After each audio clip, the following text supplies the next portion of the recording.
Millionaires have already regrouped, and with the 10 million Kenyans whom they think are beggars are going to make their lives miserable immediately, because William Ruto has continued to show us the middle finger.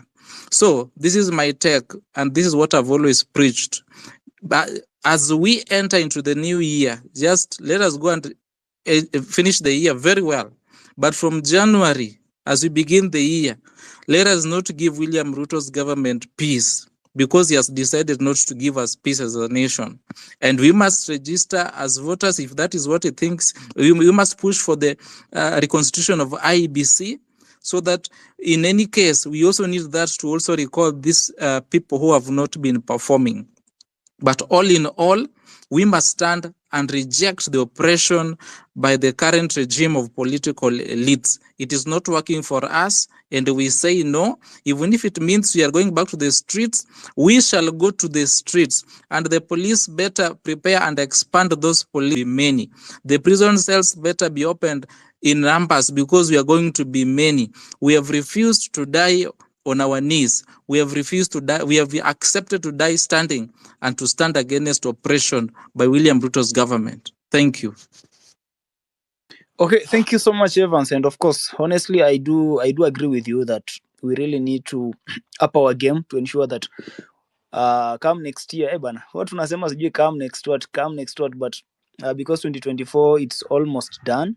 I think as soon as January we need to go back to the streets to ensure that these guys they do listen to us. But hata saizi hatutaki watusikize. What we need them to do is just pack and go, because honestly we have been speaking here every now and then. It's almost a year, nothing has changed. It's every now and then they are trying to do things contrary to what we expect, and so it will be so hard for us to ask them to change. Ni wapak tu waende wachukue mizigo zao waende nyumbani, because we are really tired. Na mimi nimekuwa nawaambia 2027 is too far. We cannot sit back to see our teachers not getting paid, our nurses striking every now and then, our cows, hadi ng'ombe zetu bana zenye wanataka kuvaccinate, ma OCS ndio wanaziba wakienda kuzislaughter. We cannot sit back and see what is really happening here tukisema ati 2027 will take them home. We really know the kind of people we are dealing with them. If they can steal billions of money, inamaanisha hata hizo kura milioni 10 tu wataiba, and they expect us to demonstrate on the streets and then tunyamaze, because they know that's the norm. So what we need to do currently is just swing in action to ensure that we are bringing back our country, because saizi honestly kila kitu tu inaenda tu in an opposite direction. Yeah, you look at how they are treating people wenye wako na corruption issues, like just in a friendly manner. You wonder, is there any big difference between hapa Kenya na China? The only difference is just the distance and mahali tuko. They are in Europe or in Asia, we are in Africa, but everything yenye inafanyika huku na kule is just the same. So what Chinas are doing on the corrupt individuals, we should also emulate here in this country, because we cannot be here lamenting every now and then, sijui tumeibiwa shamba gani, sijui the state property has gone where, billions of money have gone where, yet we know exactly who are doing that. Why can't we go after them? Anyway, we had Sheila. Sheila was submitting remarks and space ikanguka. So Sheila, kindly come back and give us your final submission as we go back to, as we proceed with the space. Sheila.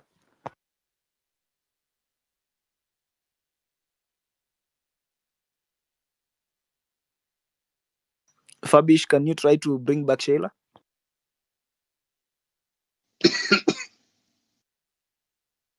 Yeah, Sheila, I see you are on the speakers panel. Kindly come and give us your final remarks. Okay. Maybe Sheila, as you are still preparing, let's go to another speaker. San, yes, San, you have been here for a very long time. Kindly go ahead. Thank you, Fabish. KOT Sonko. Now, mine's just to laugh. So Ruto thinks kwamba hata afufue baba yake, achukue mama yake, afufue Kenyatta, achukue mama Ngina, amweke pale. He thinks that now he will have now won the hearts of Kenyans. Sasa ametumia kadi zake zote, amemaliza. Akina Wangula, akina Ruto, akina Raila, wote. Now sasa he has the cartels. The only person remaining now is Kalonzo.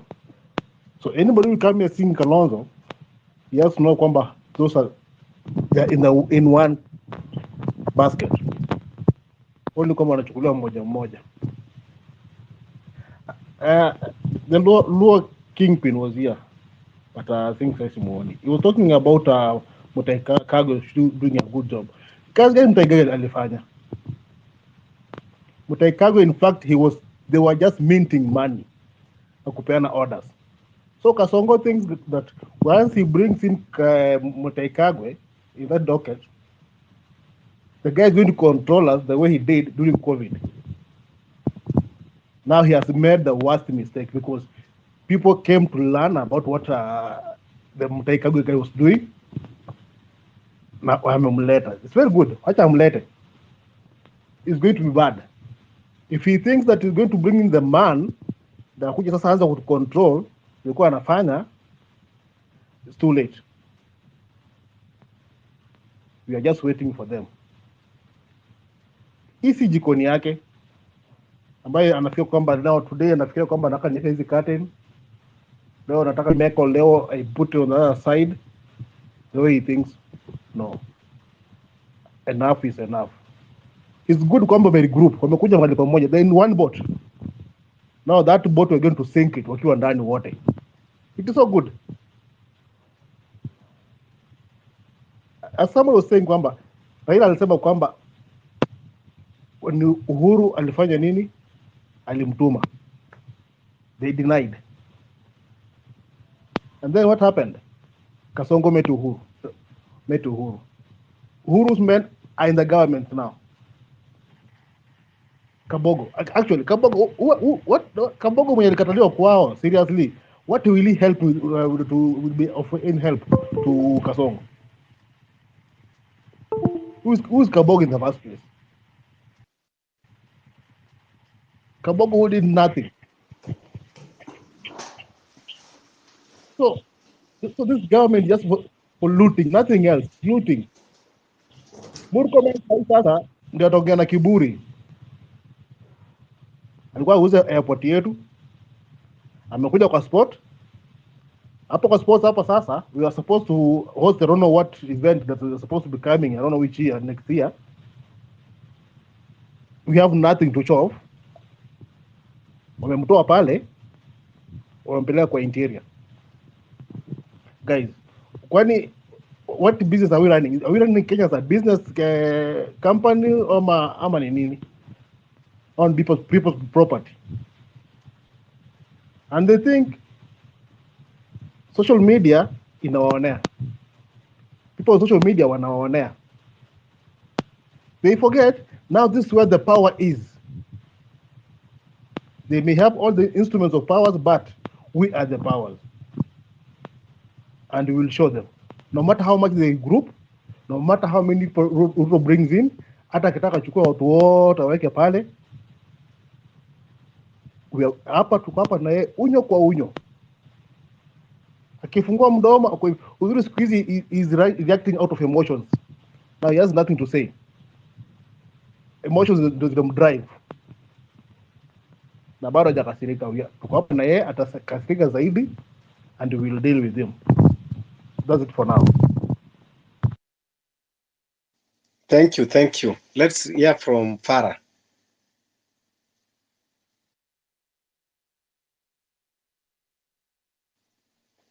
Farah, are you ready? Go ahead.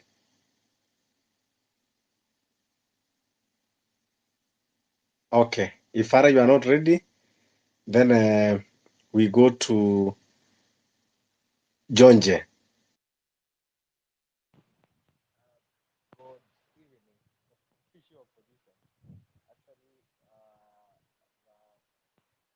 Which has become the official opposition in our country.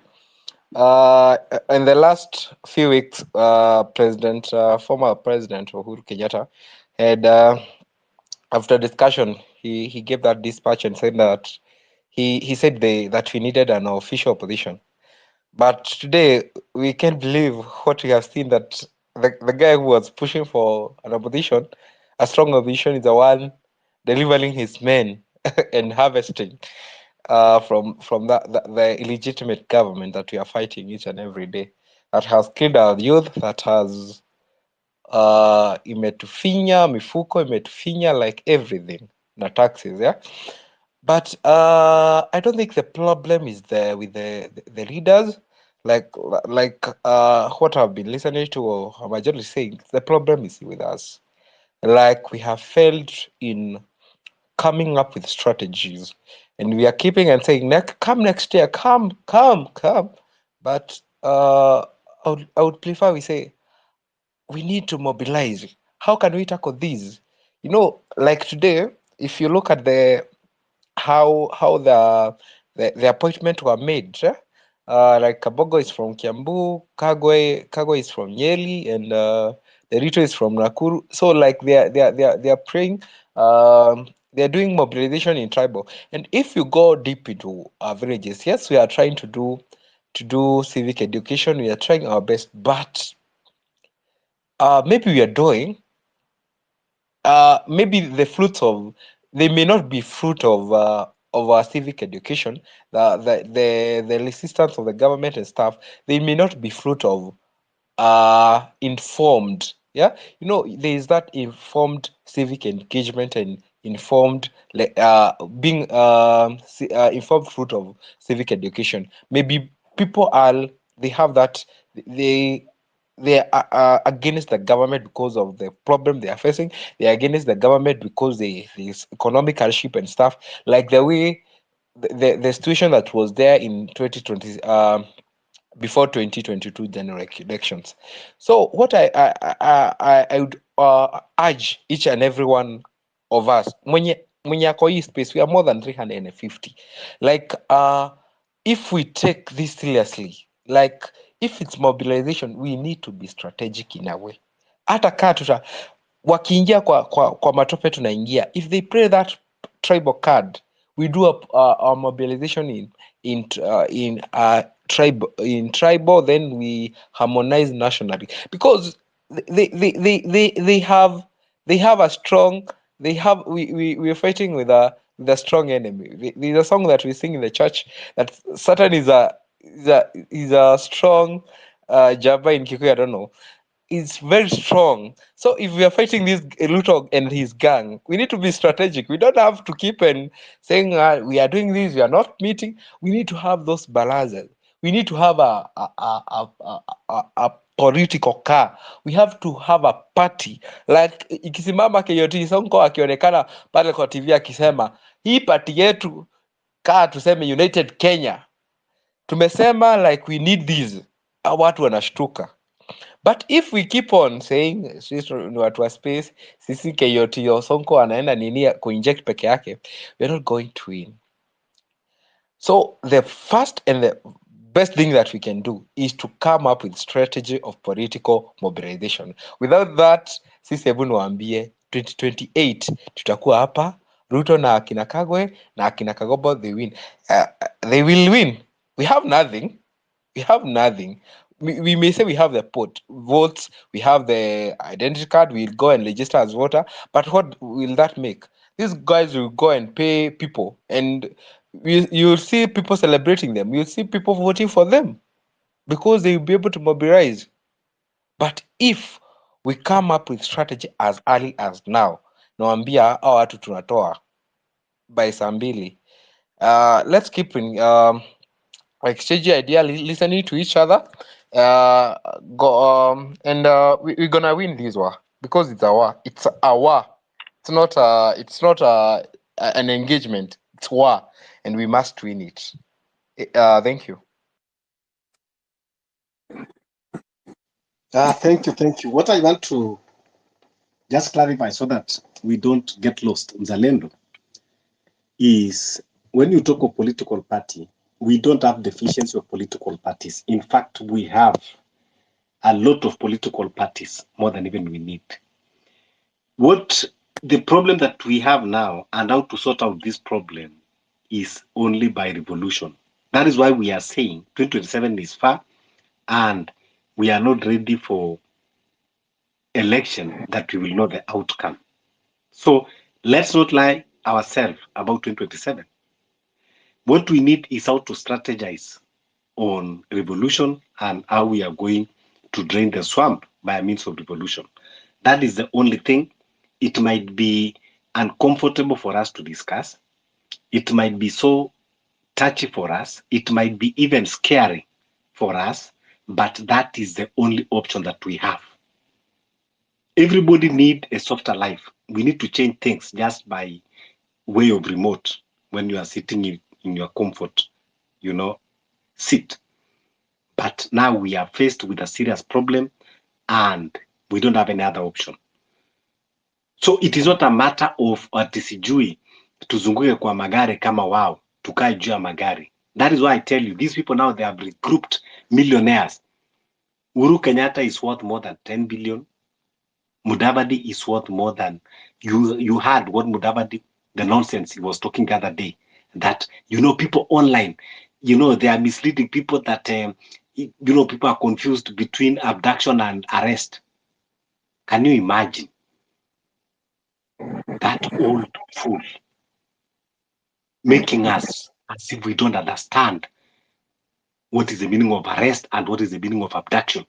That a police, that a car with a private number plate or even numberless, a Subaru with unmarked number plate, with people who are wearing civilian clothes without any IDs, and now you want to call it arrest. So we cannot compete with those kind of people. These people, they are ready to do anything to remain in power, and that is what they are planning for 2027. So the only way is that uncomfortable thing for us to talk or to think, and that is only by way of revolution.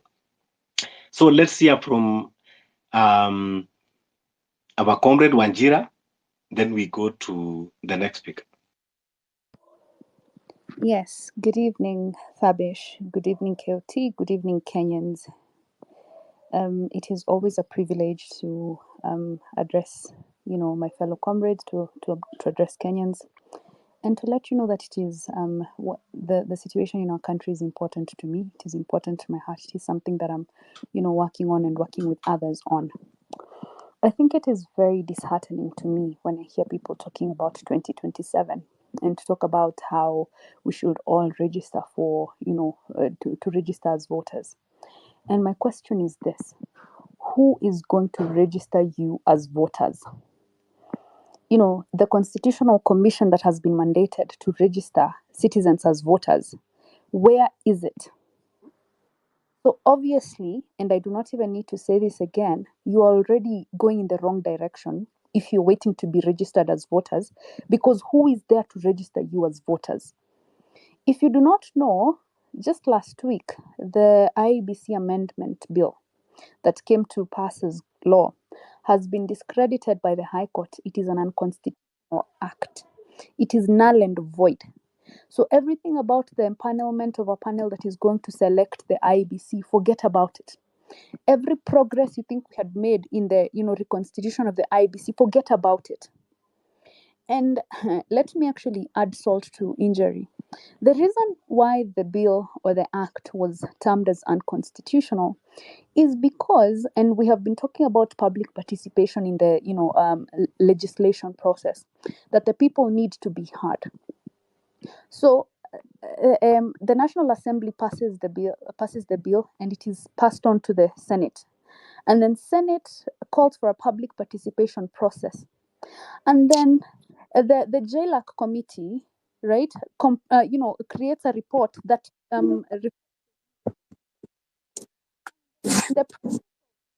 going to debate the now in light of what the people have said.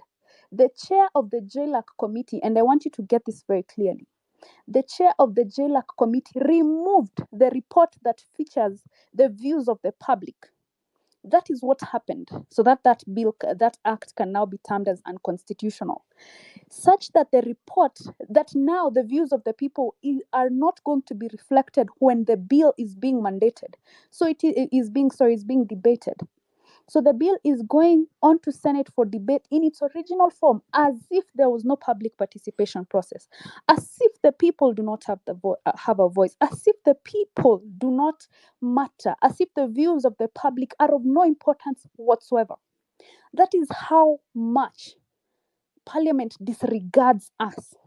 That someone can just pluck out a report that features, every day we're saying, if there's a public participation process, put in your memorandum, go to KACC or go to wherever else. But someone has the audacity to pluck out a report that features your opinions. Meanwhile, you're the one that elected them to represent your voice. But to them, your voice does not matter. That is how badly it is. So for the IEBC Act to be termed unconstitutional, and now we are nowhere as far as the reconstitution of the IEBC goes, and then you hear people saying that we should wait to register as voters. To be registered as voters by who?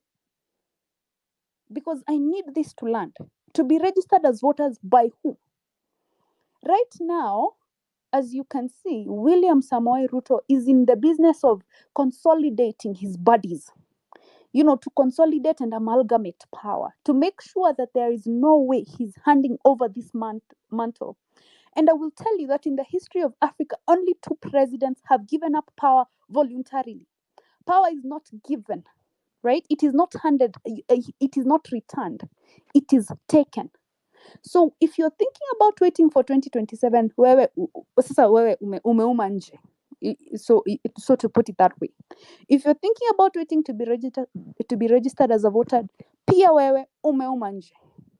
The power that William Samoei Ruto right now yields cannot be given back. We are not expecting for him to voluntarily return it.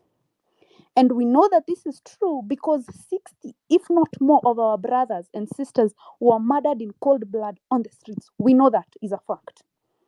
So we have to find another way. We have to find another way. And that way is not 2027.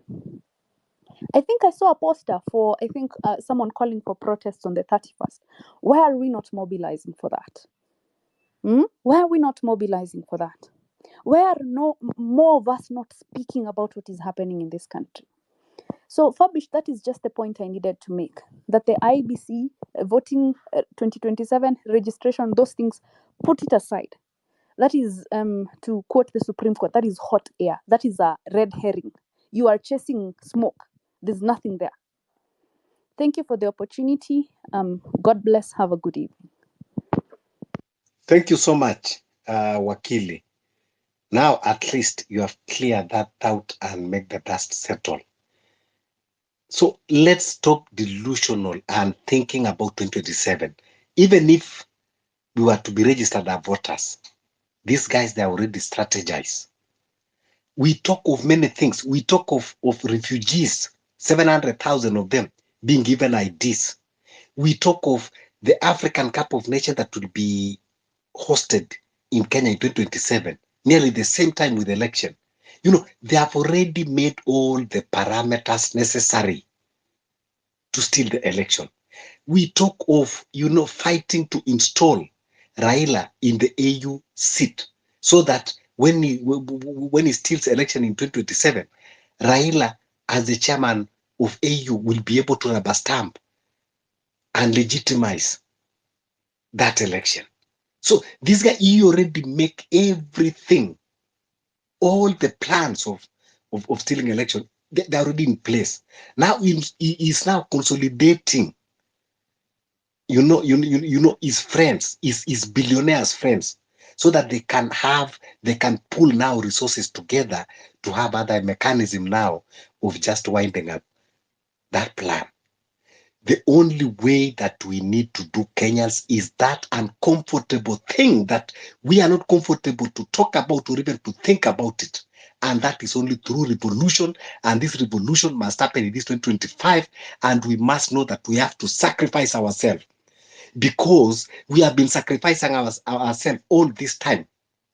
We are dying every day. This regime, people are dying every day.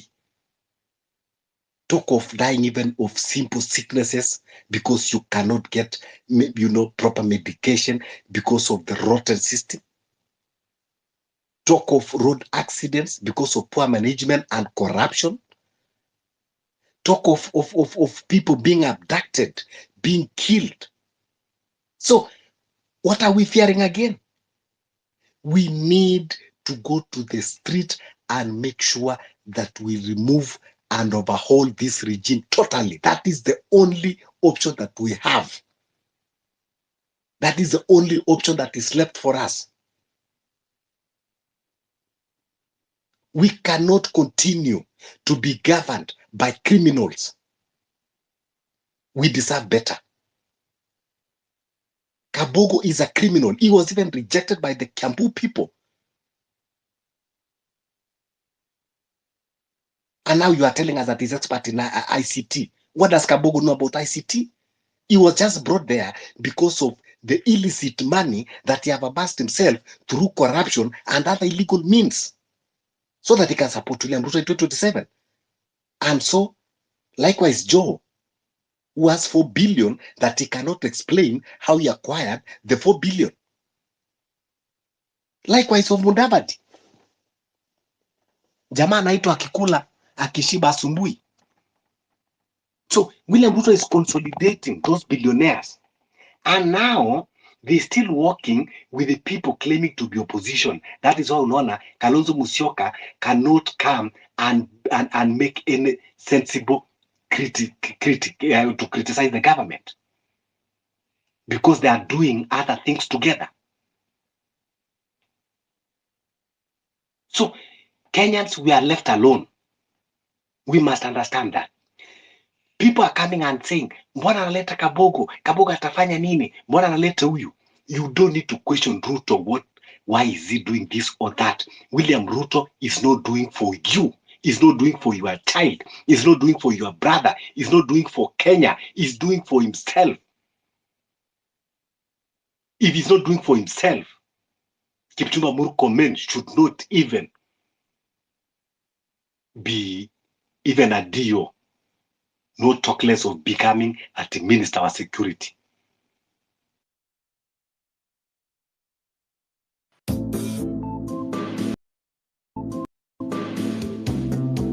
You cannot delegate your patriotism. Unaona ile unaambiaga mtu nimekuachia duka nichungie, hauwezi ukaambiana kuhusu your patriotism. It is your responsibility na ni yako. It's not upon Omtata, Morara, all of them. And one thing, kitu moja pia tukubalianeni, hii mayatima ya Moi yote waende wote, irregardless of your tribe, irregardless, all of them waende. It's not si mambo ya Kalonzo wako nje, wote waende, because there's none of them who came down from heaven. Wote walitoka kwa miguu ya mama vile sisi tulitoka. And I'm not saying that to kudhalilisha wa mama zetu, but it's to show that we are all equal, and our lands and our resources belong to all of us equally.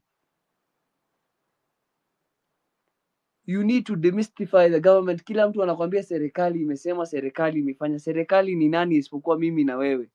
Because without the existence of you and me, there is no need for a government, there is no need for the boundaries of Kenya, there is no need for a national flag or any symbolic bullshit, kuongea ukweli.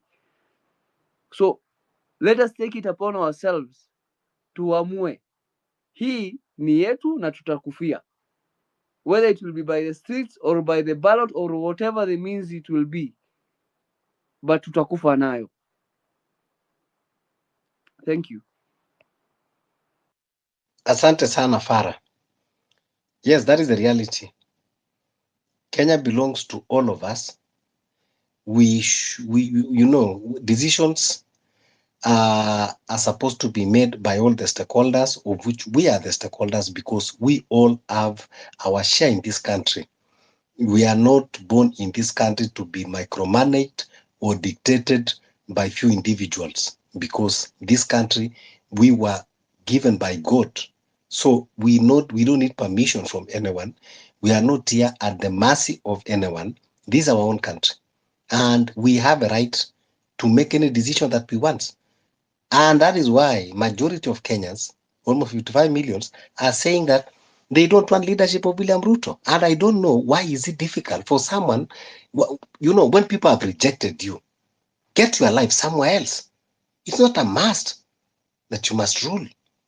You rule people because people decided to be ruled by you, to be governed by you. But when people don't want you, I don't understand. Let's go to Ajuaga in that line, then Kenya, Lex, Ezra. Let's try now to limit the time, sababu tunaona hii pesa zingine Kenya Power inaleta shida, so that at least we can have many people having the chance to speak. Ajuaga, 3 minutes. Hata sina mengi my brother. Mimi ile kitu imenileta hapa because I think I've ranted enough out of what I'm seeing in our country. What has brought me here is a very simple thing. Muniambie kama February kutakuwa na national convention, na muniambie kama March tutaanza march to parliament. Hiyo mkishaniambia nitaanza kujipanga mapema sahi. Na venye Wanjira amesema, mtu anafikiria Ruto ataacha uongozi. Kuna uongozi Ruto anaacha. Ruto hawachi uongozi, believe me. Na hata anaenda kuongeza. Kwani mnafikiria ile bili ya 7 years imekufa? Hata karibu inaongezwa 10 years. Hamjaona? Mjawahi ona? For those who have been in Uganda, you know what I'm talking about. Sina nguvu, muniambie tu kama mmejipanga aje na hiyo revolution. Mkiniita nitakuja tu. I'm doing civic education hapa kwa estate. Na we need unity. Hiyo ni kitu ya maana, venye Farah amesema hakuna kitu tutaachieve hapa bila unity. Lakini tukiungana, hii watu wataenda nyumbani yake nani. Tukiamua tu leo tuungane. It will be terrible. Lastly, hakuna haja tupigane na huyu Ruto. Tunajua vizuri huyu mtu aachi kitu. 1 month after elections, Cherargei aliwahi sema, sasa kama hii uongozi ndio tulikuwa tunatafuta na tumeipata, mnafikiria tutaiacha? Go back to the archives, mtapata kitu kama hiyo. Na naomba msikuwe watu wa kusahau.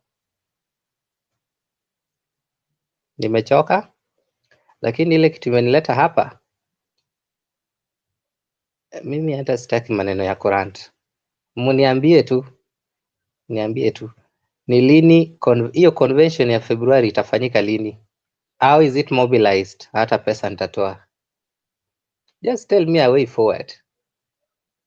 Na kama mnataka nipange pia mniambie tu, nitapanga. Hatuna nchi hapa yenye mtu baada anasema he has done this, he has not done this. Kuna huyo mtu mwenye mnaongea mnafikiria anasikiza, hakuna mwenye anasikiza. Na he is not living this thing. He is not living it, and in fact is going to add 10 years more. Sijui kama tunaelewana hapo vizuri wa Kenya. So tuelewane vizuri hivyo. Na January ndio hii iko hapa. It is barely. January actually is barely some 1.5 week. Tuambiane vizuri ukweli hapa. Kama if we have not come together. Revolution is an organic thing. Ni kitu tu unaamua tu, benye mimi nimeamua. Kaende. Wacha tu ikae. Na kitu nataka kuambia wa Kenya, na hii mnielewe vizuri. Uanga nakaa kama mjenga, lakini mnielewe tu. Ama medic. Lakini ile kukasirika nimekasirika. Ruto hana shida. Shida yenyu yote inatoka kwa parliament. Muelewange hii maneno. Kama ni kuenda street, kama ni if we want to make any revolution in this country, shida zetu zote ziko pale kwa parliament. Inaji yetu yote tupeleke kule. Tusingangane na huyu mtu aachi uongozi hivi karibuni wa Kenya. Munielewe vizuri sana. Shida yetu yote iko kwa hii parliament. Hii watu wote tukiamua tufunge hiyo mlango waende nyumbani, niambie hii nchi itaendaje? Hii parliament ndio hiyo ina hizo bills mnasema zinaingia huko zinatoka zikienda huko State House. Hakuna bili yenye inaweza toka mahali popote kama sio parliament Ruto kwenda kwa sent. Muelewe hii kitu vizuri wa Kenya. Mimi nataka munielewe vizuri sana leo. Shida yenu yote iko pale kwa parliament. In case how my MPs wameenda nyumbani, hata Ruto anaenda nyumbani. There is no way Ruto will govern this country kama hao parliamentarians wako, na sahi amewashika wote. So munielewe vizuri. Tukue na mimi hata sitaki kurant because kuna vitu mingi nikianza kurant hapa hata hii space sapasuka. There are so many atrocities in this country. Na tukianza kuongea hapa hata hii space itaanguka tu chini. Tuamue what is next. From January parliament. Huyo kupiga koporo hata ukipiga leo watu watoke. Na then lazima tukue na very well coordinated system. How can we be in a civilized nation like this? Bado we are still tunabembeleza huyo mtu. Sahi amenominate. In fact, I'm very happy amenominate watu wakuwe in one certain corner. It is very easy to send them home like that. Alete hata wakina Kalonzo wakuwe pale.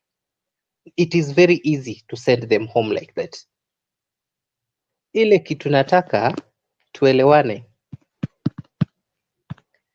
Ile kitu naomba tuelewane hapa. If you are good in ICT, tuweke ICT watu. We have to do this. Revolution happens in so many aspects. Lazima ukue na watu wa ICT wajipange hapa vizuri. Lazima ukue na watu wa street na kila mtu kwa street. But there are some specific areas zinataka specialists.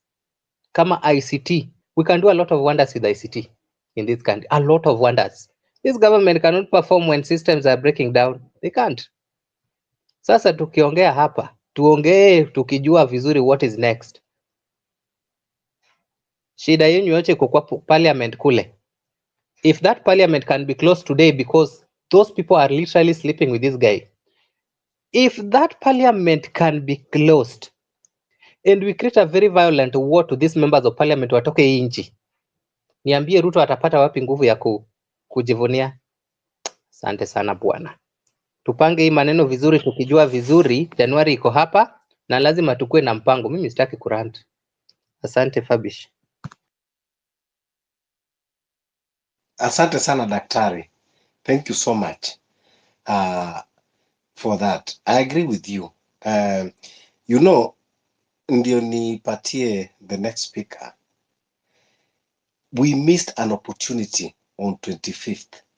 And I think it was maybe perhaps poor communication. Sababu wakati tuliona kwamba occupy the parliament, then we stormed the parliament. That was, you know, the disconnect in communication. If we were to occupy the parliament like what Ajoga is saying, that we occupied, and we start from there giving demands, because when we could have occupied one day, people would pile up, maybe reach 1 million, and then we start giving demand. Parliament now stand dissolved, and we need the executive to go home because, of course, the country is out by Fabish, parliament. Yes. Fabish. I just came to understand that you guys hamkuijua what happened on 25th. Let me put it clearly. On 25th, we never had ile conversation ya Ruto must go. On 25th, what we were fighting for in the streets was the finance bill 2024. And immediately that finance bill ilikuwa dropped, because our aim to go to the parliament was not to go there and sijui kufukuza hao MPs to resign and take them home. It was to ensure that they don't pass that finance bill 2024. And immediately that finance bill was dropped, we came to realize that hata kumbe sio hata finance bill ndio the problem. The problem is now Ruto and the entire regime. And that's when now we started to say Ruto must go. And now we are planning to ensure how Ruto goes home. But kama hiyo 25th ndio tungekuwa tumesema we want to face Ruto and ask him to go home, we don't want him as the president, honestly, with what we had on our side, the numbers, we would have marched directly to State House, because huko ndio ilikuwa tuelekee. But now some few individuals on this platform wakatuambia aje, the State House is a protected area, let us not go there, na tukaachia hapo. But if we had that in mind, that we want Ruto to go home because he's he's the source of these problems, then we would have faced him. Tulikuwa tunajua mahali yako. And we have intel that the guy was shivering. Alikuwa asha tense and he was ready to even step down. You saw every now and then when he was communicating to us through his address of the nation, he was so worried. So we never failed on 25th June. We never failed, because what we wanted, we really achieved it. We wanted the finance bill 2025 not to go through to the next step, and that is what happened. So ni vile tu hatukukua na idea kwamba the source of all this problem is Ruto, and now Ruto needs to go. After 25th, remember, after 25th venye kulikuwa hivyo, we also planned another protest that was on the next Tuesday. And on that Tuesday, you know what happened on the streets? These guys wakaanza kuleta the goons, and immediately they brought the goons to infiltrate on the movement. That's when we said Ruto must go, because clearly that's when we knew hata hizi mauaji zenye zimefanyika, he's behind them. And so hapo ndio tulianzia kusema Ruto must go. And now we were bringing all the evidences and all the reasons to ensure that we at least be on the same group with each and every Kenyan to ensure that this guy goes, because of what had happened. So any person asiyai sema 25th we lost, ama sijui we lost the plot and everything. What we wanted on 25th really happened. So from then up to now, tumekuwa tunajaribu to ensure that this guy goes home, because he's the source of that problem. Yeah, I think hivyo ndo nimerectify tu. Sawa, thanks KOT. Yes, so nilikuwa tu nimeleta hivyo because to back what Ajoga is saying, kuwa even not necessarily for us going to State House, hata hiyo parliament yenyewe tukadeal nayo. You know, we have many ways to deal with this parliament. We can decide to occupy in the individual capacity. We know where they live, we know where they are renting, we know their movement. Tunaweza ambua tu kama every constituency tunaweka chini, kila wote tunamwambia nao, hata tuhitaji mambo mengi, just pen down your resignation letter now, here, because hata tumesema wote at one time in all the constituencies we can decide kwenda kama new bunge house, we can decide. So there are a lot of ways. So I think parliament peke yake ikisha kuwa hakuna, Ruto ataenda mwenyewe. So I want to agree with Ajoga, and that is the way vile Fara alikuwa anasema, we have to have a way of bringing him down, and now we have weighed all the options of how to take him home, and it is only by revolution. So let's go to Ezra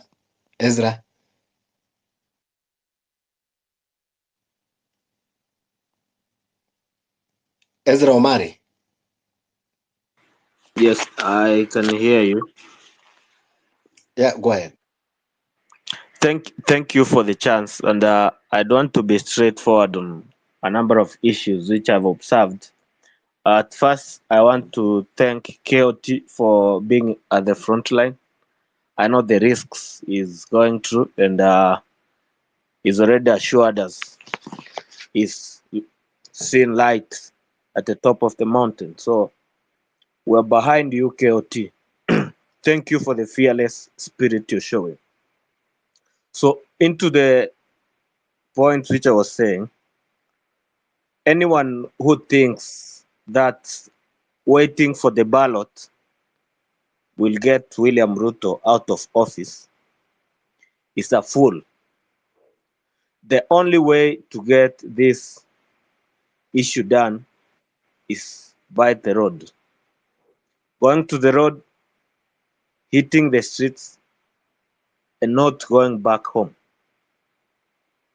I wonder why a lot of us who are young are taking this thing lightly, not knowing we are in the middle of a very important conversation, a very important revolution.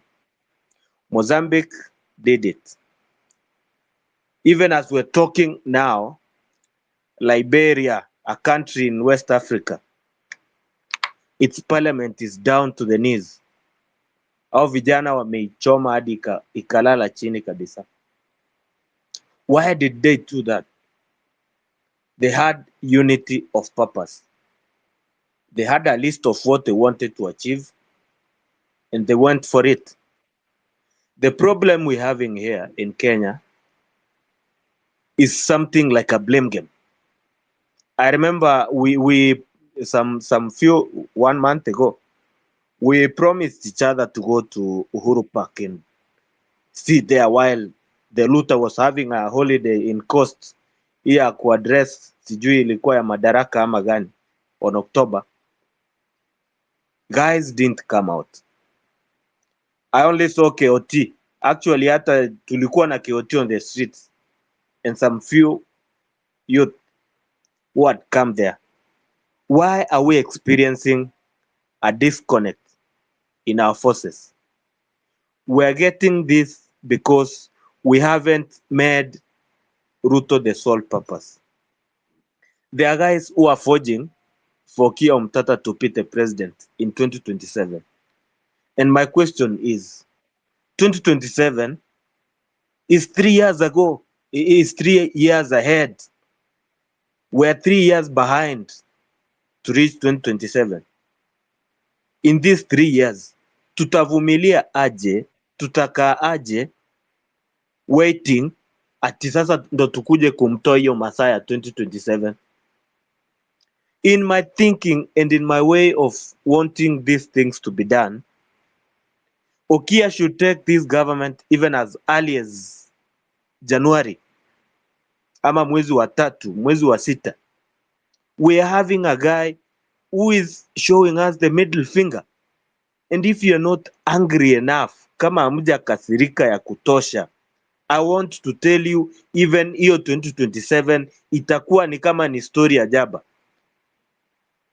Under our watch, tumeangalia this guy propose amendment ya sheria kutoa live streaming ya ABC na mmekaa mmetulia.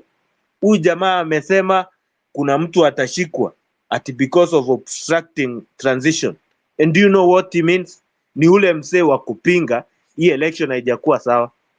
Na hao watu wa kupinga ni sisi sahi. Wameregroup, they're in one corner.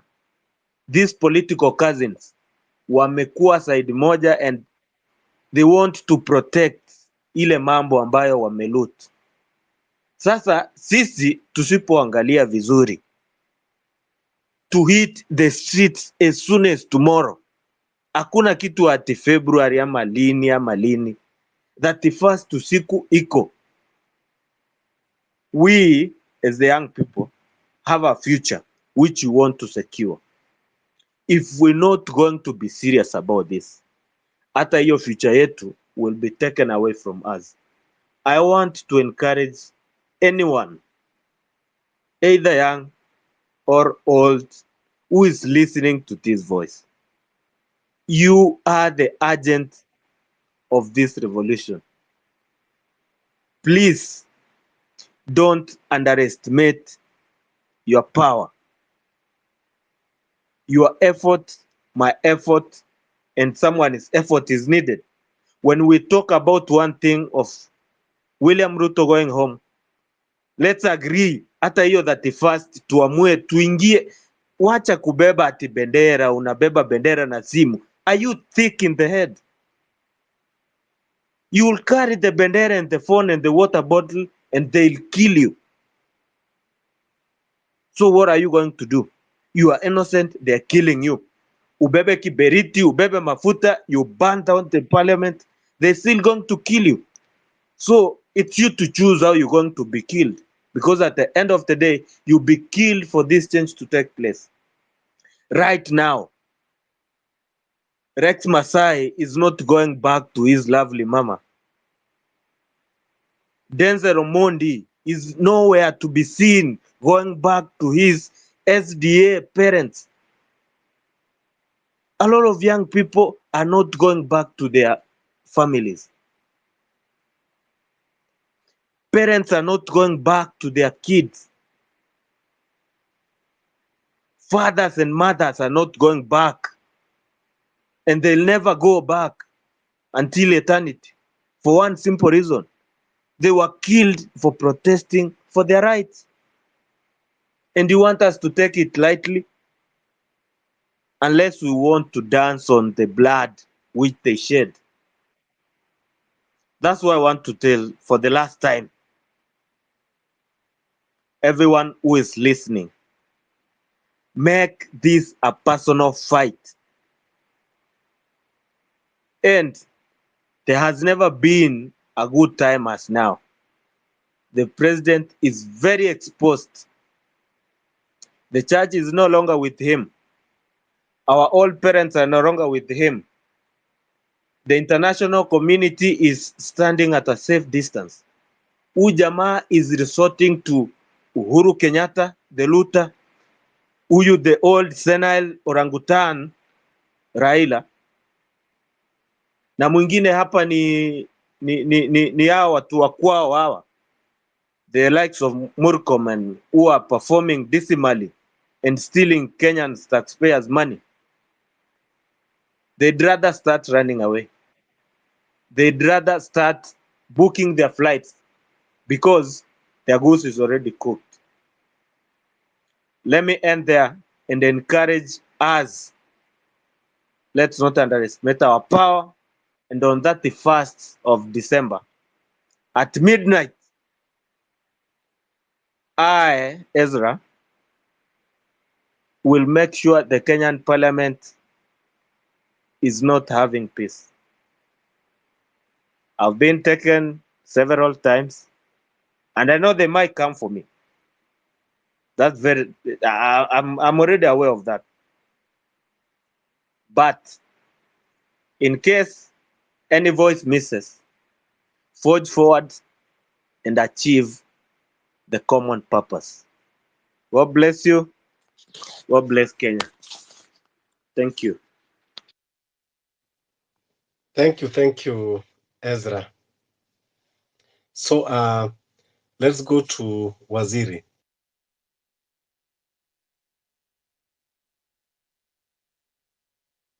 Waziri?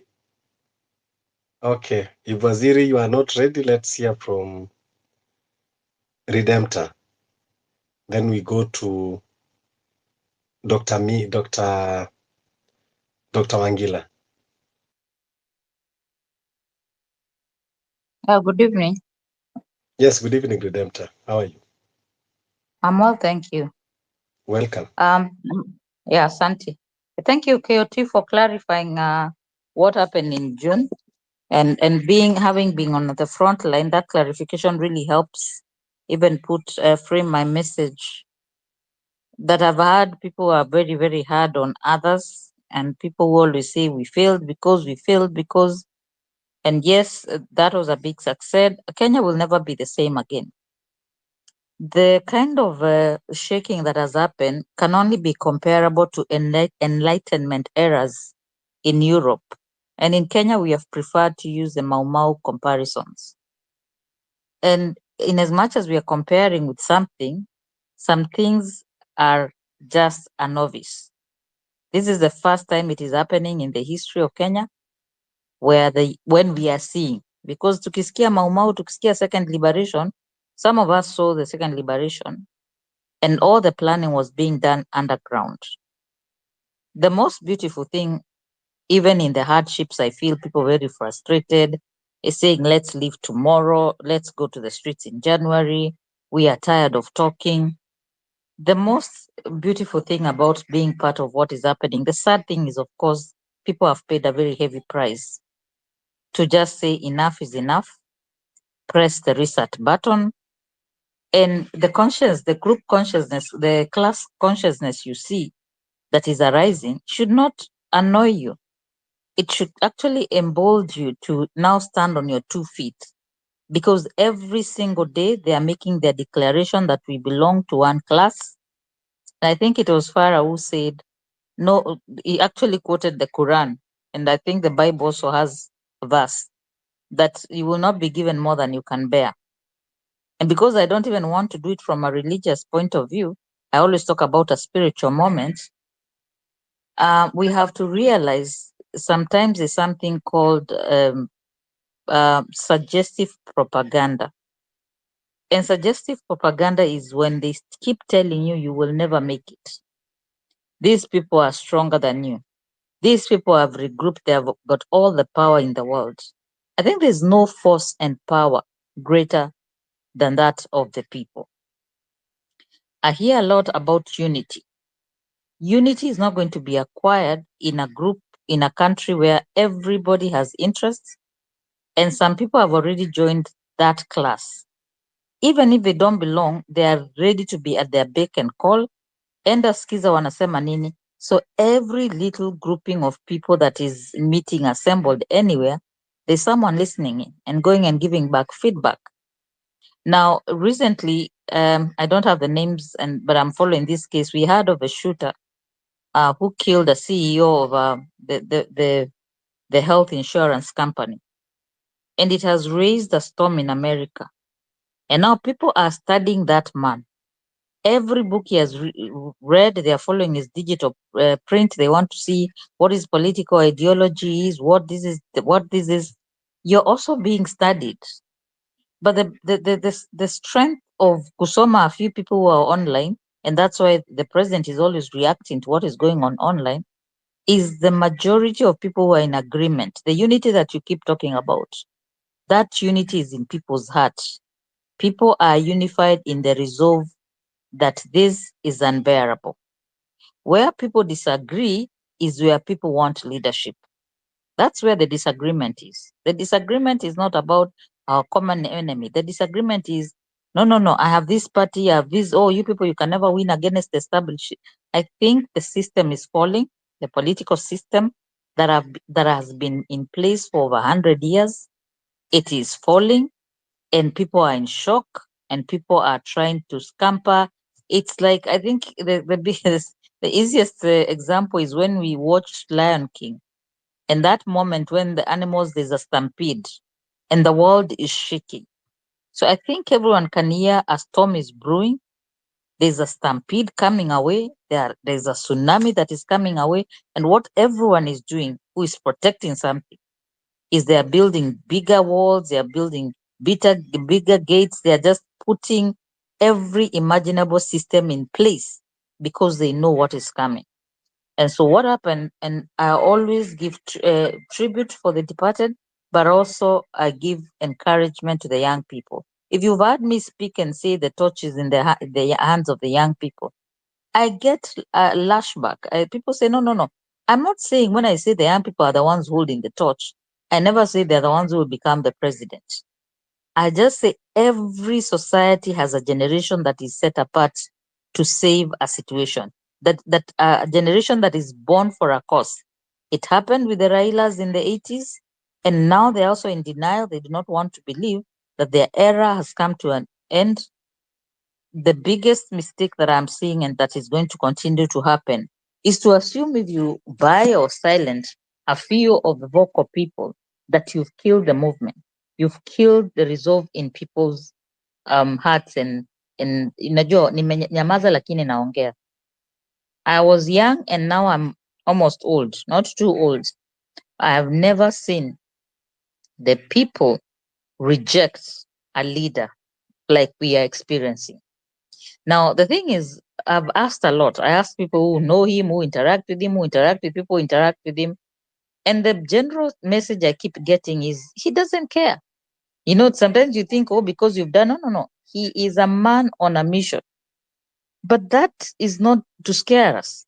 It is to say that is one man against the majority. And forget the talkative, the talking voices. The silent majority, a leader will emerge. And I've said, and I'll say it for the last time, out of frustration, people will say, let's go to the streets.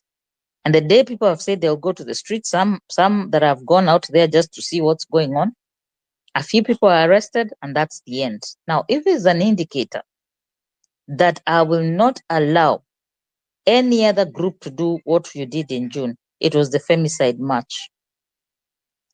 To an extent, it was so extreme. The reaction was so extreme. They ended up arresting the executive director of Amnesty International. Notice the word international. So now I've told you, this man does not care about you, but he does care about the international image. So for them to be this desperate, that the orders that seem to have been given is arrest anyone who comes to the street. And I'm imagining a senior person saying, but anyone, I said anyone who comes to the street. And so they end up arresting the executive director of Amnesty International. And the only people they like to please are those international communities. And now everyone is watching, because what are these people going to do? They are going to make videos. They're going to make newsletters. It's going to be on their website, an international organization that defends human rights. The Bill of Rights has been threatened more than it has ever been threatened before. And I will just say in finishing, because I am a parent of this generation, that these age mates of mine, they have messed with the wrong generation. Not just because they are smarter, they are faster, they are more educated, they have more technology, not just because of that, but I actually do believe it's because they are the chosen generation. In every cycle of this life, you'll go through something comes to look familiar. And I think we are in a familiar situation in terms of for the 40 years in the wilderness, the 40 things are coming. So let the appointments happen the way they have happened. They are continuing to tell you, we belong to the same group. You're just you're just you're just our subjects, like we belong to them. They can do with us what they want. But the force of nature and the force of people and the force of God is on our side. The truth will prevail. I say this is a generation that defends truth. My generation from which these leaders come from, they talked about the truth. They claimed to know the truth, but they were afraid of the truth. But this generation will defend the truth. They will defend their rights to their last drop. And so when people talk about what happened on 25th, when people talk about what happened on 8th, what happened on October, they talk about it from their capacity to think this should have happened this way, but let's say we are 10 million people who want to change. 10 million, just 10 million. You cannot be the one person who will say, I'm here and I'm giving you a solution. If we don't do this way, this will not happen. You're one person. Or you come, and yesterday I did have a space, and I will finish by saying that there are three kinds of anger. The anger that is against innocent people that we see the president sometimes go out there and use is one of the deadly sins.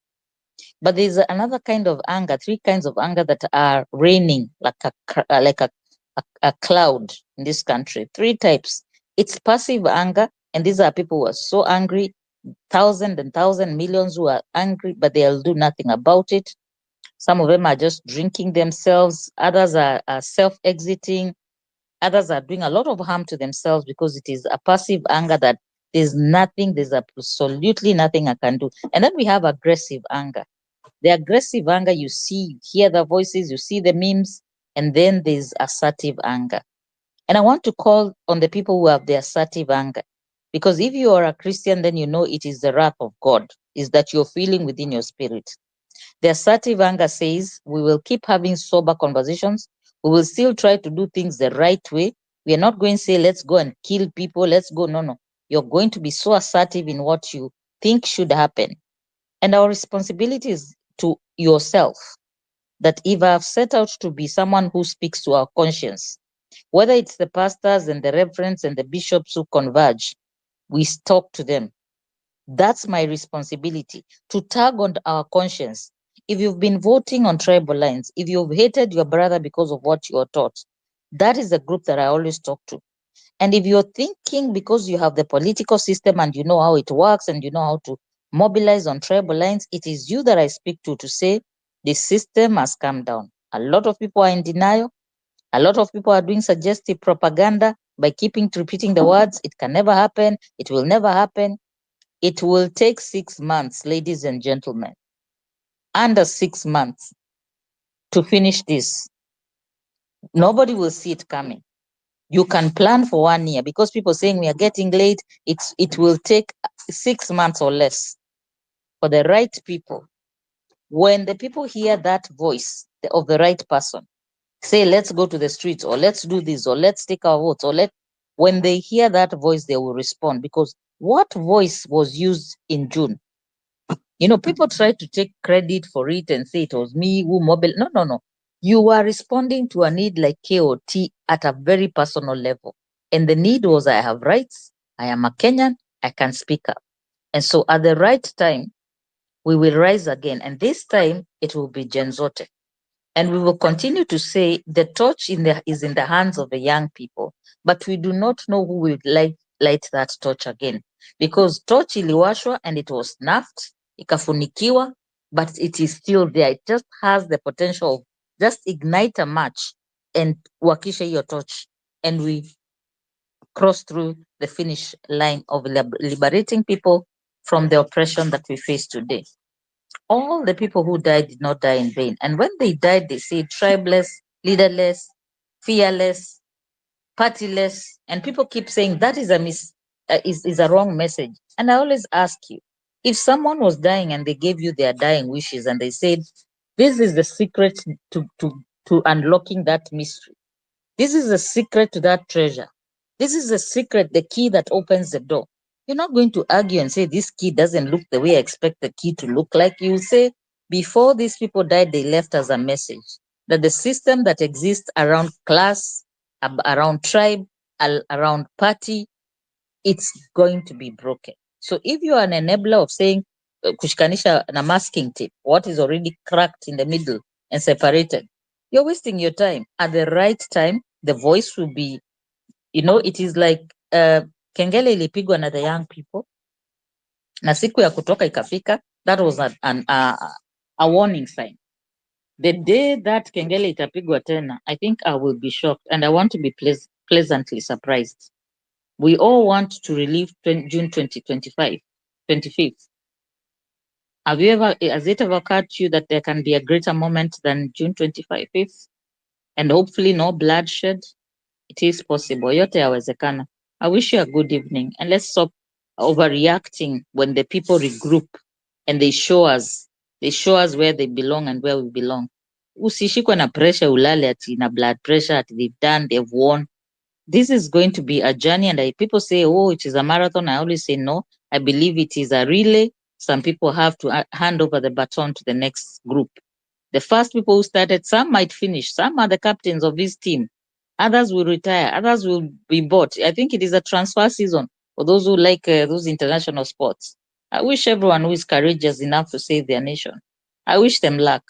I wish them courage. And the ones who are stopping this movement because of a job, a salary, protecting interest, the president is a personal presidency, feels like they are personal business, shareholders. I wish you luck in trying to stop what is just natural. That when the force of the people say enough is enough, you will not know what hit you. Good evening, good night, good morning, wherever you are. Kenya is really home. Asanteni. Asante, Redemptor. Let me hand over to my second co-host, Nothing. Welcome. How are you doing? Hi, everybody. I have to say I'm devastated by the happenings in the nation. I'm wondering do they really think that whatever they're doing will stabilize anything? And how can these people in their rightful minds even accept those nominations? Have they been following up with what is happening? Do they know the country is heading in the wrong direction?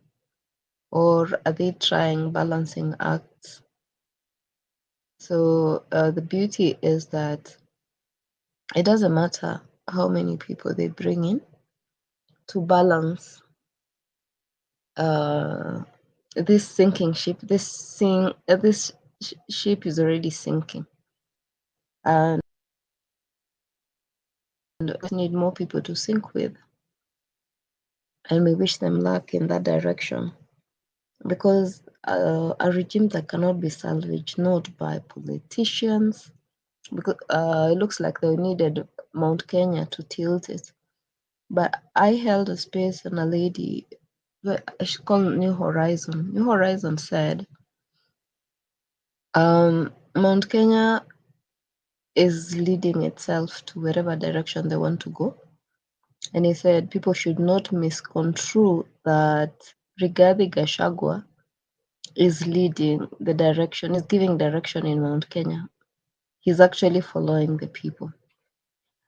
But I want to believe the decision was supposed to vex Kenyans, supposed to get Kenyans angry, because there's a lot of things going on. Some of those battles are physical, others are spiritual. There's also setting the stage for what we talk about over the holidays. The decision is clear that this Christmas, and thank God for my grandmother, people will talk about politics. It's about asking your neighbors if they have IDs, because there's nothing that's working and everybody is affected. Getting a few more billionaires from a politician, it's not going to get them in any direction, any desirable direction. The only direction is going down, and down they will go. We saw the matrix about reducing, I think it was gas prices. And the bloggers were already running, oh, can you see that the gas prices have gone down? We always lied to about the cost of commodities in the grocery stores. We are lied to about. In fact, I keep asking myself, is this guy allergic to telling the truth? We saw, in fact, the one that angered me the most was saying that farmers are paid 50,000 to per liter of milk. It tells you the vaccine is meant to kill the animals, because they have no capacity to tell the truth. But I don't think Kenyans should be disheartened. We need to tie the loose ends. The more they sharpen their skill extraction, the sharper we should get. And our sharpness should include finding a way of who can we work with. We also cannot discard anyone and everyone. Let's find alliances we can form. Let's preach the gospel of, do you have an ID? Do you understand this bill and the other? Let's sharpen that. Let's take it now to the ground. We should not be angered by the politicians, because when they anger you, that is how they access you. So to deny access to yourself spiritually is to make sure that you're in charge of how you feel. You can be angry, fine, but not in a way that you can lose who you are. I'm upset, definitely. This is like someone robbing you and then finding someone stronger than you to fight you. But we are stronger because we are the majority. So yeah, Kenyans, take courage as we go for the holidays. I don't think we should even give them that much airtime. The airtime we should spend on is these punitive bills that they've been trying to drag down. This whole story of livestock, this story of Bill Gates, this story of education model. And then now we take it further. Do people have ideas so that we don't end up with a majority young people who have no ideas? How are we going to get them out? And then pray. Me, I'm praying this government out of office, honestly. They need to go. I'm tired. I'm tired of ranting. That has been my agenda from the get-go. I don't listen to them. And then civic education. And then everybody should, we should give different voices an opportunity to tell us what more can be done. Because you may be surprised. Someone who's never taken a mic is the person who knows how this government can be taken home. For example, I don't know whether people are following during the finance bill. I don't think, I think it's the government that was caught flat-foot, but the young people knew exactly what they wanted to do. So yeah, let's figure out as we come into the new year, let's plan ahead of what will be our reaction to the next finance bill, because it will be as crazy. In the event that we have a new government, what do Kenyans want them to do for them? We don't want any politician to give us a manifesto. We realize these are just decorated lies. Then let's come up with a strategy on how to strengthen our resolve and achieve the goal. Because until we achieve the goal, we are fighting a losing battle. So we should start looking ahead and prepare for 2020, for the next election. I don't believe in 27. Prepare for the next election like it's going to be held in a month's time, in 3 months' time, 90 days. We should set short-term and long-term goals. I stand with every Kenyan who doesn't believe in this government. And I know you have a reason, and I believe in you. I may never be able to address you adequately, but the goal is one. This government needs to go. I thank you guys for your time. Asanteni sana.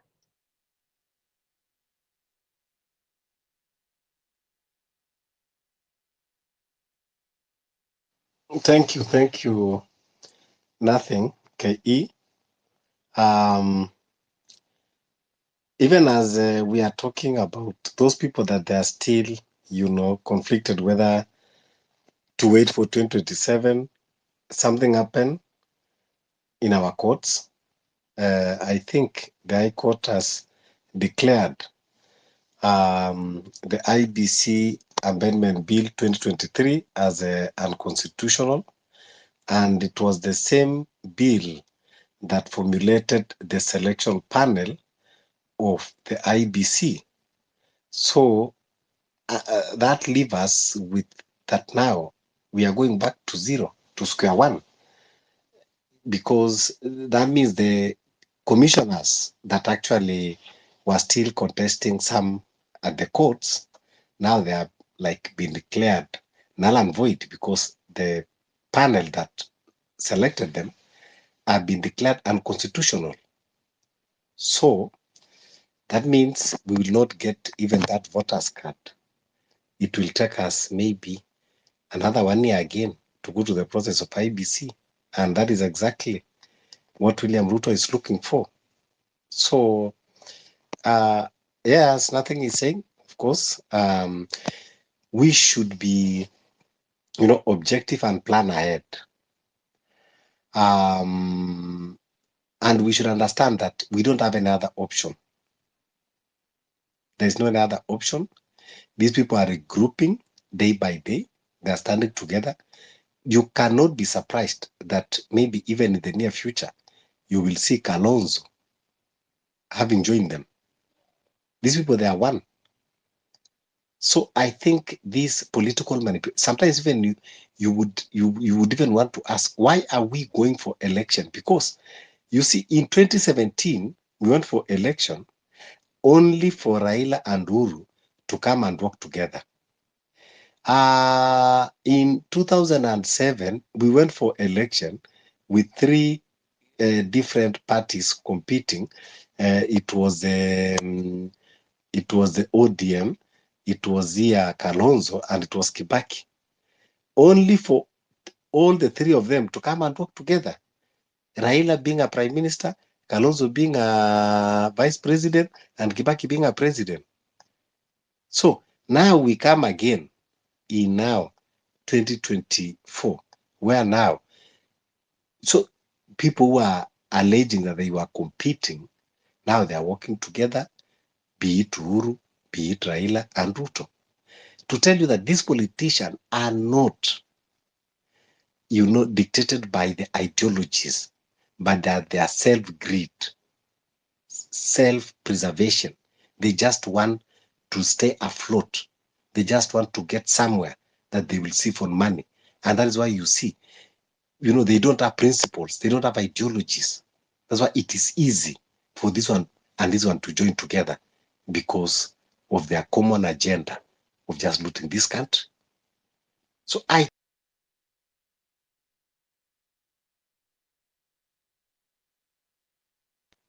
is trying to bring us into the limelight, that we need a revolution so that we can change, how these systems operate, because we will get rid of that system. So let's go to Doctor, then we go to Welida, then Captain, then Francis. Okay. Thank you, KOT, for hosting us today, and I wish you well, all of us. But in my country right now, whatever I've realized is that I am a mental health activist. I usually do that because that is the rising issue in my country right now. I was a teacher, but I did psychology in the highest level. So I am a lecturer in psychology field. Actually, the young youths are passing through a lot. And not only that one, also the elders. Like, for example, someone was talking about, I was listening to one of the oldest politicians, was talking about Moi era. And this group of cousins, this one rejuvenated during the era of Moi. If you realize that all these people, Kalonzo, Ruto, Rigathi, Uhuru, Raila, they are students of Moi. And whatever Moi, the system that Moi used is the same system that these people are using. So even Rigathi Gachagua is not spared. Is working in the same lane with these people. Now there's a proverb that says, never put all eggs in one basket. Now this one is alluding to us that at least now God is working on our favor, because if this organic revolution will go through, as we have said that the main target is the parliament. We have seen Liberia, they have done it. I'm trying to follow their news right now. In 3 hours ago, they burned down the parliament, which is right. So there's someone who says that we have to target that parliament because we have here good leaders. That's why you see in Uhuru era, like as we can observe right now, Uhuru is back in the government through someone like Kagwe. But we have these two people, Okiya Omtata and Matiang'i. We can make them our leader the way other countries like Sierra Leone, they did.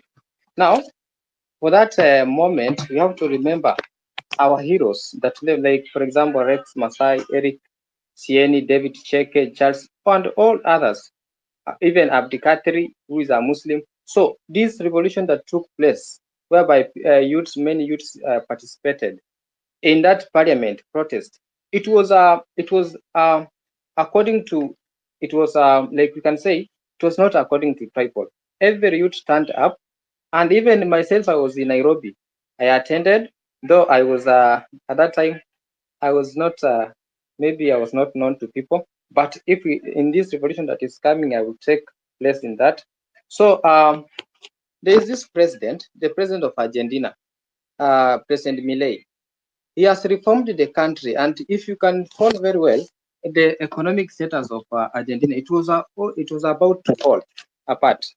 But due to sparking protests and strikes, this president came in, and he has tried like the policies that he's using, like for example, is using something called fiscal policy, whereby you cut the government expenditures and you reduce taxes on what? On subjects. Like for example, right now, the cabinet. Like for example, when we discuss about the executive, the cabinet they have increased. Look at now the senators, women rep. This thing of women rep is just only wasting the the economic resources of the country. Then also inflation rate. Right now, Kenya, our inflation rate is at a poor state. When we go to economic reforms, our country, we are suffering immediate economic downturn. And that is because of Ruto, someone who doesn't understand himself. You see, you cannot rule. There's a difference between a leader and a ruler. A ruler is someone who is a tyrant, someone who can just wake up early in the morning, and then he can say, let it be, then it becomes. Now, Ruto is taking advantage of us. Look at Bill Gates. Bill Gates administered vaccines to Indian children. How many? 40% of vaccinated Indian children died. And that vaccine, I think it has been abolished in India. Now, whatever Bill Gates gave Ruto, Ruto doesn't want to come to the light and then tell Kenya that this is what we have done. But he's trying to lure us into the trap. Now, when it comes to social impact, Ruto has 1%. Like I saw something circulating on the internet. People saying that only 1% of Kenyans now believes in Ruto's policy. And that is right. Nobody is believing in Ruto. If we can say that if election can be held today, Ruto will go home. But what is happening right now? We can say that there is nobody in these cousins that we can believe in. If it is Raila, if it is Kalonzo, if it is Rigathi, if it is Ruto himself, we want new leaders and we want new revolution. And this revolution only can be taken by us. I know whatever has helped so many countries.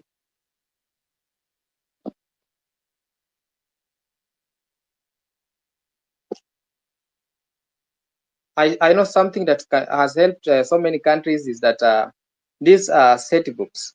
People have seen the way leadership is being driven, and also I've seen through activities that we are undergoing in our country right now. Everyone understands himself, and also let's say that when we call up for something, less people turn up. Like there's someone who say that we have to leave our phone at home. We leave flag, yeah, but we have to carry the flag. You have to carry the flag because that one it will save us in the international picture. Because now when people international, you see now people will be observing from international. So when they see the flag, they say that this was a peaceful a demonstration. So for those few remarks, guys, I wish you all the best. Merry Christmas and Happy New Year as we wait for whatever is going to happen. Thank you. Thank you, Doc. Okay. Yeah. The rest of you kindly make the remarks short. You request so that we can give everybody a chance. Thank you, guys.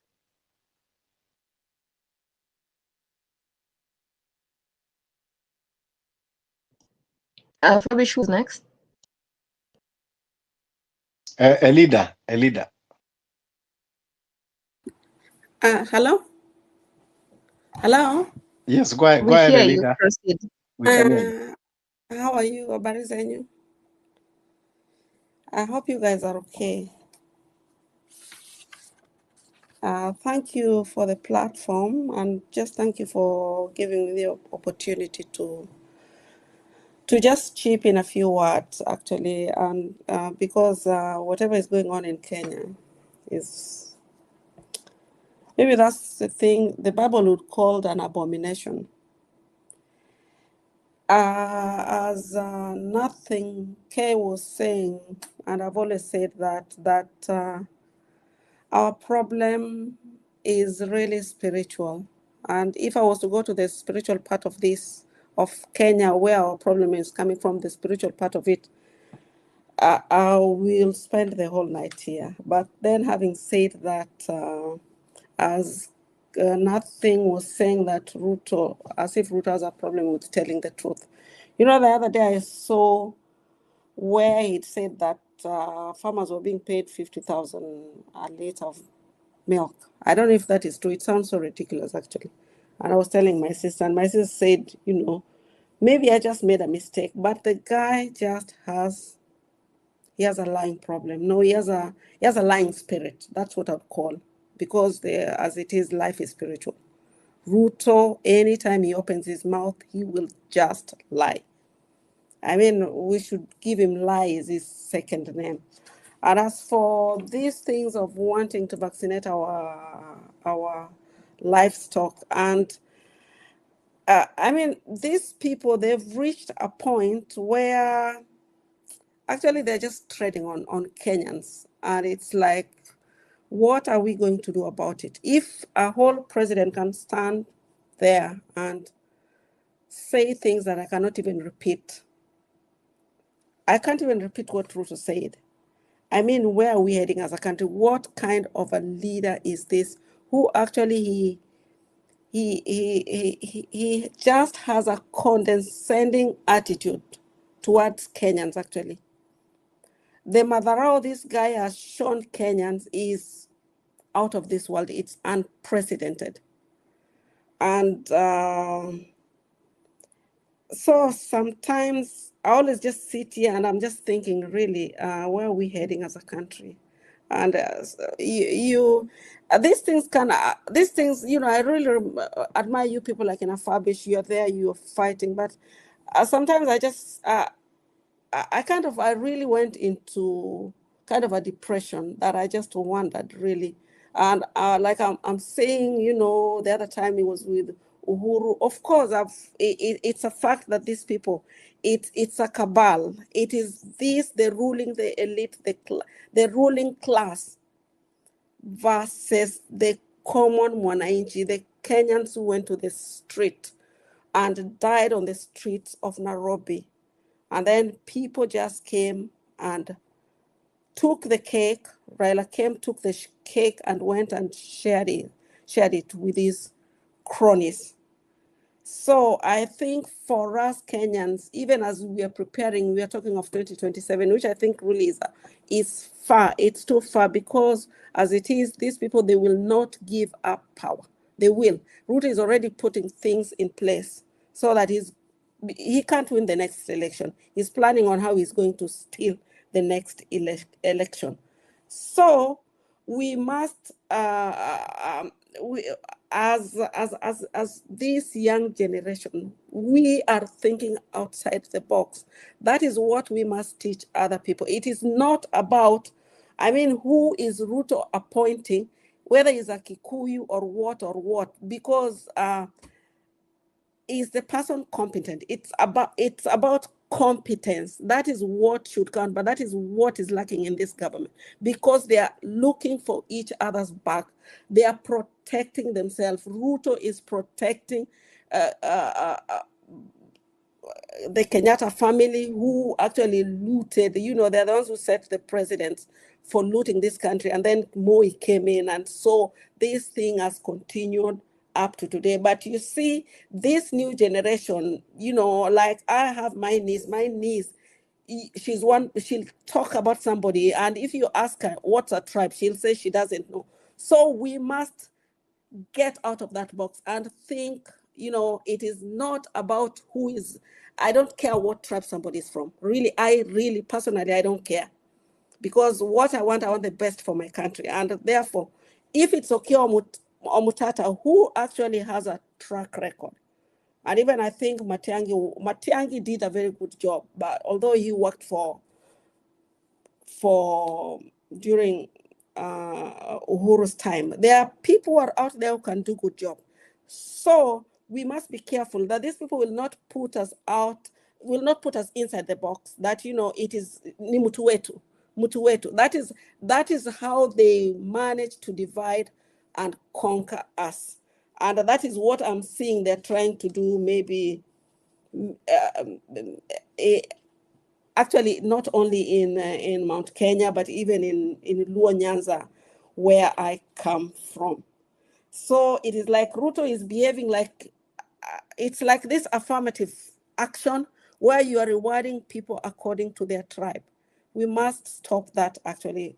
We must stop that. And people should be appointed according to, are they good? Are they going to do their job? So, and as I was saying, this thing of this vaccination of the cows, people are wondering why Ruto is so adamant about it. Ruto has been given some money, and these people, as I've always said, they're money junkies. He was given, I don't know how many million, was it 30 million or something like that, $30 million or something like that, to go and carry research. And being the devil that he is, the devil in the counter suit, he will take that money and he doesn't even care about the country, not thinking that even if I was greedy, how can I vaccinate? How can I allow how can I allow for the whole country for them to vaccinate our livestock? Because eventually it will end up in those things like butter and the milk product and all these things. And this is how these people, they are so greedy. I don't even know, they've reached a threshold of they're not thinking. Actually, they're not thinking. They're so greedy. They're so consumed with their own greed, and they are willing to take everything. Because the big question, if animals are the problem, livestock, as Bill Gates was explaining, then let's start with vaccinating those livestock, with those animals in the national park. And, as I'm just saying, I think even as we are breaking for Christmas, I think the best thing is just education, and we should make sure that we are not divided, that we will think outside the box. It's not Mutuwetu, it's who is the best person for this country. It should be who is going to give us the Kenyan we want. And Asante, I just wanted to add in a few things. And thank you so much, Fabish. Did you get your phone actually? Thank you so much, leader. Hiyo simu yako inafanya kazi? Simu yako imeharibika last time, I think. Oh, yeah. Thank you. Yes, now inafanya kazi kabisa. Sawa. And Merry Christmas. Yeah. And, let's keep on just agitating. I saw many people raise up their hands. Yes, let's just have 2 minutes. Okay. Hi, guys. Yeah. Thank you, KOT, for this platform today. Indeed, it is very, very important. First, kitu imefanyika leo, actually, I'm very, very shocked. And it is evident that the president we have, ni mtu mwingine ni mwoga, is confused, and he doesn't know whatever he's doing. But it is a good thing for us because now the whole political team wanajiri group, and this is a good thing for us because now we'll have, kama ni clear every person, we will go with all of them. Whatever happened on 25th of June, it is something that the president cannot allow it happen tena. And that's why you are seeing the president or the government is using all strategies to try and avoid that.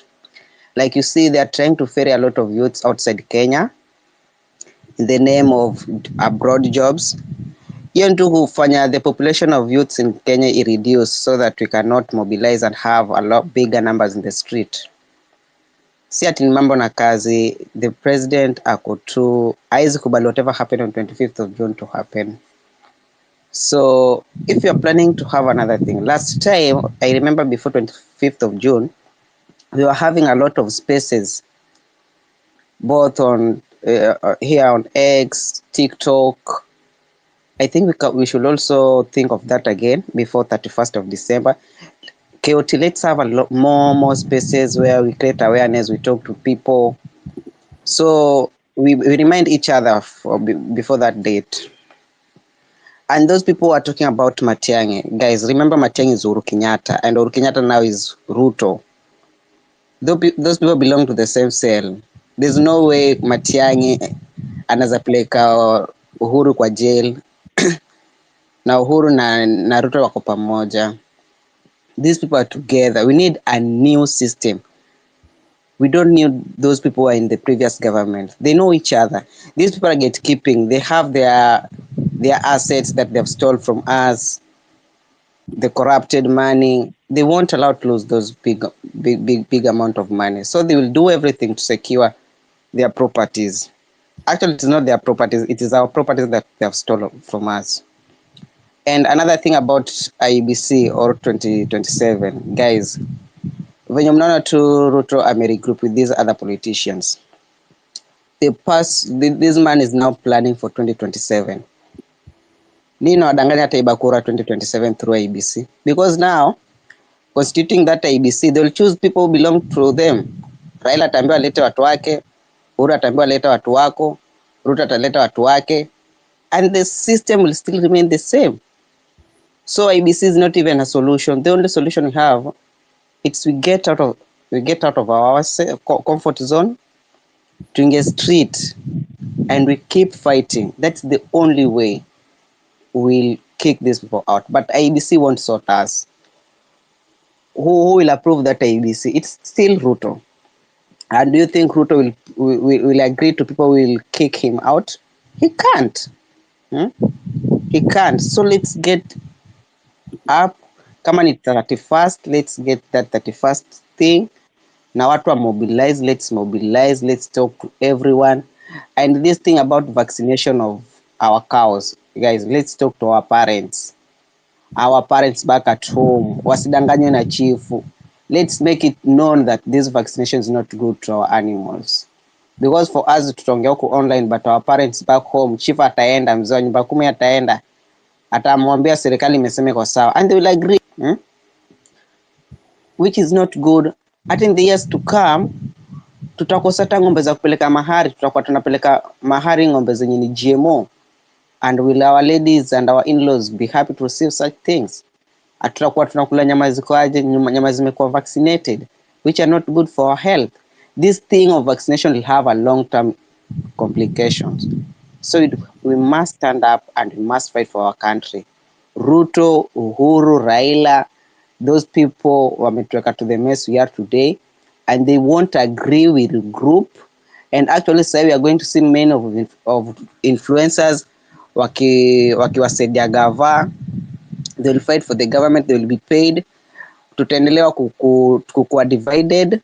Let's be prepared for that, and we'll see more sellouts like you know them, let me not mention their names.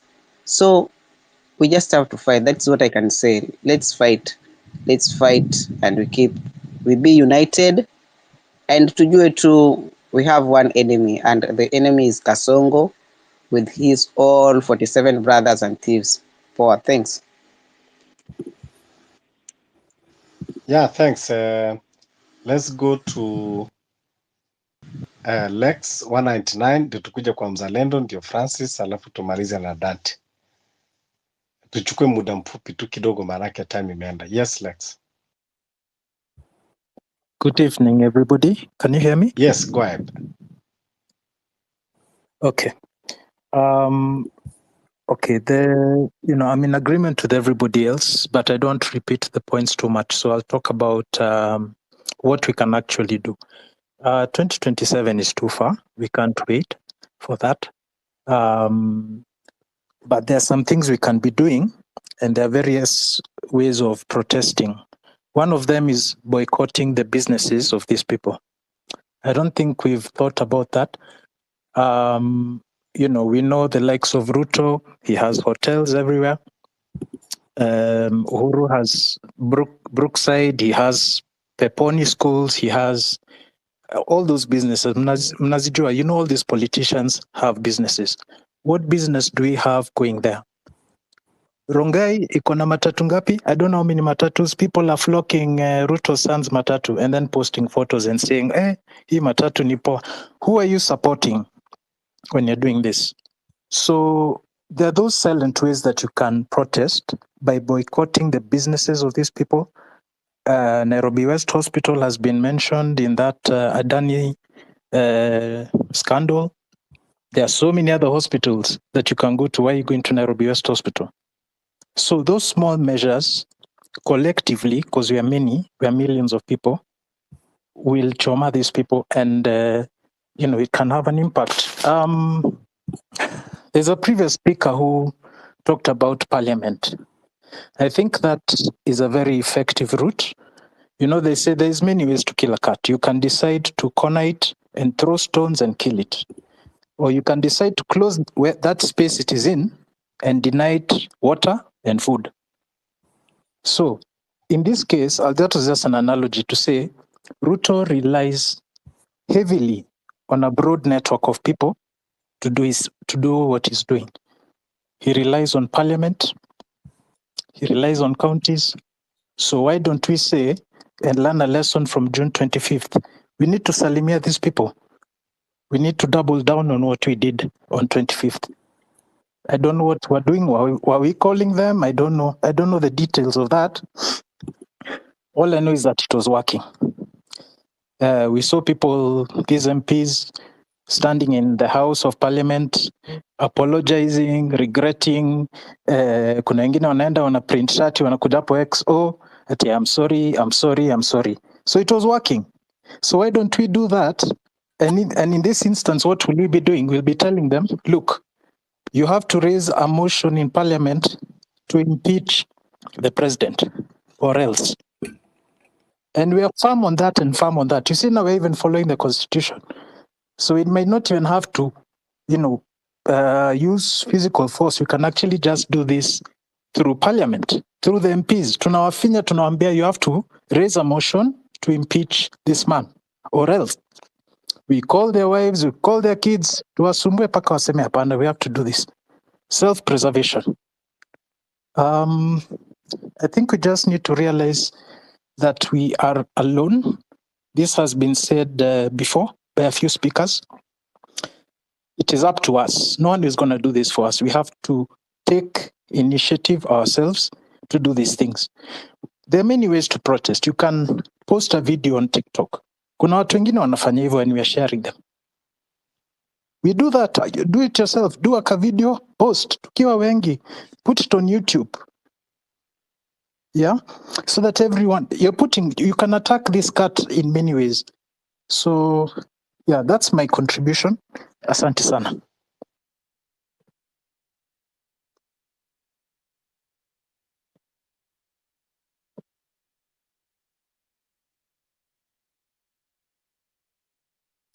I hope you heard Yes, me. yes, I heard you. I heard you. Thank you for that submission. So just on that point of boycotting businesses, I don't know how we can do this, KOT, anyone else. We need a full list of all the businesses of politicians in this country, because we know they are our enemies. What? It's not just Ruto. Today confirmed it. It is Kabogo, it is whoever, they are businesses, they are hotels. The banks, I think Uhuru has, NCBA, all their businesses, mnazijua zote. Don't board those matatus. Don't go to those hospitals. There are thousands of hotels in this country you can go to. You don't have to go to Weston. You don't have to go to other hotels. The apartments, ni mingi sana za Ruto.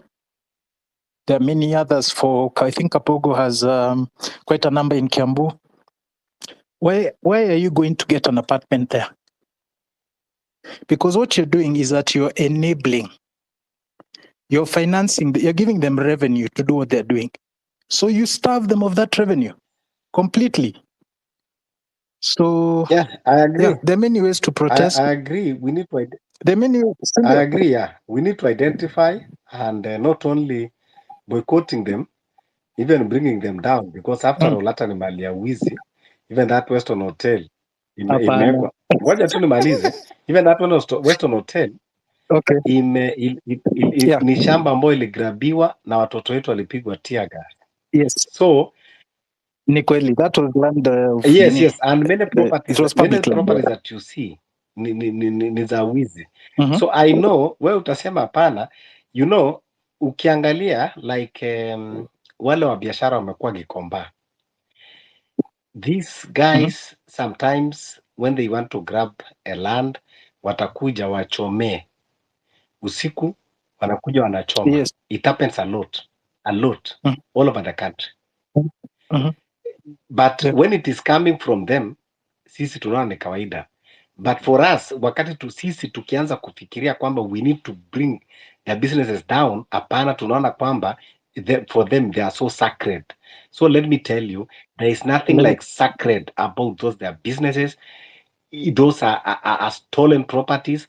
Na you know, sometimes you have to be radical because these people, unajua ukisema hapana, if these people they can go to length of killing us, itakuja kukua property tu ambayo imewekwa chini na hata ni za wizi. We have to understand and be ready to be that radical. Lakini if you are not radical, tunasema kwamba bado tunabembeleza na nini?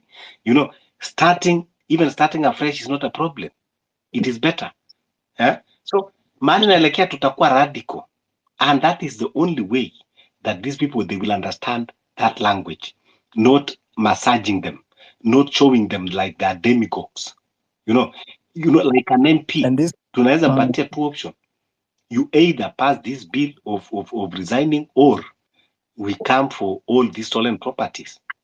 So anyway, like now, if you are wondering why even the reshuffle happened for cabinet, Kipchumba Murkomen, in his own official account, you can go and see there, he has posted in agreement ile pesa tulikuwa tunashangaa, the 500 million that we were told kwamba ililipwa kwa Grammy Award.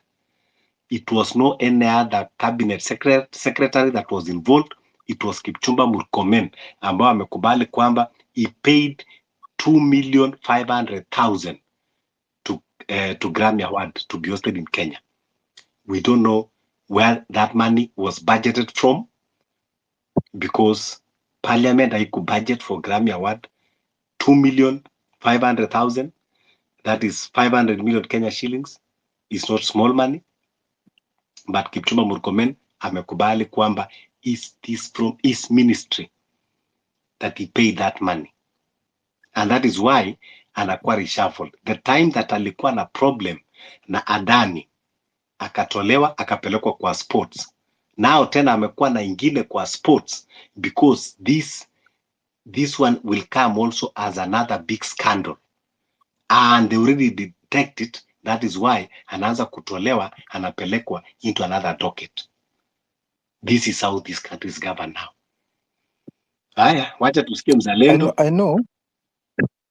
Wacha niseme hivi, just a small rebuttal to that. I was saying there are many ways to kill a cat. The cat will still die. Unaget? But now, my issue with your suggestion is valid 100%. Why don't we just bring down these businesses?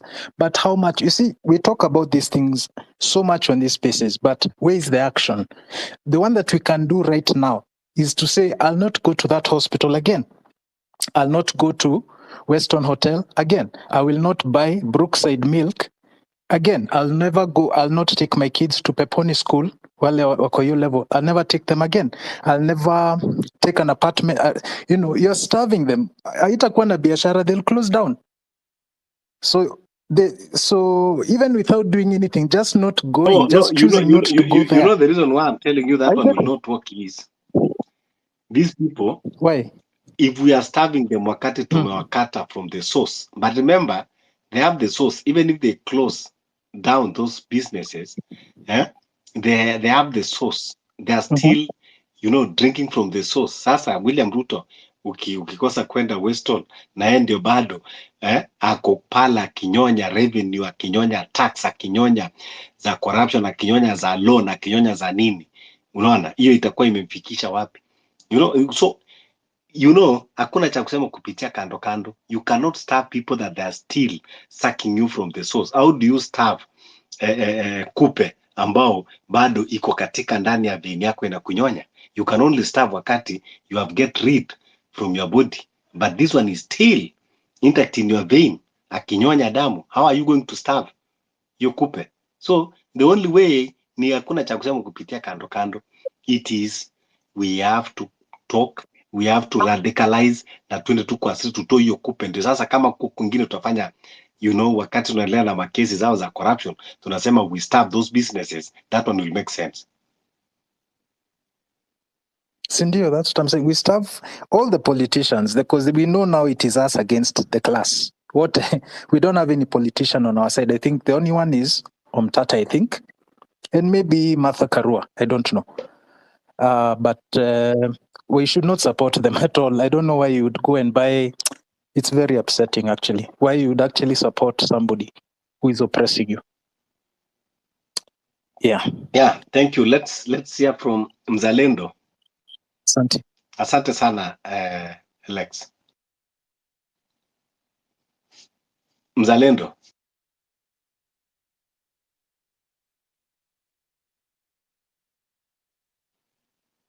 Oh, Mzalendo. Okay, Mzalendo. If you cannot hear Francis, go ahead. Good evening, comrades. Thank you so much, host, for giving this opportunity. My name is Francis Nyaga, and I'll be very brief. And I like the participation, and I'll just go straight to the point of we have one common enemy, and our common enemy is the high taxes, the corruption, the high cost of living. You know, our country is in a mess. Now, with all that, we know who is all behind that and the people behind that. And now, our main task as citizen of Kenya, the citizen with goodwill in Kenya, is for us to confront the enemy, and we have to do this together. Because how we can do this together is the unity of the oppressed people, the oppressed masses, and we must ensure in this battle or this revolution, economic revolution, we want to bring into our country, that we are not divided. We have unity, and we can only do that with ensuring that we don't have divided attention. Because the moment now, like what has happened today, it's madness. It's total madness. That us thinking that if we change the titles and allocate some certain positions to a certain tribe, so that that tribe can cool down the political temperature and think that we have the Adani issues, and issues that are affecting us, the NHIF, now we are being given the SHA, the SHE. What happened to NHIF? Those are the questions that we need to do, and how we can do this. I'm really not for us to start demonstrating and going to the street on 31st. It will not change anything. Now, what we need to do, we need to educate the masses, because once our masses, they are fully informed that this government is there to oppress us. This government is bringing things that they are not beneficial to our country. For instance, I saw last time, I speak to be corrected. The government owes NHIF almost 28 billion shillings. That money they want to come and force us down our throat that we should, for instance, inject our livestock. Can that money be taken to sort NHIF so that we can get a proper medical cover? Those are the issue. We need to educate our people, because, for instance, if we say that we have to boycott their businesses, it will not help, because we don't have our grandmothers, our those people that don't have, they're not on the internet, they're not technology savvy. They're not going to do that, and people are afraid. Now the Gen Z, me being a millennial, the Gen Z gave us the power, and they showed us that, you know what, as the millennials, we used to be scared because we used to be told, can't do this, you can't speak against the government, you can't speak the truth to the government. Now, I believe the next revolution, even that granny in the most remote place in our country, they will come out.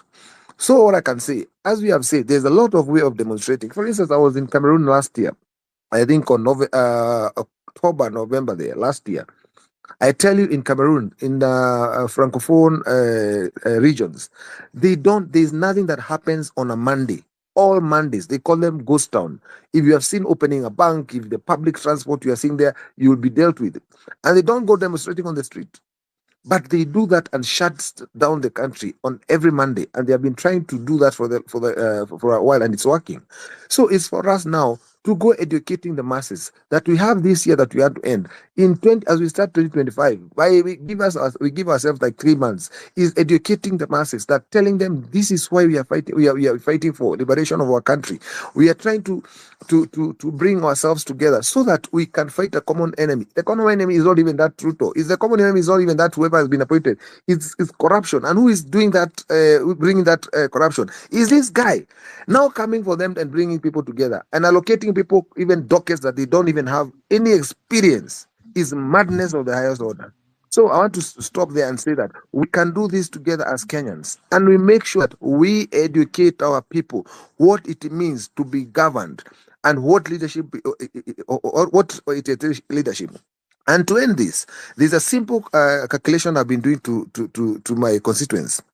I just come and just tell them, if somebody gave you 10,000 shillings right now for you to support a crazy politician or whoever you call a leader, I know everyone will take it and support you.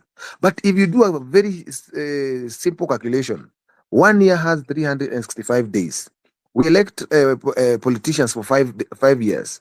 That's 365 times 5. That comes to 1,850 days. If you divide 10,000 by 1850 days, that's 1,850 days. That's 5 shillings a day. That's the madness we need to tell our people, that we need to elect leaders based on what they are going to do for us. And they are not our bosses. They are our servant to serve us. So thank you so much for that. And apologies that I've come late. And I believe that we together, we are going to move forward in a good way. And we can liberate our country. And your time ya wajinga imeisha. Kenyans, we are woke.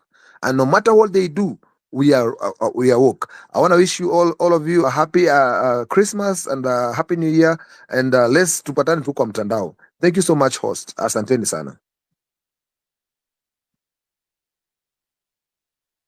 Thank you. Let's go to Olwande. Oh, Dante first, then Olwande. Thank you, Sana, Fabish.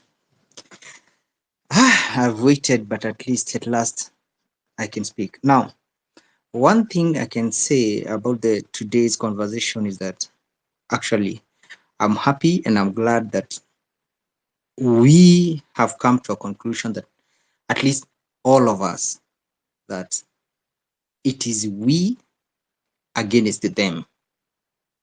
Hakuna kitu ingine hapo. It is we, because actually wamejiform wote in one basket. We have concluded that. Now, I want to talk about the people who are talking about 2027. Okay, everybody, kila mtu ako free kuwa na point yake. You know, everybody has his or her opinion, ni right, but if you are here in this space and you are thinking about 2027, this one is for you.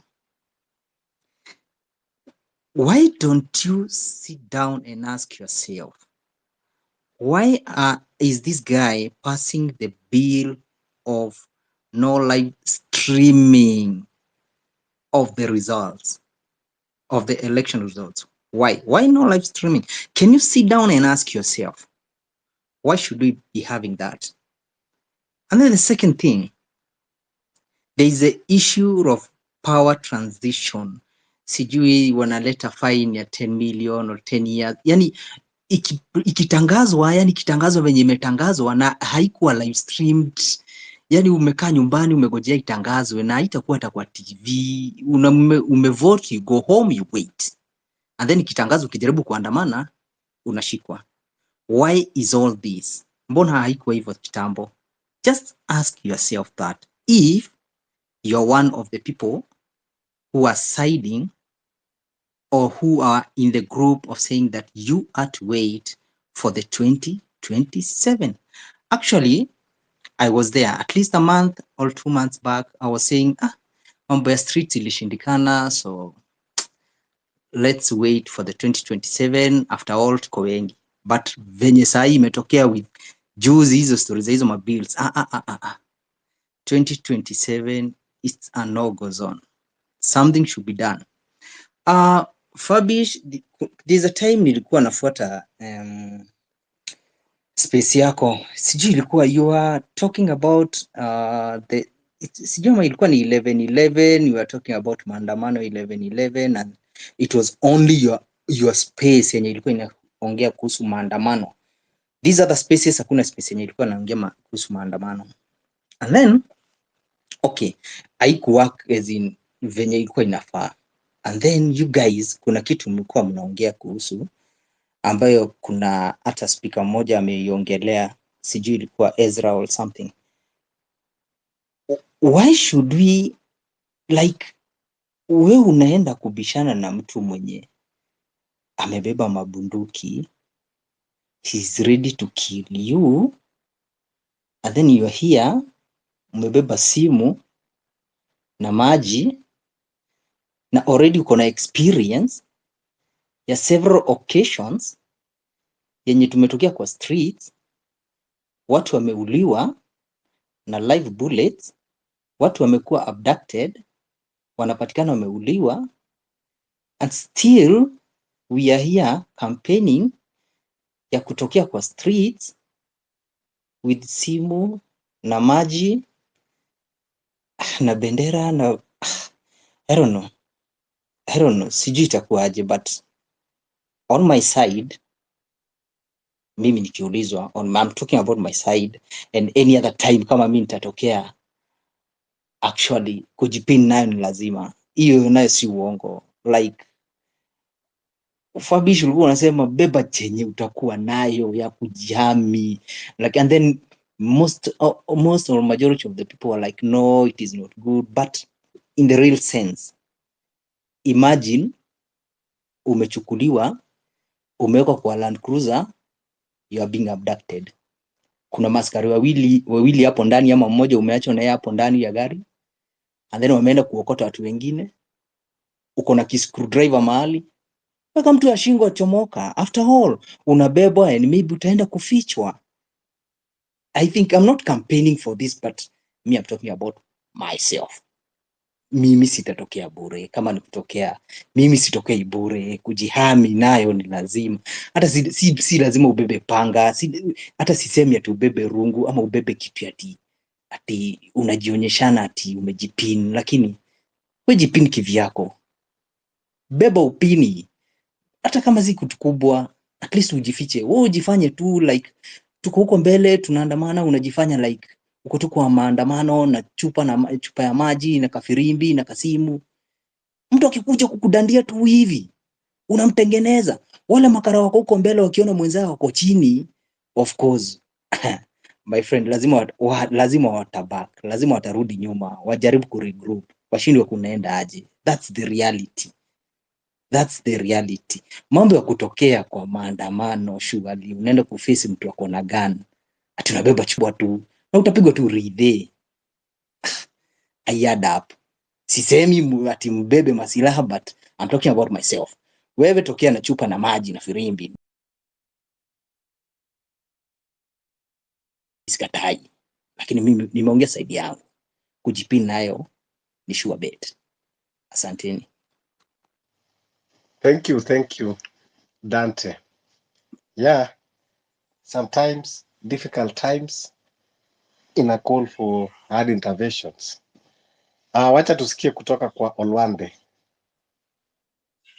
Okay, thank you. Thank you, Fabish. Thank you, KOT, for this space. Na mimi nataka tu muangalie hizi vitu hivi. When I saw Uhuru and the Ruto meeting, then after they brought two contrary statements, I knew something was cooking.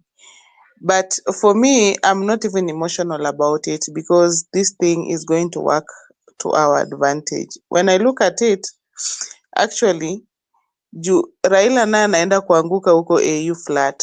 Of that, I'm praying for so hard, and if it happens, disaster will happen here in Kenya. Because if you look at it so well, hiyo CS ya interior, Raila was targeting it so much. So definitely they're also disappointed. Even if they're not talking about it, I believe they're disappointed because that is the seat they were really eyeing. That is number one. Number two, what actually I've seen today, in fact, me, I was so busy, I was not on the social media at that time. So somebody from the village called me and told me, hey, have you seen what is happening? Then I said no. Kwani what is happening? Akaniambia, ujaona kwa news? Nikamwambia mi siwatchingi news. Akaniambia ujaona kina Mutahi Kagwe sasa sahii ndio wamepewa kiti na wamepewa kazi. And the person was so disappointed, was like, hiyo naye huyo Ruto hana mwelekeo. And I was like, okay, if people from the village can view these things the way I'm viewing it, it means that actually people are tired. And this thing of kingpin is not working. One thing I know, those same Kikuyus that they're trying to please, Kikuyus have known that being in government is nothing so long as the systems are not working. I think each and every person in Kenya has felt the heat. So what is the political class doing? They are regrouping themselves to protect their loot, which is okay. But now we are left Kenyans versus our oppressors, which is good. So me, I'm looking at it at a very positive angle, and I believe it's going to work for us. Secondly, hii maneno ya hii bill ya leo, I think we should do something about it here on social media. People are quiet about it, but that bill is very impunitive. For example, we have had cases where people are being assassinated just because they were given that mandate to stand for certain positions in the IEBC. And I'll give an example with Chris Muhando. He just died like that and life moved on. So I'm imagining a scenario whereby somebody is refusing to transmit power because there was corruption involved, or there was theft of votes involved. Then that person, because of his integrity, he is arrested up to 100, up to 10 years in prison, or 10 million. So it really doesn't make sense. So those are the things that we should be refusing, because definitely Ruto uses the same MPs to bring laws. So they are using laws, they are also using misuse of power to implement what they want to implement. Because when it comes to budgeting for our money, they don't look at the law. But when it comes now to introducing what they want, they look at the law. So those are the things that Kenyans are supposed to be looking at. Lastly, on that issue of IEBC, I think the constitution is very clear. We have 290 constituencies, and results declared at the constituencies are final results. So I don't know what this government does at Bomas of Kenya. So probably this is a place where now votes are stolen. And with our caliber in this country, Ruto cannot tell us in this century we are still supposed to be using papers when voting, because the system, there can be systems, and anytime the systems are tampered with, people will just know. It will just be automatic that people will see it, that actually there was a tamper in this system, and that is why the tallying are not really making sense. I want a situation whereby I can vote biometrically and come back home and check through the system where I voted, the time I voted, and also whom I voted for, probably because they will be in the system. This issue, that's why we should, if we want to bring change, we should be advocating for the reforms at the IEBC first before we do any other thing, because Ruto will not go home just as by voting. Ruto is somebody who is going home through voting, through going out to the streets and telling him no. Otherwise, if you're waiting for Ruto, because right now he's desperate, whatever he's displaying is desperation. And that is why you are seeing he is also introducing those bills because he knows very well he will not win. So he's trying all measures and he knows nobody can be president without the rule of law. So what we should first of all be refusing, and in these all social media platforms, I think I've tried to talk about it on TikTok, but still we should be amplifying that there should be no bombers of Kenya. Results to be announced at the constituency level, and that's final. This issue of bombers of Kenya is what is draining this country to whatever it is right now. But me, I'm happy. The pressure that we are pushing is what is making these people to be this desperate. So guys, me naweza waambia tu, let us keep on with the pressure so that this government can feel that the youths know what they want. It is time for us. The time is now, not tomorrow. Thank you.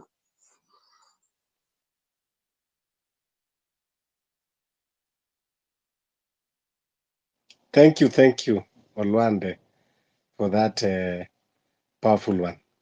Sheila?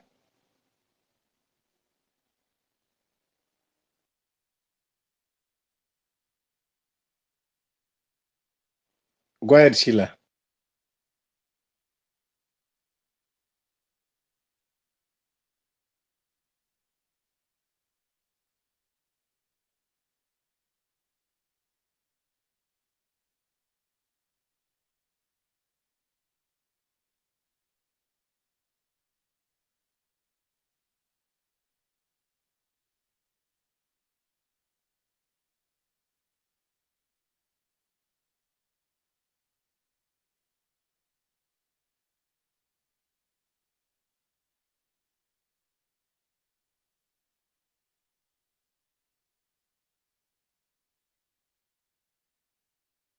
I think she's attempting to speak, but it's maybe she's on mute on her side. I don't know.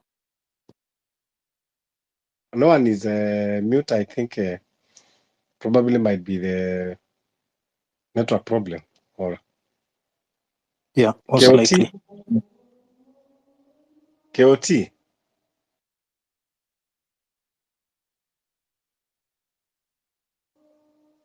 KOT? Okay, so guys, I think we have already have enough time to talk.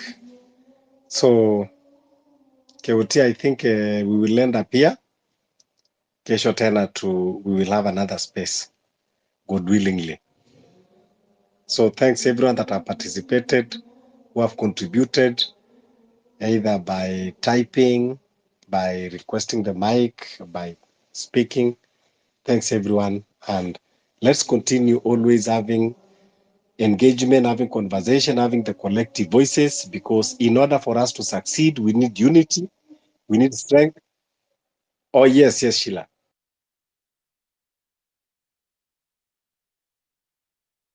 Before ni vile tu vitu ni mingi za kusema tuwezi maliza.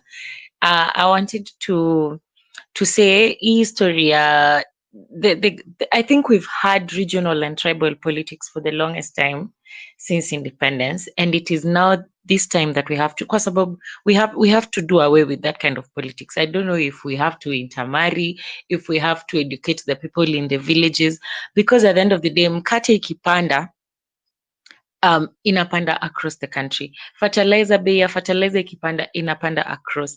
If fuel mafuta the cost of fuel ikipanda, everything else, whether you are in central, whether you're in Nyanza, whether you are in the coastal region, kila kitu it affects us. There's nothing enye inasaidia. Now that Lee Kinyanjui is in now that the Uhuru put his experts in government, is there any Kikuyu here that's going to benefit directly from those three? No one. Nothing. Even me, I'm a Kisi, and the fact that Matiang'i was in government, it didn't help me.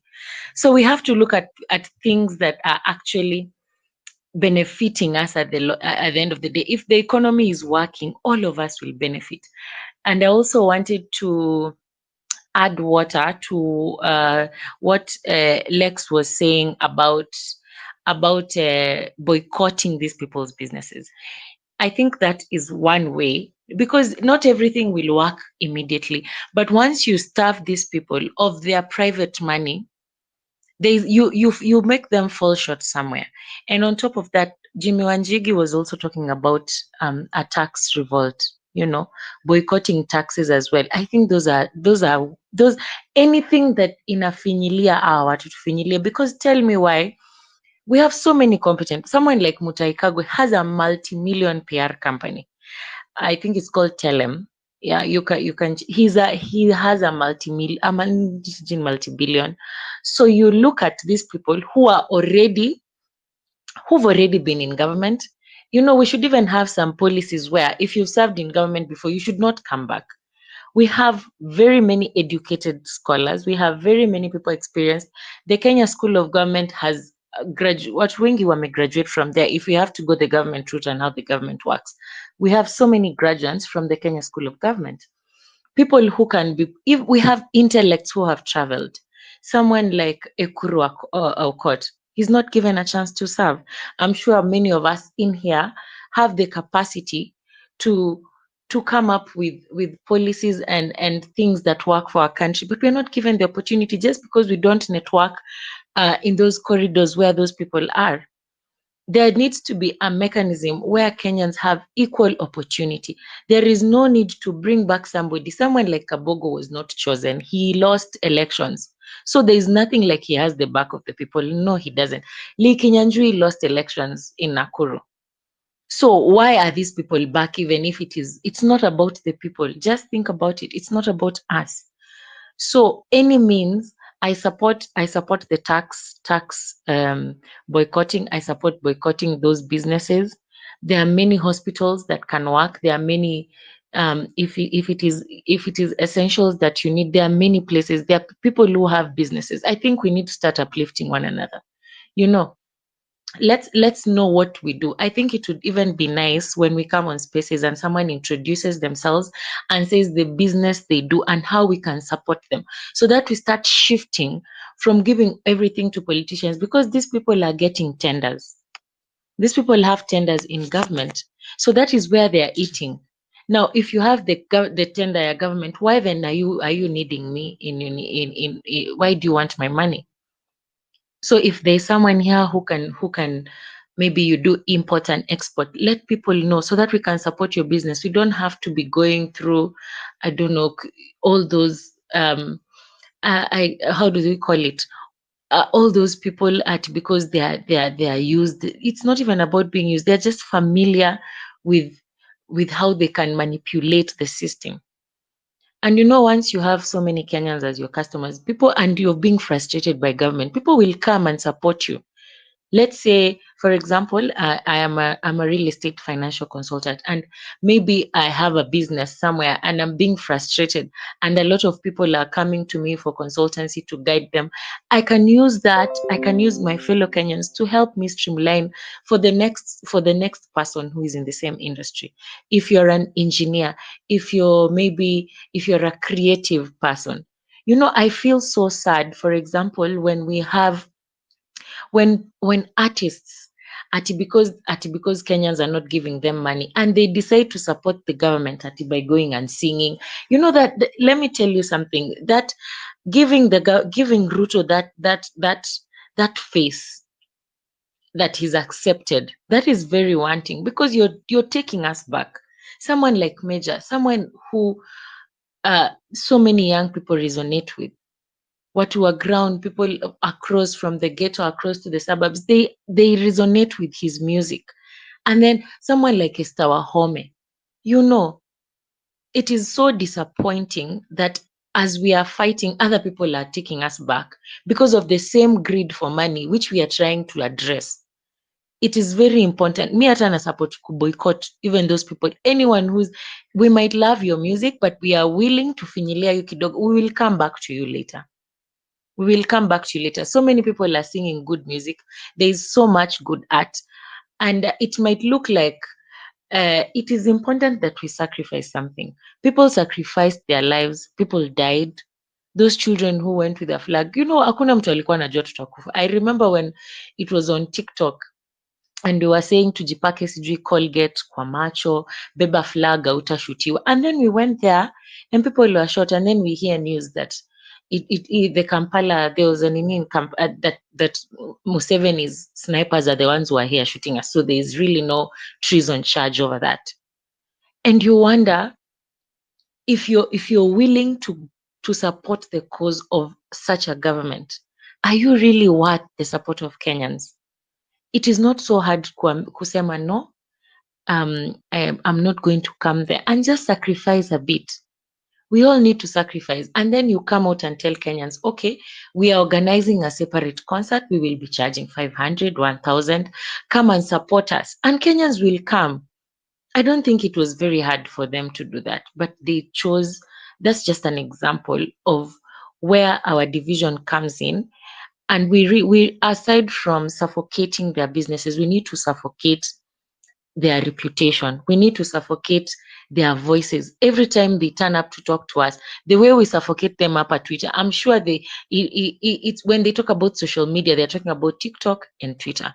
So let us remember to be united, and let's continue every way we can suffocate these people and make them feel the pinch. We will. Even a billionaire, Ruto, lose 1 million, if he feels he's not getting 1 million or 100,000 from somewhere, he's going to want to know. Now, I have also seen news that a committee has been formed of inquiry to find out why businesses are closing in Kenya. Like it is news. Why do you need a task force for that? There's the Ministry of Trade and Investment. Ask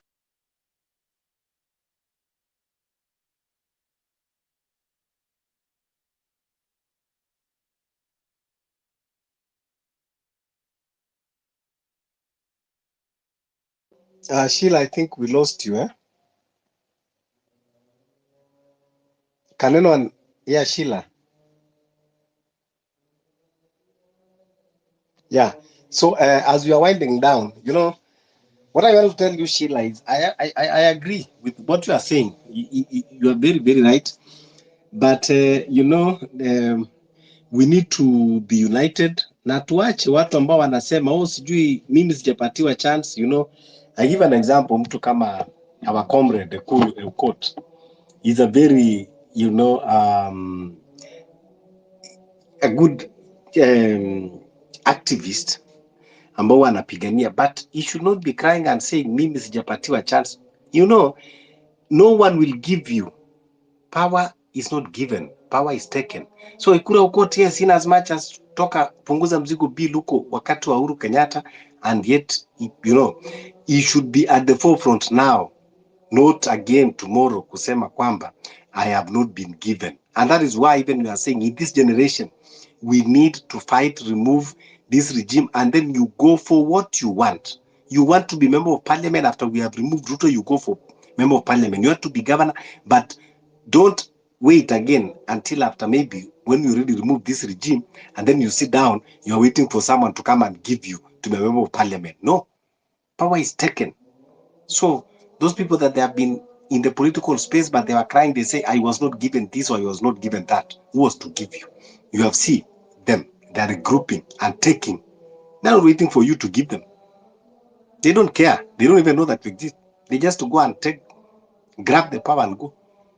Now, today, we are crying because they are regrouping. When we talk of unity of purpose, we should learn from our enemies now the meaning of the unity of purpose. See how they are united for the purpose of just eating this country. But us, that we are the subjects, that we are the oppressed, we cannot unite. But them, no matter what you tell them, Baka Uhuru Kenyatta tulimtumia salamu not long time ago, but still he had to go for the unity of purpose. Mtu tumemtumia salamu just some few weeks ago, I think even as early as last week, but he cannot listen because he had his own self-interest. He want to secure whatever you have looted in this country. You don't want anything that can open the cases. So now you think that you have to massage William Ruto so that they can continue protecting him. But it is good that the opportunity has come so that when we are commanding thunder, we know where to direct. At least they will not confuse our thunder now going forward. Tunajua kwamba they have regrouped. This is where they are, all of them. So guys, I think we have had enough. Let's wrap it up. KOT, thank you so much for giving us this space. And thank you everyone that participated. Not unless KOT, you have anything to add? If not, we just wrap it up. KOT. Hey, good night, guys. Good night, good night, good night.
faced him. Tulikuwa tunajua mali yako, and we have intel that the guy was shivering. Alikuwa tense and he was ready to even step down.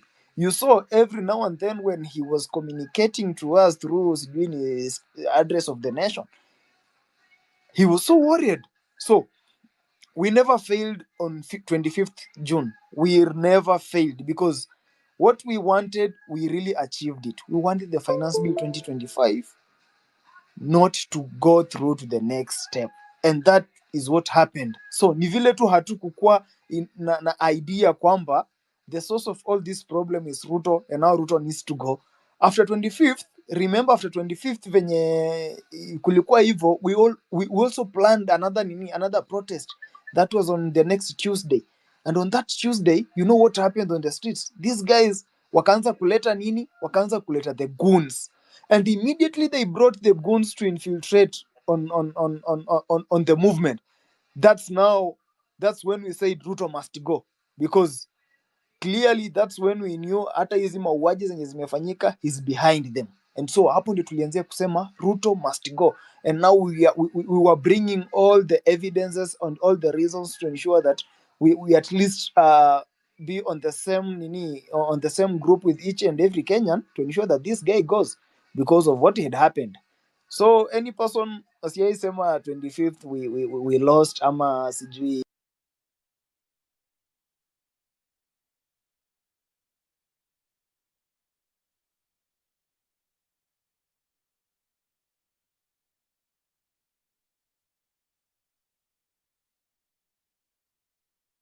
very major role in that revolution moment. There is a time we felt like polisi wametuzoea sana wanaume, they feel like we are the one who are bringing in chaos.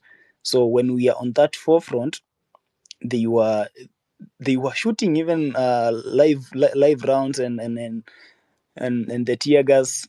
But now we had a space, was it on Wednesday, yeah, before we went on the street on Thursday, and we all agree that now moving forward, what we are going to do, let us put the ladies on the forefront.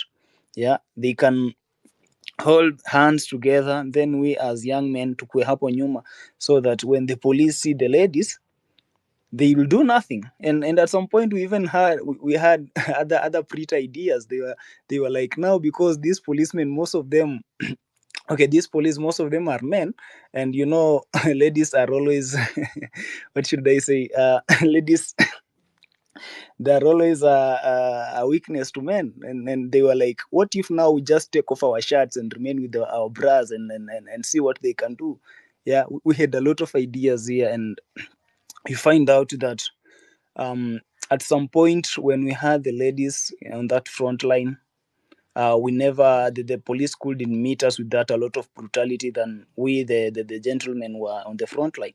So honestly, ladies played a very major role. We have a video, we have a trending, we had a trending video where we had this lady, a doctor at the Holy Basilica, who was shouting at the policemen. He was like, you police, why are you shooting against these guys here, and yet we as the doctors are trying to save them? And the police was like, we are going to kill even more. Remember, it was a lady. So you find out that most of the trending the trendings of the movement, they were ladies, and that one tells you that ladies really played a very, very major role. And honestly, from where I see it, I just want to say thank you to all the ladies who showed up on the streets, those who were supportive in one and other way. You have really helped us, because you've really ensured that this country, we are no longer into the dictatorial regime, and that's what we have been fighting for. So any day, anytime we are having a moment of the sort, ladies, just feel encouraged that we do appreciate you. Karibu. Asante sana KOT. I would like you to continue speaking some other time, but sorry, Wanjuru, I've interjected a bit because Dr. Abdi is in the middle of a different time zone. And Buka, I know you were supposed to speak guys next. did a very, very amazing job. Oh. Ala, ulikuwa umepotea, sasa umerudi. Wanjiro, can you hear me? Yeah, I can hear you. Maybe KOT alikuwa na internet shida. Alikuwa anapika ugali. Okay, so sorry to interrupt. Buka was the next on the line, but Dr. Abdi is in a different time zone. So kindly allow him. He said it won't take long to speak fast, and then we can have Buka come in. Yes. Thank you, Redemptor. How are you? Can you hear me? Loud and clear, Karibu. Thank you, Asante. I'll just be very quick. I've just been listening in the middle of something I was doing. I just want to say that women really are the backbone of every successful revolution. I think they play a very critical yet an underappreciated roles. I think historically, I think women have not only been supporters but also leaders, strategists, and frontline participants in revolutions across the globe. I think the involvement, I think, actually shapes the moral, social, and political fabric of any uprising. I think. For example, in Kenya, if I remember my history very well, I think there was a lady by the name Mekatili Wamenza. I think probably that was the name. I think she stood against the colonial oppressions, I think, during her time, showing that the struggle for justice, equity, transcends gender. Even in today's history, you can also see a couple of other women who stood up, I think. I think women in revolutionary movements are not just marching, they are mobilizing, organizing, and I think they redefine the leadership by advocating for inclusive solutions that address the structural inequalities affecting communities, I think. I would also say they play an impactful role in revolutions that must address gender specific resources, safety, and equal representation in leadership. I think all these play into a part. So I think we must recognize that revolution without women is incomplete. Their involvement is not just a moral imperative, but a strategic necessity for any movement that seeks lasting transformation, I think. So, in my view, I would say let's empower, protect, and amplify women in every step of the struggle. Only then we can truly reclaim to be fighting for justice for all. I think this is what I believe. Also, women have been at the forefront of revolutionary struggles in, as I said, in Kenya and across the globe, driving movements that demand justice, equity, and change. I think. So I think there are a lot of women like Wambuyo Tiene, Fidel Marshall Muthoni. They played a crucial role in the Mau Mau movement. So I'll leave it there, and I will say women have consistently shaped revolutions across Africa and the world. Thank you. That was my submission to you.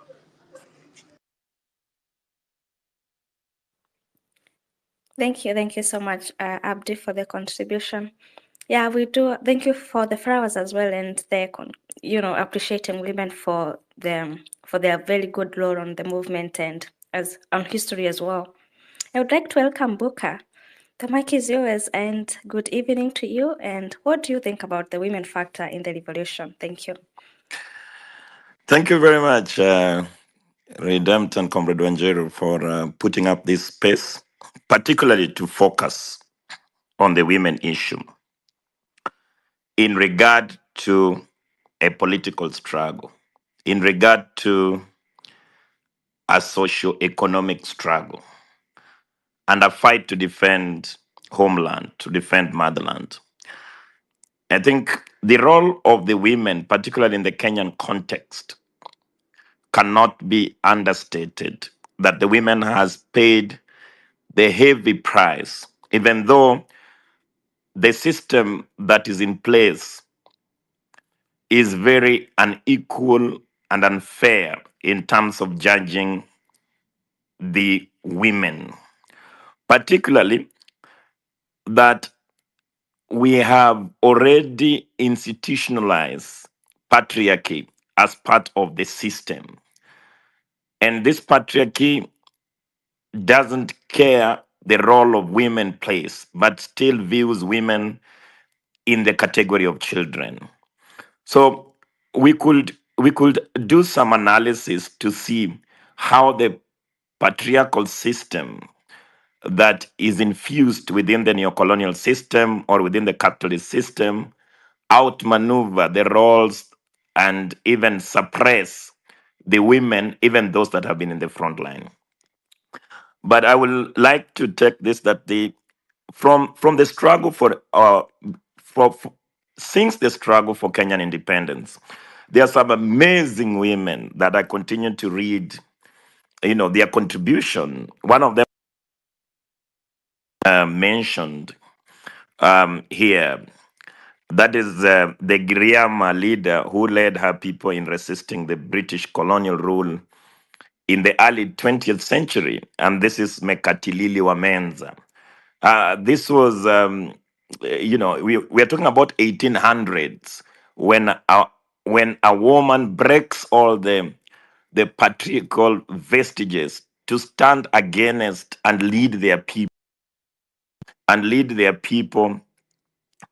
to, to fight for independence. In my analysis, I think that was really brave. So, in fact, this space I clearly dedicated to Mekatilili Wamenza. I can dedicate it to Field Marshal Mudhoni Nyanjiro. We can dedicate this space to the women that have been in the front line during the GNC uprising. Some of them, my comrade KOT has outlined. But as you've given me this point, I just wanted to use my lenses because I also think that it is important to understand the oppression of women as part of the oppressed gender and also part of the tactics that the ruling class uses to divide the poor, working class, and majority of the people. When they vilify the woman, they want to separate the women's struggle, especially the struggle for poor women. They want to separate that struggle from the entire societal struggle of the male gender.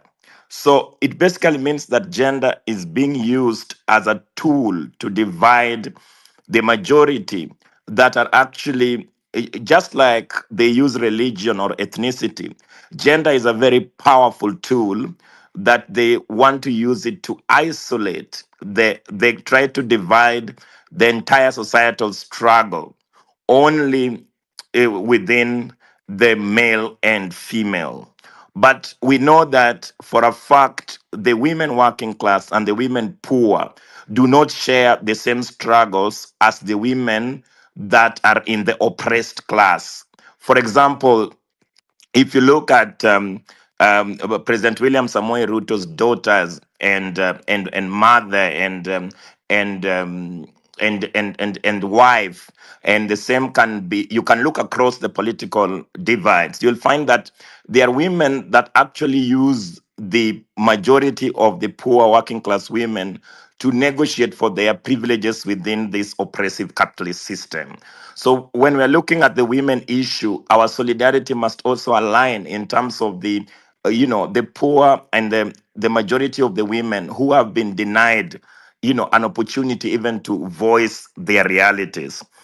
So, having said that, and I also wanted to say that globally, just not in Kenya, women has played a very significant role in terms of advancing other revolutionary, movements.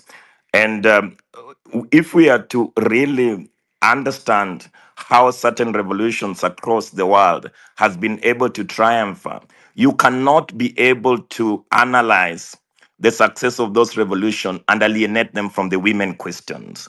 So for each revolution, they have created their revolutionaries, and the women has been at the core.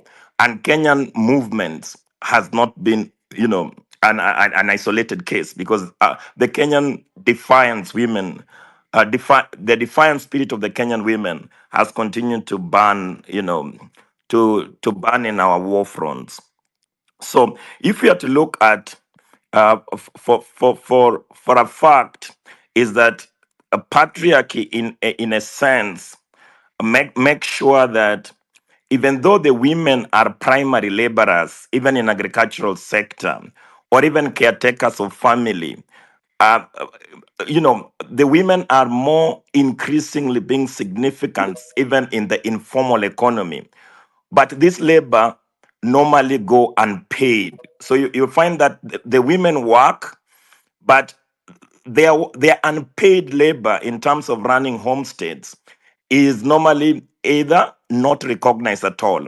And even when the women join the formalized, work environment, they can contribute even in terms of skills and labor, but just because they are women and the system is hostile to women, you will find that their labor remains, they remain either undervalued or even their contributions are unrecognized, and consistently women get exploited. And I think the systemic problem around the women question cannot be looked in isolation in terms of trying also to liberate the entire society from the oppressive system, particularly the oppressive system of capitalism. And I could say that there are two ways, very two critical ways that capitalism thrives in terms of exploiting women. One of them is the direct economic exploitation. And you will remember that women are, they are mainly concentrated in fairly low paying jobs. Those jobs are very insecure, and you can look at them both in informal and formal sectors. Even if you look at, sometimes I get very angry when I realize that I go to a social place like in a Kenyan restaurant or even in a bar, and you find that the bar owner has has placed ladies to work for free because the ladies will be able to collect could be able to collect only tips from to survive. So they put them on what they're calling a probation of 3 months, and then they have to work literally for free and make sure that they only rely on tips from the people who come to patron such places. And even in terms of the rate of unionization of women that are waitresses or in the informal sector, it's almost none. So you realize that this, even if you look at even the wage gap that exists between two, I'm taking the example of a waitress because you will realize that some people still manage to pay women even much lower wages than men in the current Kenyan society. So that discrimination is quite something within the Kenyan economy. And even other jobs are normally related to women. If you're looking for a domestic house worker, it's the woman that goes to work in these families, and they end up in very horrible situations where even the competition between the husband and the wife in those make sure that the woman worker is even more repressed in those in such a setting. And the other thing I also think is also cultural and ideological oppression, because when you constantly undermine the woman, either theoretically and you consistently remind in all the conversations. One of the most annoying things when I attend the bunges, like I was in Jacaranda Bunge 2 days ago, and everybody who stands to speak publicly only mention women as their property. And they're wondering, why they should be only be seeing a woman who they are in equal relationship with as a lesser person. So I think this is something that capitalism has able to achieve through cultural and ideological oppression, where you relate women to subordinate roles. And even when you're talking about in my village, I don't know how many people of you have been to Siaya. There used to be a multinational there that grows rice, and you will realize that the amount of women that he employed as bird chasers with very meager income it just brings how somebody should be infuriated, how the system tries to put women in as second class citizens, while trying to even reward the other gender, which we must continue to consider as a systemic issue. So in Kenya, for example, we can probably see the exploitation of women in agriculture, For example, even though the Kenyan constitution is quite progressive about land ownership, but the women of this country is still alive to the fact that, you know, there are certain customs within different nationalities that still want to stand against women only as stealers of land, but do not have the right to own land. And even if they try to take the bold step to take these issues to court, then they will be called, they are either activists or they are demeaned, or they are called all sorts of names, especially if the woman has not gotten has not gotten married, even if they come to get land in the regional. So what I'm trying to demonstrate is that the system is so unequal, in the sense that for us who are in the revolutionary struggle, we must continue to make our revolutionary space also a safe space for all the genders, and make sure that they can, since we are in the process of creating a new society, that we must also give not just the women, but all the oppressed genders a good environment where they can thrive as true revolutionaries. But if you are to discuss about any revolution to take place in Kenya and then ignore what the role of the Kenyan woman will be, then it will not be a revolution. Because a revolution should be able to move one society from one backwardness and make it forward to a better society. So we can only imagine a better woman in Kenya after the revolution takes place, that considers women as a key stakeholders in terms of advancing the Kenyan a national project. Now, in terms of this government of the day, there are certain women that has been employed in government. These are not women that actually they actually are in solidarity with the oppressed women, because it's just a window dressing exercise where a patriarchal man will basically just appoint certain women, and even when they give those women positions, they are only giving those women position to try and showcase a different image. But even they try to undermine the decisions of those women in terms of making sure that they only follow orders, as if they do not have a brain of themselves. But in actual sense, those are also privileged women that are complacents of the women oppression within the Kenyan, society.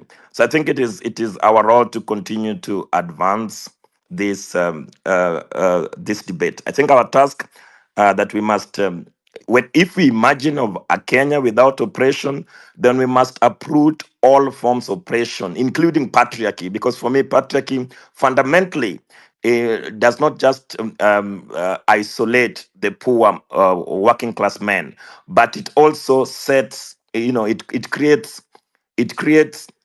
a gender, intergender conflicts to safeguard, the ruling class that is obviously corrupt, that all of us should be pointing our guns to. So last time when I was in KOT in the streets, it was quite a beautiful moment for especially the women from the party that I lead, which is the Communist Party Marxist, that we used to talk about the feminism movement and revolutionary feminism and reactionary feminism. So when we went to the street, it was not even a theoretical question. It became a practical question, that there were some women that were complacent of only vilifying women being killed by men, but they could not see the relationship of women being killed by men in relation to President William Samoei Ruto's government, and also in relation to patriarchy and the neocolonial state that President William Samoei Ruto administers.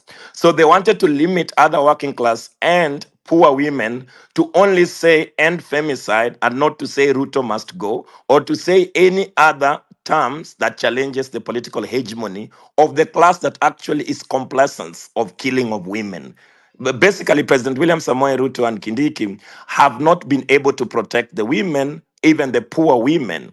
And if you look at it, when the women are killed, If the government basically says that we have not murdered these women, but we have given the government the resources, we've given President William Samoei Ruto money to finance, NIS to collect intelligence, but he only uses intelligence to actually round up activists to kill them instead of using, our money to prevent crime. So either way, when we are talking about the liberation of women and to end femicide, we must be able to actually articulate this issue within the unequal system that is being run by President William Samoei Ruto and the other political class. I think that interconnection, we saw it running in the street. So we had three fronts in the street. One front was highly political and was being confronted actively with the police, and then we had another front that was more pro-government, and and they were saying we don't want people saying Ruto must go.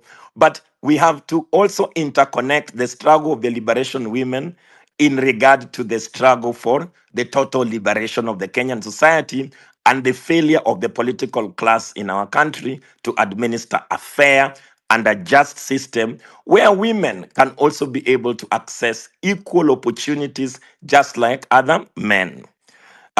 In regard also, I just wanted to mention Oroba's campaigns. I don't know if you've seen it, to campaign as a woman, but also to demean your other majority of women. When you make a women issue exclusive around you to only, to build a brand as a member of parliament is not to help the majority of the women. To help the majority of the women is to try to analyze the structural inequalities, the structural repression that the woman gender experiences and other oppressed genders within the neocolonial capitalist Kenya. Thank you very much, Comrade Redant and Wanjeru, and I hope that we will continue to advance this debate. Thank you so much, Luca. I do appreciate your submissions and the love you have for women and the women leadership. I think we took a lot of notes from your submissions. Hata sijui ni comment na gani, but thank you. I do appreciate you a lot for the love that you've given to the women and for everything generally. You make us feel like we have all this power, and I do appreciate. I can see we have someone with the name of John Kiarie. The mic is yours. Thank you so much. I must appreciate the host of this space. Actually, you've been very consistent. Wanjiro, I've been following. Redemptor, thank you for good job. So, myself, I think I'm a beneficiary to the strength of a woman. I know African J, Yeah. Talked about the strength of a woman.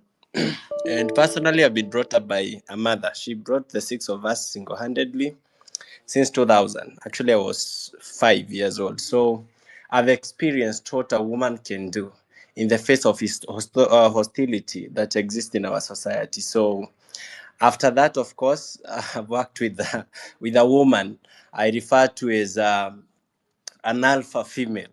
That is Mother Karua. There's a time I served the party, the NARC Kenya party, as a national youth leader, but stepped aside to try and see how I can respond to the call of our generation.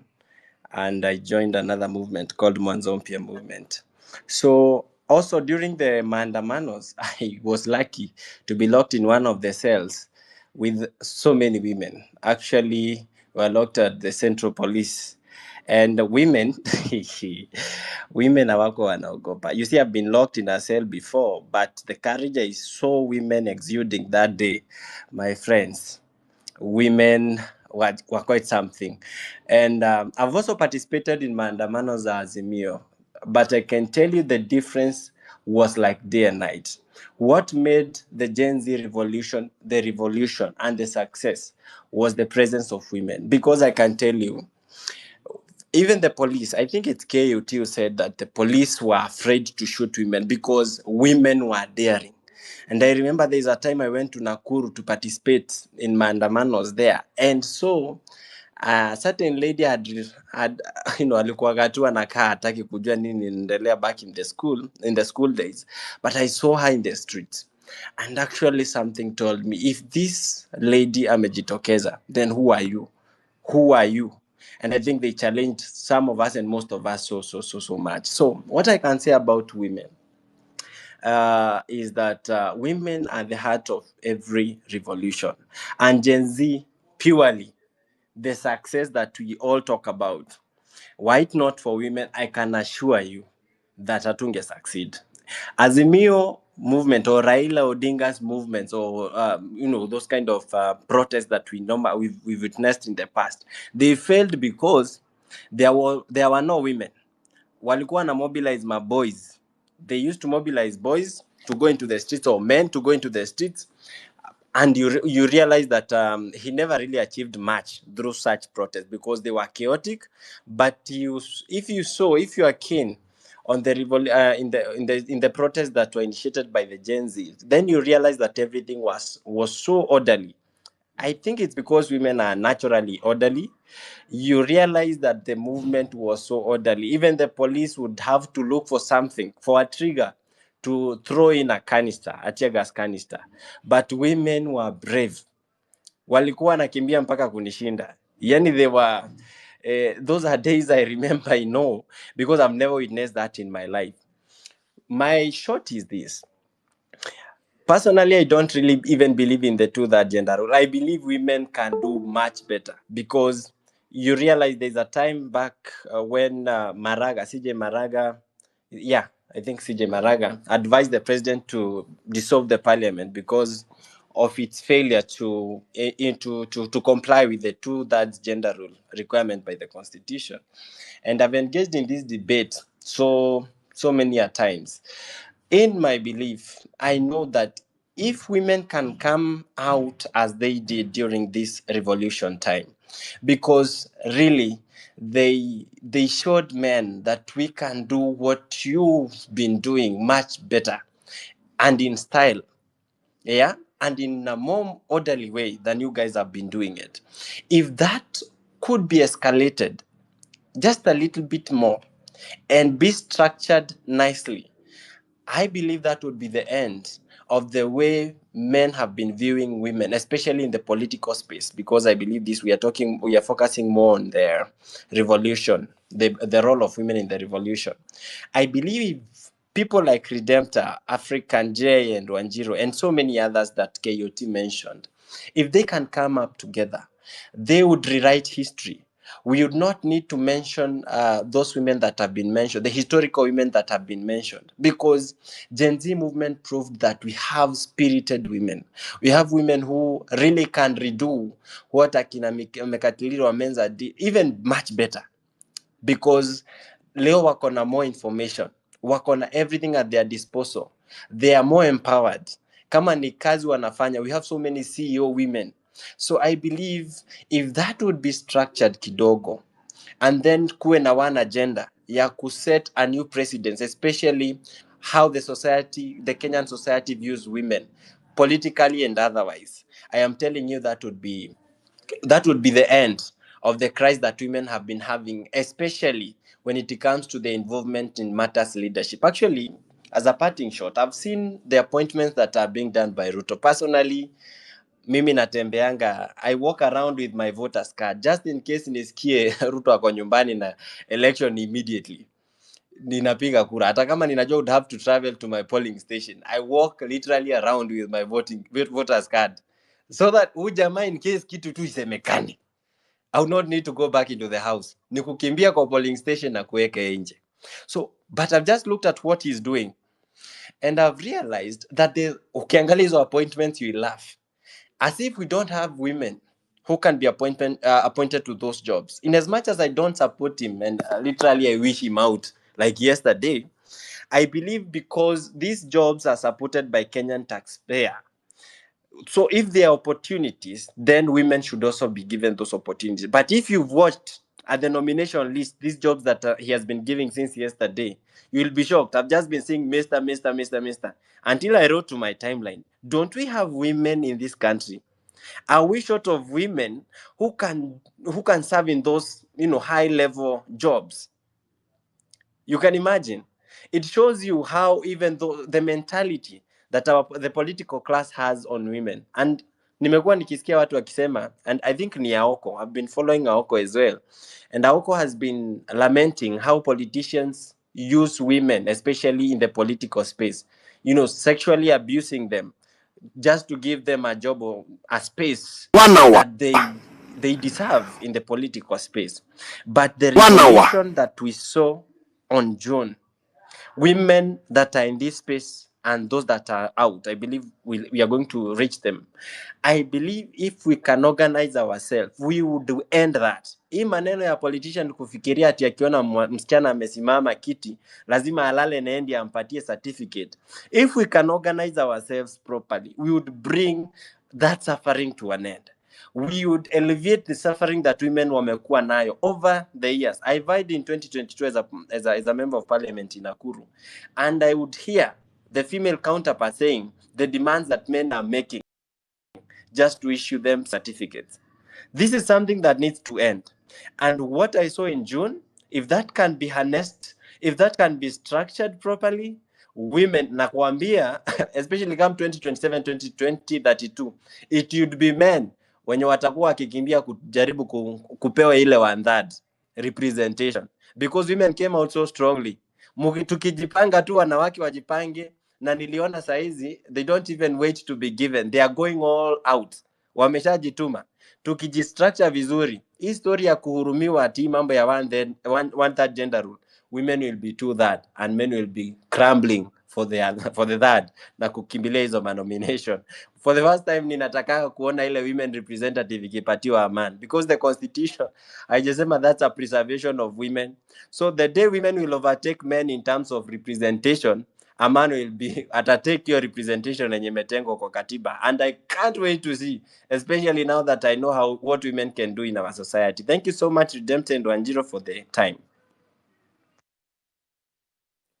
Thank you so much, John, for the time as well and giving us all the flowers. But hapo kwa one representative, the Constitution says, I don't know what the Constitution says about it, but What the I don't think it will happen. What the Constitution says about that, you see the space, or the position has been created to ensure that men are properly represented in the parliament. So should one gender go high, for example, if we get to a point where women are more than men, then that position, a women representative, will be a preservation of men. So simply inakuwaga ya kuboost the numbers of women. Interesting. Thank you. So in a near future, maybe in 2200, the next decade, we might have men being the men reps. Thank you for that. There is Redemptor. I would like to actually welcome Mizani, because he has brought with his platform. He has brought such beautiful women representation. And Dr. Milton, please forgive me, but I would like to give Mizani 2 minutes, then I go to you, Dr. Milton. Mizani, the mic is yours. Thank you so much for always, hosting and giving us the space to come and talk and have meaningful conversations. That's why we normally come for Sunday school, for Friday, for Wednesday, for Mondays. We do appreciate you a lot. So welcome, Mizani. Then I'm going to go to Dr. Milton. Then I go to my co-host. Thank you very much, Wanjiru, and it's actually kind of you to give me opportunity to speak here. My name is Eli Likuyani from Mizani 254, and when Redemptor mentioned abruptly that she was rather planning to have a space on Friday, I called up my team. I told them, cancelled, no space on Friday, tunaenda kulamba glucose. So I'm here to enjoy the glucose. So I'm hoping you've been able to order enough for all of us, especially sisi wanaume who dominate these spaces. I want to borrow a few of my thoughts based on submission by Comrade Booker, which were very loud, and I don't want to delay by his points. Just to add a few issues on the same, because from the 25th of November towards the 10th of December, we mark worldwide what we call 16 days of activism.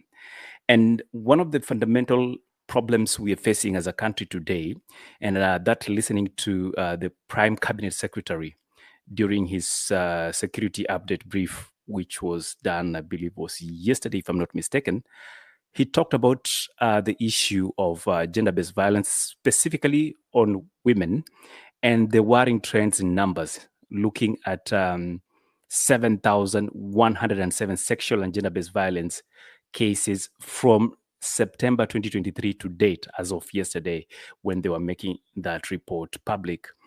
And goes ahead to also talk about the number of homicides that have happened with cases between November to December at about 100, if I'm not mistaken. I actually want to refer to that report in detail. What this trend paints to all of us is the fact that we are struggling about a revolution, and we are asking to change so that we can have a better country. But then the targets that get eliminated in all this scenario happens to be a woman. We have a country and a government that is struggling to find out why women are getting eliminated by the people they are entrusted with. And I think I've also seen a circular coming out of government saying they want to understand why manufacturers are moving out of Kenya.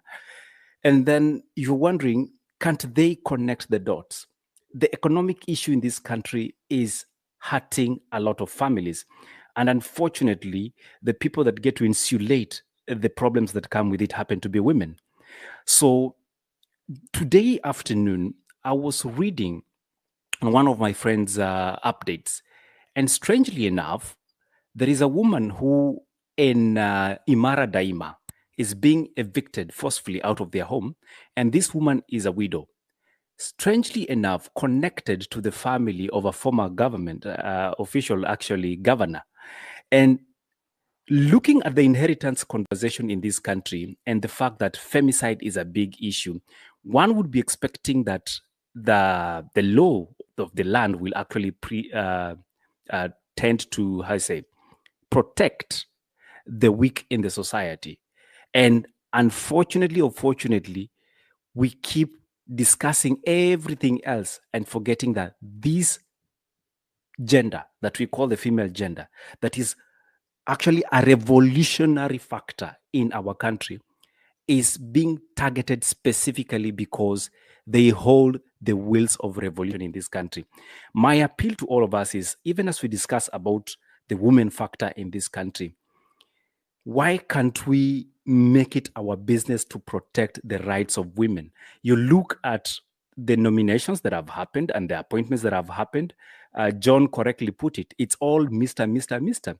And then government again comes and asks, why is this happening? So the inequality and what I will call the imbalance of economic power within our country or in our country and our society at large is a factor that if we want to empower women and make sure that they actually contribute positively to this revolution, we must be able to champion for their rights. Lastly, as I finish, why I also picked this mic because of the submission by Honorable Buka is the fact that as we speak tonight, I am currently involved in a village conversation about a widow who was attacked in her home, ransacked in the middle of the night with two elderly men from that village in the name of they are looking for a suspect who, according to records of police, the suspect was arrested. And this is a suspect of, it's a son of this widow. But the question is, they were armed with machetes. So what if the person that went to be arrested, quote unquote, by villagers who don't have arresting powers was found in this house? What would have happened? And guess what? The people that are asking for this to be settled out of court happen to be championed with daughters because they're saying, this is my father. He was out of his mind. So the issue to deal with the judicial system, the justice system, and the fact that sin is only sin when the other party is offended, but becomes forgivable because you are on the receiving end, it's something that I'm hoping we can discuss further, Redemptor. And I know I've mentioned bits and pieces, but I'm hoping as we end into the year, as we go into the festive season, we will make it our business to protect children and women in our society. We cannot have a revolution if we continue infringing and dimming out the light of women in our society. Thank you, and I submit. Thank you so much, Eli, from Mizani, for the submissions. Hey, that story, I don't want to comment on that. I know we don't have time, but thank you a lot. We appreciate. Yeah, I think the windows, we haven't talked about the windows and how they do suffer after. Yeah, but that's not, it's a story for another day. I think this is a continuing conversation on women's spaces. So I think, Redemptor, we should continue hosting so that we can have a lot of women issues being to be spoken about. At this time, I would like to welcome Dr. Milton Nyakundi. The mic is yours. And yes, welcome. Thank you very much. I salute everyone that is involved in this space, and I want to salute all the women, pay tribute to those who have given their lives to support revolutions over the years, and to also try to add my voice to this important conversation that is necessary for our country at this point in time. I I have listened to very deep reflections coming from the speakers who have come before me, not least by Comrade Booker, who has been very profound in how he has articulated the different forms of marginalization or gender disparity that our society faces, and which has become more pronounced under this regime by way of how rumor has it, and I'm not trying to run into town with rumors, but rumor has it that we have a leadership, we have people in power who have no respect for women, they have no regard for their spouses and daughters and sisters, and maybe to some extent mothers. So I want to be very simplistic about this subject tonight. The women factor in a revolution. First of all, I want to begin by uh, let's talk about the strength of a woman. And you can go as far as before Jesus was born and throughout history to realize that women have brought down the strongest of the strongest, and women have been involved in successful revolutions. I don't want to mention names. Those of you who believe in the Bible, you know what I'm talking about. And if you also have been a student of history, you know all the other women that have been successful in the revolutions. But I want to talk about a simple thing: the strength of a woman. Nothing exemplifies the strength of a woman and the determination of the female gender than childbirth. And I know somebody is going to be upset with me, or someone is going to say I'm being too simplistic and probably sexist. But the truth of the matter is that if men were given the opportunity or the role of childbearing, a lot of us will not do it a second time. But women will tell you that that is one of the most precious moments of their lives when they are pushing that child out. And as painful as labor may be, women endure that. And if you're talking about my own family and my grandmother's as family, you're talking about one woman giving birth to 5 children and another 10 plus, and the list is long. That tells you how strong women are. Number two, women, and this, if you're not men who have the privilege of living with a woman, will tell you that there is no fear. All these men that come out to the streets will not come out if there was no peace at home. And women can make it hell on earth for a man coming out to be part of, of a movement to change society. If your woman does not support you, my friend, you will go home and you will not have peace. And that for me is a standout factor in how women play their role in ensuring that communities succeed in revolutions like this. And I want to tell you this: ask Raila Odinga, ask the seven bearded sisters if you find them, and they will tell you that their strongest pillars were their spouses and their mothers. And so that explains why successful revolutions cannot succeed if women are not involved, because the women support their men, the women provide the kind of system that ensures that men can think straight, that men are able to focus, and sometimes women, going to the biblical concept that I spoke about, they can also be used as tools, as mobilizers, as effective distractors of the dictators that we seek to dislodge. Now that is very simplistic, but I want to confirm something. Even by their sheer numbers, and that is the other point I want to talk about, by their sheer numbers, you're not going to succeed if women are not involved, because they are the majority in our society today.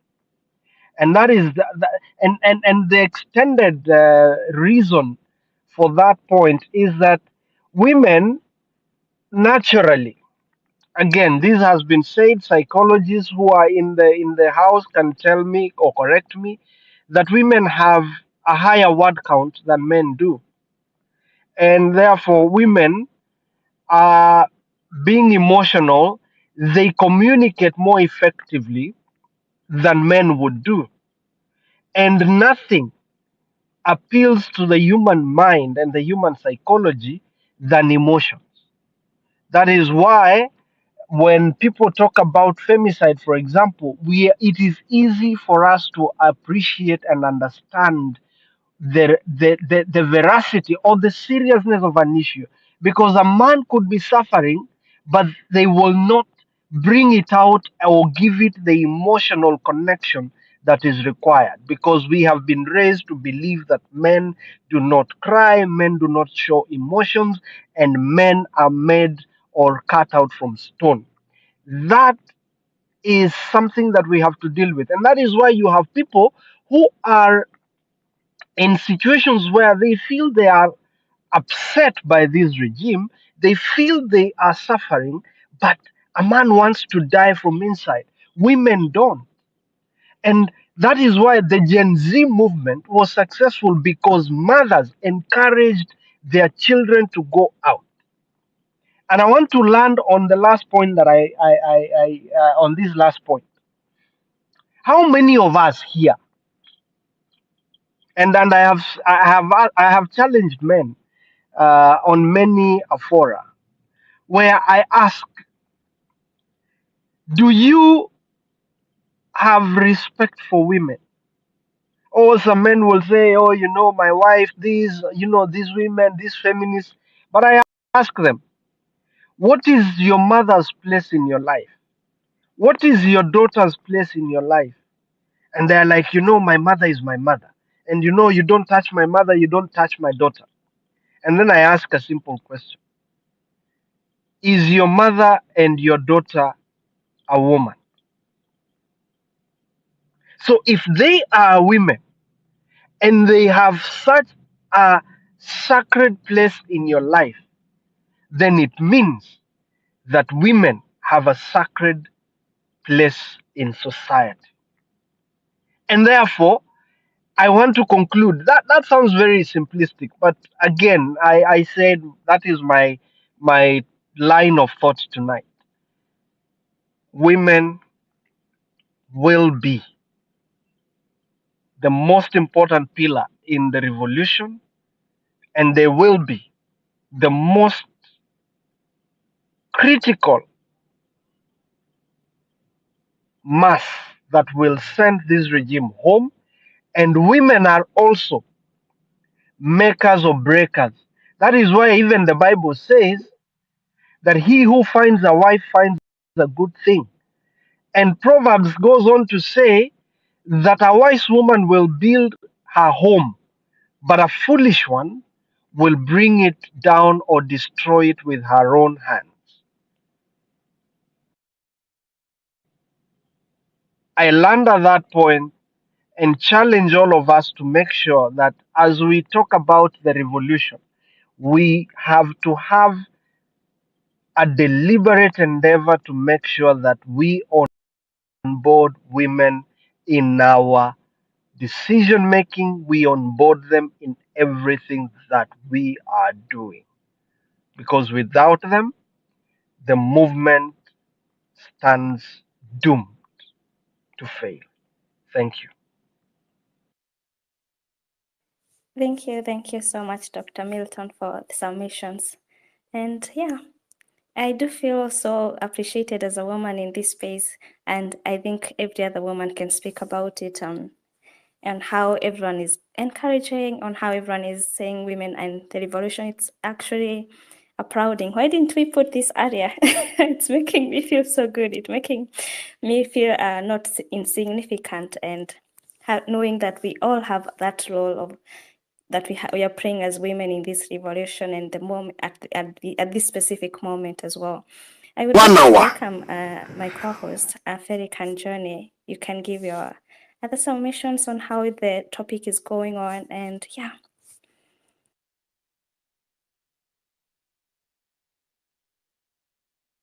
Oh, sorry, Africana is not hearing you, unfortunately, but she can give a submission. Can you hear me, African?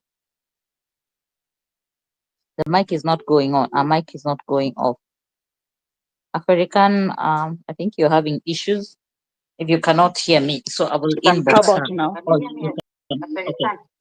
Can you hear me now? Having issues if you cannot hear me. So I will inbox her. There's a recording. I don't know what's going on there. Can you hear me now? Yes, mic is not going on. My mic is not going on. Awesome. You can hear me? You're having issues. If you cannot hear me, so I will inbox her. There's a recording. I don't know what's going on there. Can you hear me now? Yes, mic is not going on. My mic is not going on. Awesome. You can hear me? You're having issues. If you cannot hear me, so I will inbox her. Okay, can I continue? No, it sounds like, okay, I got a thumbs up from Wanjiru. Okay, continue. So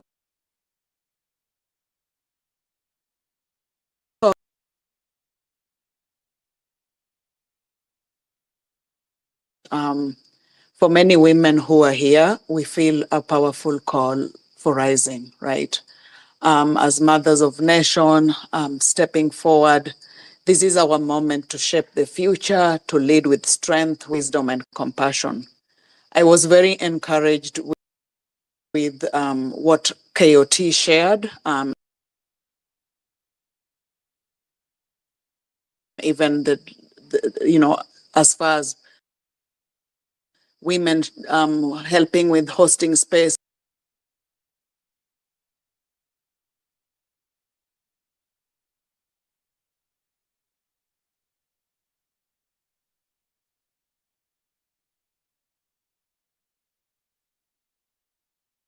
Covered healing begins and a collective vision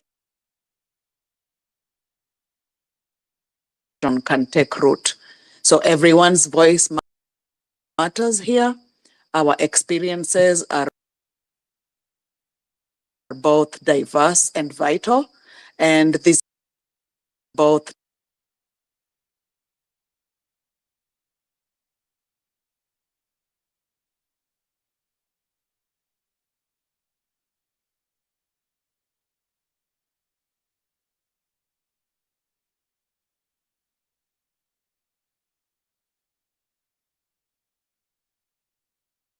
you are having problems. Now, I have invited a very special lady.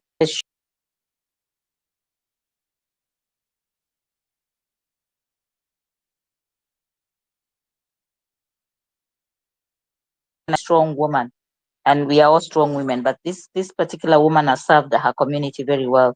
So Dr. Christine Sadia had said she had prepared something about the medical. I think bad words when I think about that medical scheme. And so I was curious where she was going to share it. Was she going to write an article? And so this is an opportunity. Maybe you're free to choose what topic you want to share with us.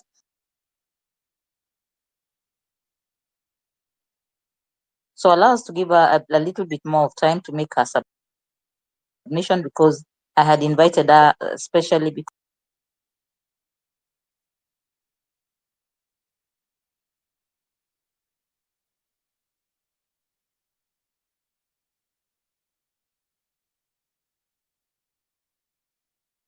pick up from where I was. I think it is because of the security of it. So I had to come to a network where it is acceptable this space. Thank you, ladies and gentlemen that are here, compatriots, patriots of Kenya. I am humbled to see the trajectory of where young, strong women and men coming together to look at their nation and just say, something is not ticking, something is not right. We need to come out, we need to speak. We have been failed from maybe the generations that have been there before, but I'm sure in the generations to come when leadership calls for those that have been maybe that we've nurtured, and we may think that they need to listen to us, and sometimes we don't give them the space, don't realize that they've become of age to analyze their own situation, and seeing the disillusionment of where they are going, the trajectory under which their lives and lives of their children will take. So, Redemptor, as much as I'm a medical practitioner, I have listened a little bit since I came in, and maybe perhaps I would not take take a thematic approach to this, because I've had a lot of analysis being done on where we are, how a woman is being appreciated, the role the woman is playing,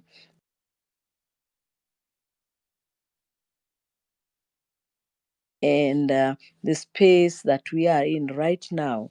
I would like to focus perhaps on our role as women in leadership. And I would like to make a shift and just say, I think when we look at leadership of women, we do not want to define it only in the political space, but women in their intergenerational spaces and in as well, and an advisor in gender and development for many nations, and having worked for the UN in that role from a long time. I just would like to recap of the nation is the woman. So I want to affirm all the women in their intergenerational spaces, whether you're young, whether you're a woman of that she has gone out of reproductive age and now are nurturing and bringing up children. But I would like to affirm my sons who are appreciating women and saying that they are mothers, they are grandmothers, but also supporting women of their generation and saying, yes, something doesn't seem to be ticking. When we look at the political hegemony that we have right now, we find that I think for me,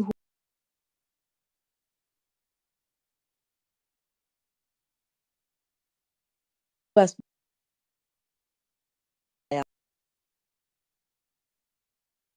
that I feel that we have lost. I think those of my generation have not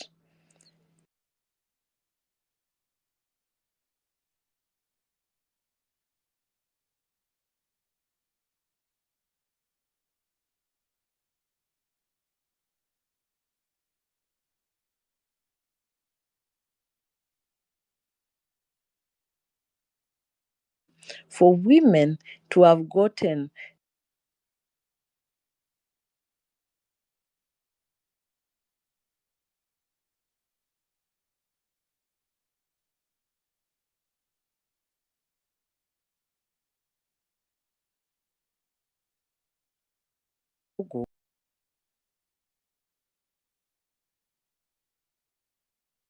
I was I fitted that bill that amongst those women I was mentioned and I was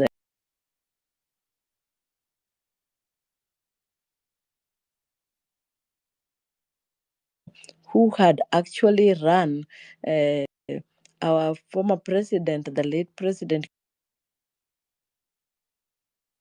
Kibaki, out of Bahati in a political space. So, women, you have what it takes. We will be talking in these spaces and we cut ourselves a space where we talk about women. I think there are things that we need, the strategies that we need to use. Women have soft power,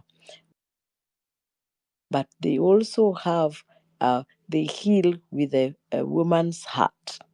And therefore, when there's pain, like the nation is going through this pain, like what I saw during the Gen Z, I saw strong women coming out. They were leading from the front, and yet, but then what did not happen? I saw grandmothers coming to petition and even braving the guns and saying, no, these grandchildren, why are you killing our young men and women? It is not right for the nation to go that way. But I would want to recast and say, I have been in a lot of peace processes. I would like to say I was in the Rwanda genocide where I was with Baba Tutu, who was my mentor, and I want to thank God for that. So when we were in Rwanda genocide, it sometimes amazes me that what was so hopeless then, right now seems to be where women are in leadership of what kind of places in the country, in Africa, that is now leading with a number of gender, a composition of where we can say that you mirror. In fact, if anything, is a reverse order. I think there are more women in leadership position in Rwanda than may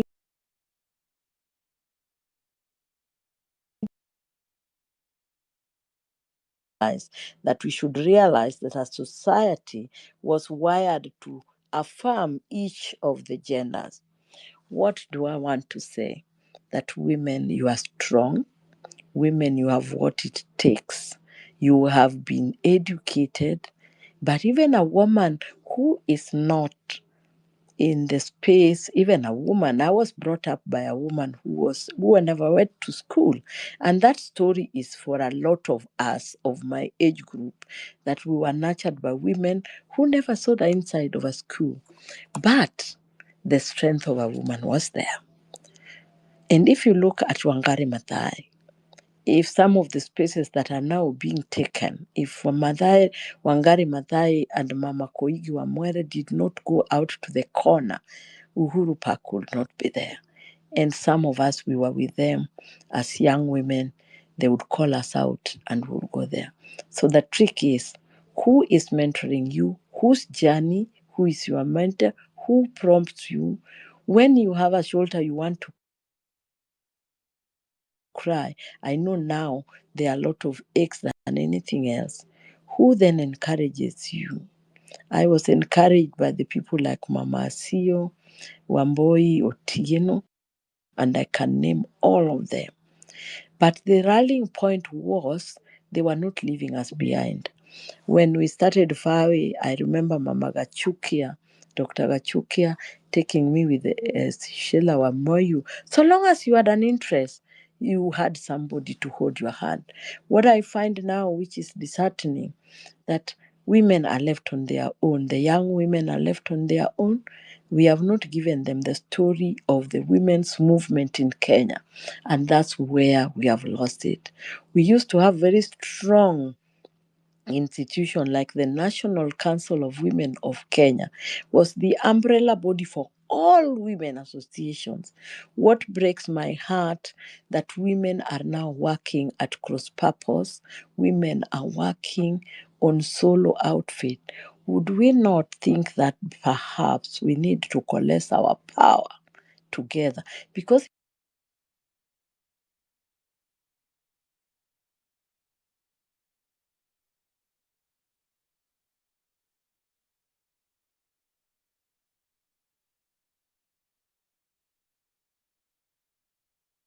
in these spaces like hosting the space like Redemptor, in spaces where some of us cannot navigate, what can we not do?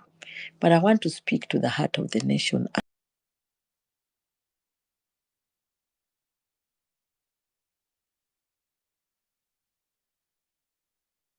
Our sons, mainly young men, were being targeted. We took white handkerchiefs and we braved the gun. Disheartened that this time around we could not rally women to walk out and tell the police what we need to have told them. Now we are crying. I'm sure mother, who was that woman's, who has been that mother's keeper? I am sure some of you have reached out because I follow this very keenly. But I would want to to be an encourager today.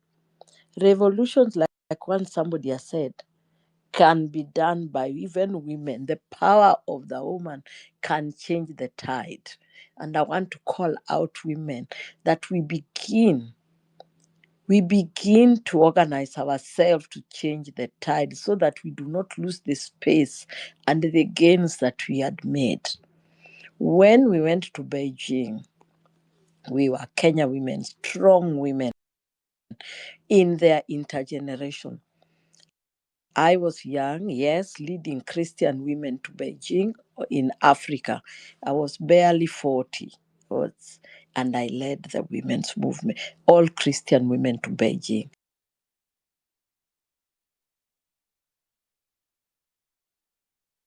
I sat with the likes of Condoleezza Rice, and that sometimes gives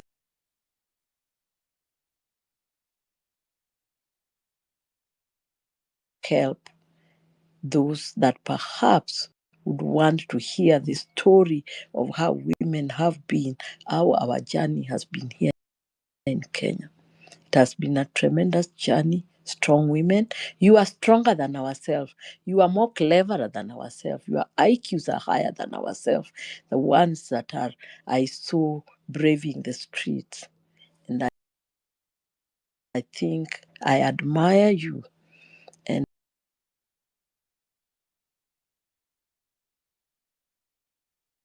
not being alone. When you want to change the trajectory as a woman, you will be isolated. But are you afraid of being isolated when you are doing good? You will need some other sisters to help you when you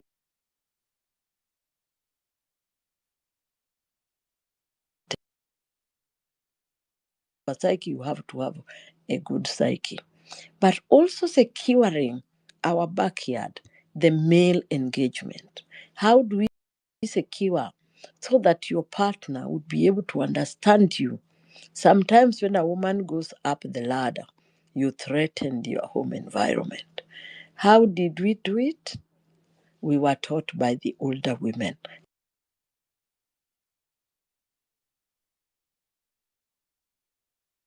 gives you the strength. So when we were with Orie Manduli trying to do campaigns for the National Council of Women of Kenya, that year Orie did not get it, but I became the treasurer of the National Council of Women of Kenya. We were out until 1, mobilizing in Kibera, mobilizing women and telling them their vision, why we need not go elitist. We do not leave the women who are coming from the slums. And I would like to say that maybe perhaps I'm not very structured the way Redempt had maybe thought that I would be. But having listened to you, I thought that my best pace would be now, after saying what I want to say, then you see our journey. Then I will come now with spaces where we can organize thematic, and I know there are even those people who are better than me.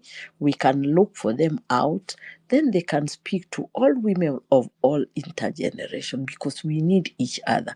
Our young daughters, our granddaughters, our children need us. The men that are in our lives, including our sons, they need to know our story. They need to know our pain when we are in. I think I was very touched when somebody talked about a widow. I am a widow. I was widowed very early in life. I think at about when I was just about 40 or before I reached 40.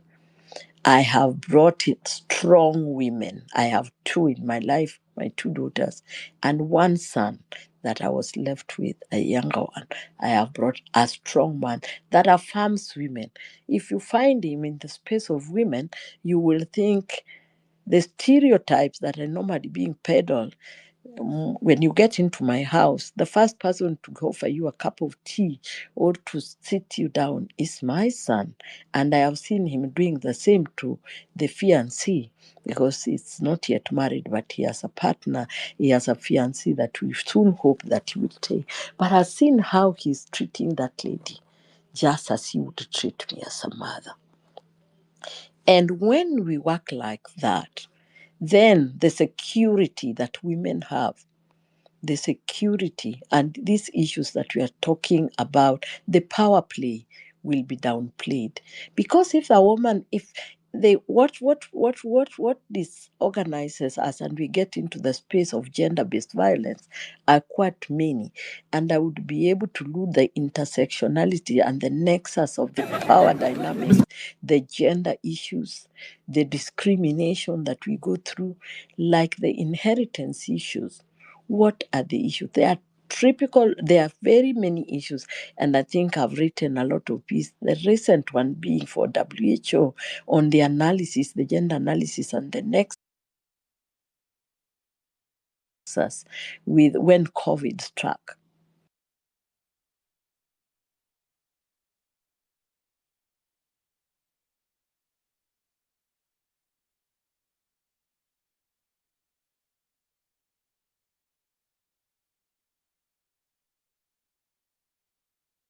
When women were closed up with their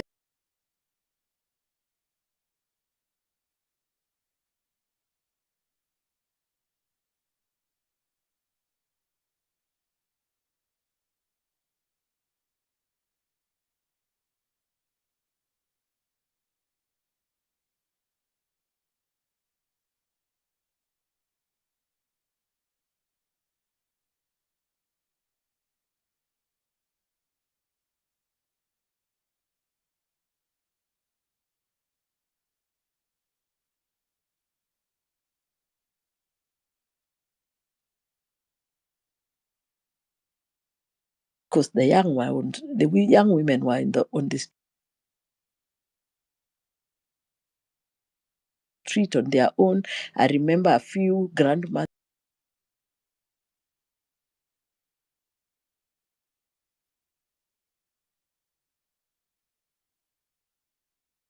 came out. Me, I was busy looking for me. Came out. Me, I was busy looking for me.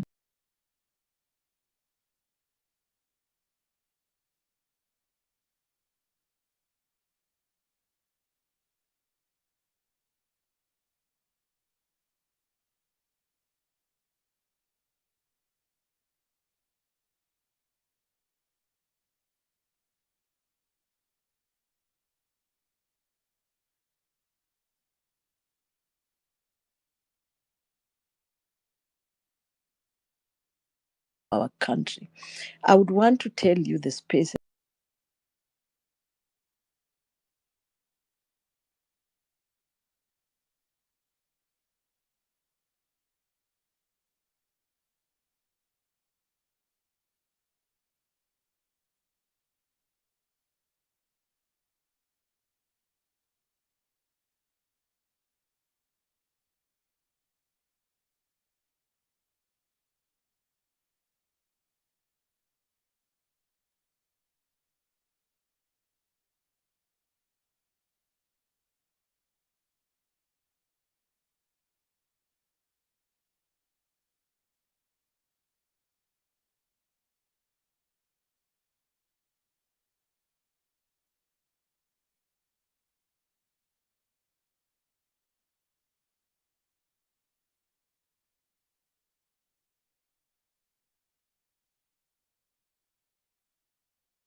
that we have lost. Because if you look at what we had during Kibaki's time, I think there were many women in either political appointments. If you look at Uhuru's time, I think we had more. We have lost. And for sure, right now, I do not know. But the women that are now being appointed, you have to be like you have a man's leadership. I want to submit that a woman's leadership is very different from a man's leadership. And therefore, if you find the softness and the way a woman leads, the kind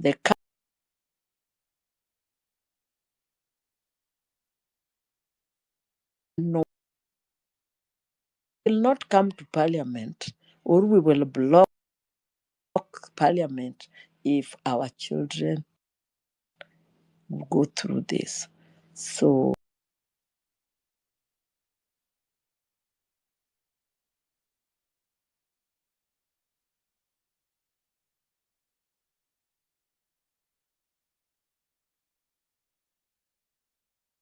we are living like, I'm sure if Mama Sio were to take a call here and say how things were done,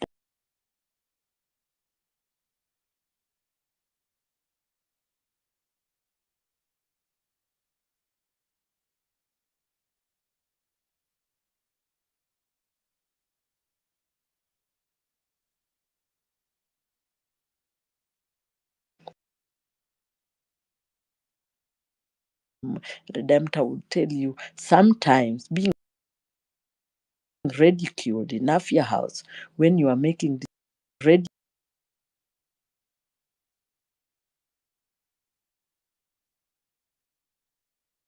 nice manner. But when I left that state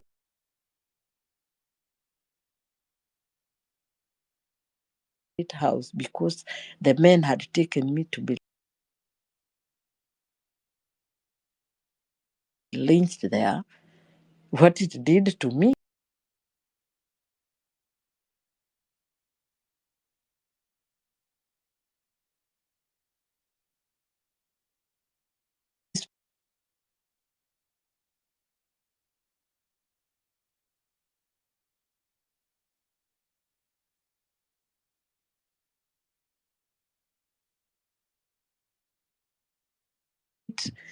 you just need to look for your power and you just need to regain your journey and take.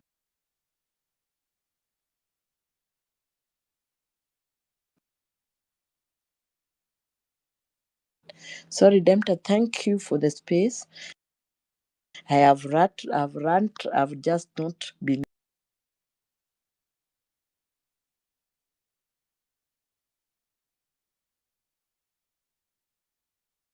together this journey. We'll be able to paint a picture of what we have done both at the regional level, at the global level.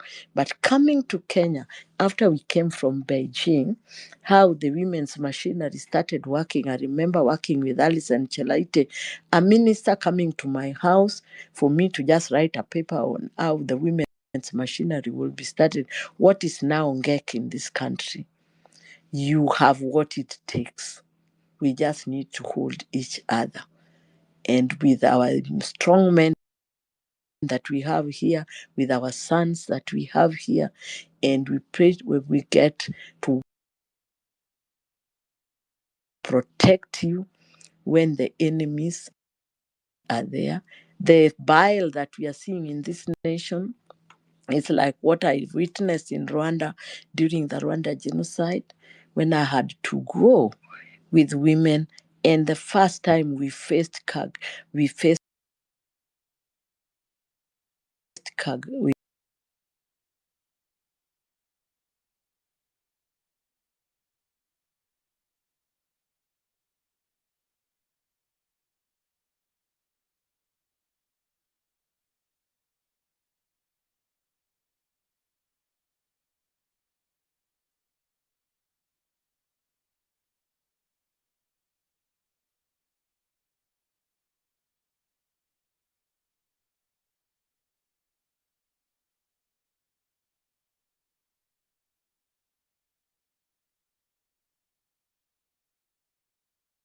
we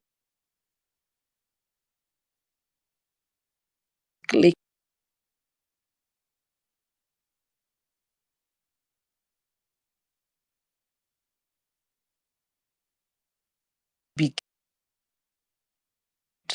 what is the status of your heart when you want to get into this. If we leave this thing, Rwanda was plagued, the majority of killing were done by religious institution. I remember me taking the religious leader, the Presbyterian, to come and treat them, come and be given.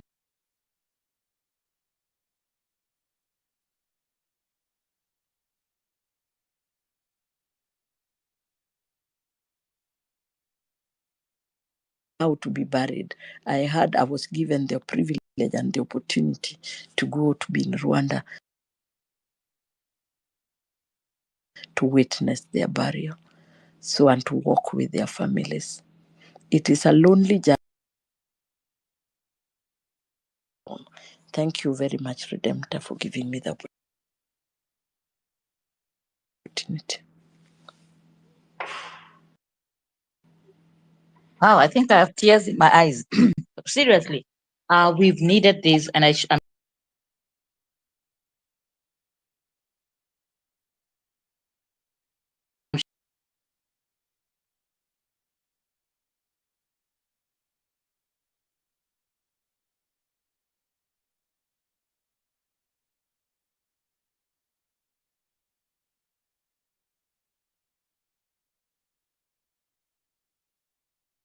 when she's feeling down after 6 very gruesome months, and all the other ladies who've been doing this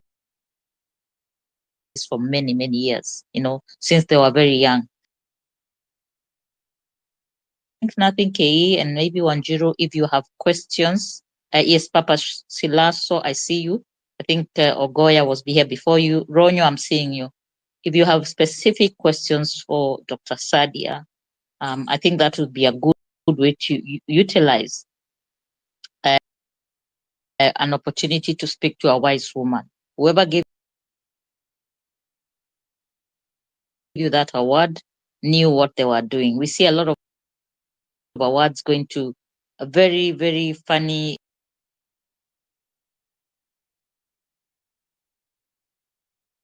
hands. I don't know if, Papa, that's a question. I think the question I have is, and you join my space on Wednesday, when you feel like it doesn't matter how strong the force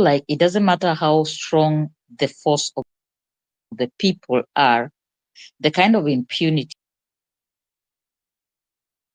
what I think is a narrative being driven continually, that you cannot beat this system, that these people have now grouped up. The money is all going to go down the drain. We have sons and daughters who cannot get employment. We have more than just femicide. We have the criminalization of being a young man in the slums, in the informal settlements. So I think for me, I would want to know, how do you, just apart from speaking on space and mobilizing, how do you at a personal level deal with, that arrogance And because you also do wellness, I think I would want us to do, you to give us a wellness, a small talk about how to take care of ourselves so that we keep our eyes on the goal, which is it's our right to agitate for liberation, social and economic liberation. So I would want you to do that, and I'll bring Ogoya in and Papa. Maybe they have questions, and then I'll round it back to even KOT Sonko. You have an opportunity to speak to a mother today who is also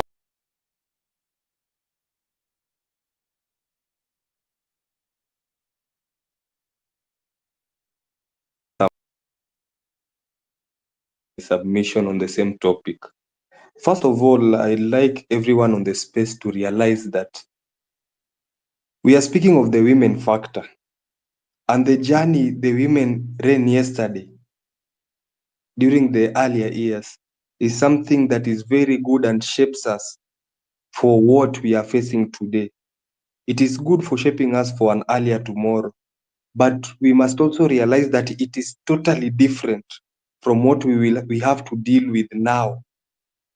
Though it is meant to prepare us, we must learn tirelessly from timeless pasts so that we live in the moment and make and shape a good future, a prosperous future in the end. My question to Madam Christine is, we are speaking of bringing in leaders who can bring change, young women, bringing them into the movement. What are the women who have handled this space? What have they done? And if they have done, is this process a continuous process, or it gets crippled during some stage? The reason as to why I'm asking this is, and I have spoken this to our movement, and I'll share what we did together with my chair, who seems to be present here. I'm the SG of Mwanzo movement, and I'm also a lawyer.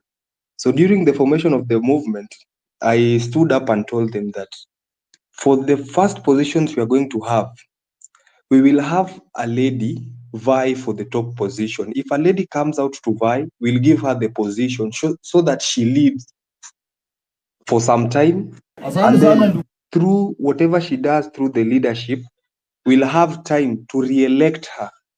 And I stood up and said that if any lady does that, I'll vote. She has my vote when ballot comes. You'll be surprised to see that after no lady vied for the top position, we gave the deputy chair to a lady. Since the first meeting, she has never appeared. So my question is, are ladies going to depend on tokenism, which I term as a appointive position? Are we ready to continue with the structural challenges that we are facing? We need to be blatantly truthful with this, because I'll give you another example. 2 weeks earlier, we had hosted a space when we had the 16 days of femicide. After calling media personnel in town,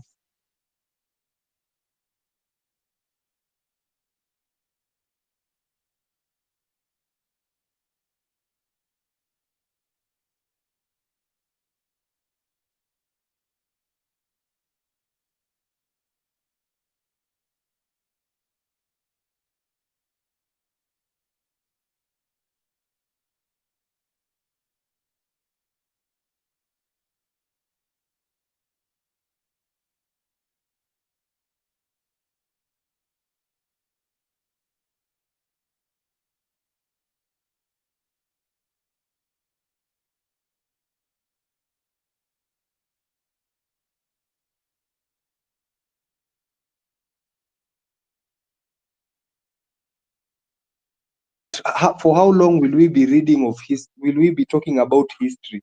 We want something that is happening to them at the moment. A direct question to Christine and to all the ladies who are here.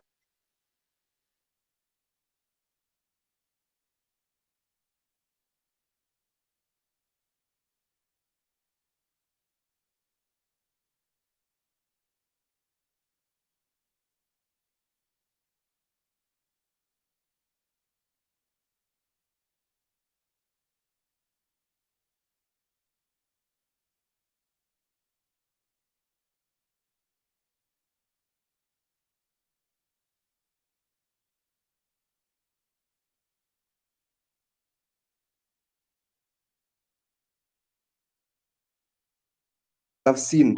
I can give examples. I'll give one example and continue with my submission. During the finance bill, we had I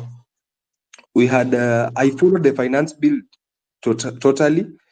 When PADS drive came, I had already done my research on the number of women who stood on political seats and said that they started by giving out pads, by educating girl child. And I've been doing my research on women who have stood firm but by whatever they were doing. You will be surprised that to my records, I only have 4, of which two have continued and 2 are usually reluctant unless youths come out and tell them that we want something done. Why am I saying this? Majority of the women, when they are taken there, we have what we call structural challenges. Once you have been given an appointive position, you surely become a slave to the master. You will become a slave forever to the master. But once we have a woman who wants to stand, a woman who has the zeal and zest to change Kenya and to empower ladies, a woman who can form a movement, or a woman who can come into the movement and show power and show that, girls, I want you to take up this position. A woman who can encourage us and tell us that, like Saida has said that she has worked with the United Nations. The United Nations has the opportunity to empower all girls in Kenya, not a fraction, but all. The big question is how? My submission to you people at this space is, we need to come out strong and set in structures per county to ensure that when something happens, the government must be shaken thoroughly. We cannot be speaking of femicide, that in 1 month over 94 girls are killed by foreigners. We come out and speak on it. The president comes and says that he has given 100 million, and then all of a sudden we have police tear gassing. We have police tear gassing women in the streets. These are jokes. We are dealing with a government that has suspended their brains. And let us speak the truth. There is no way after girls were tear gassed, Monica Juma, who was there, never spoke on the issue.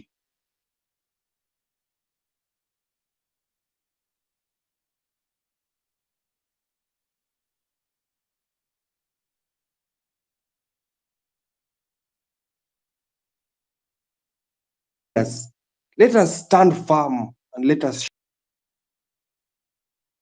show that we have the zeal and zest to.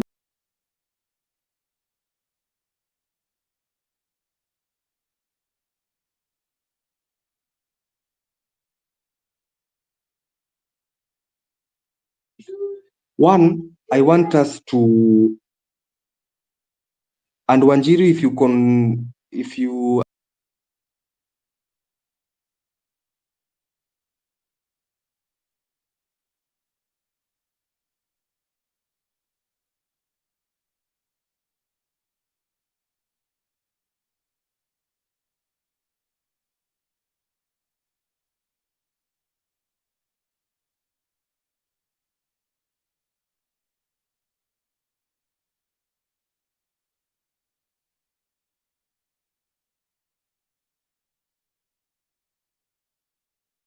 offices accountable, these women,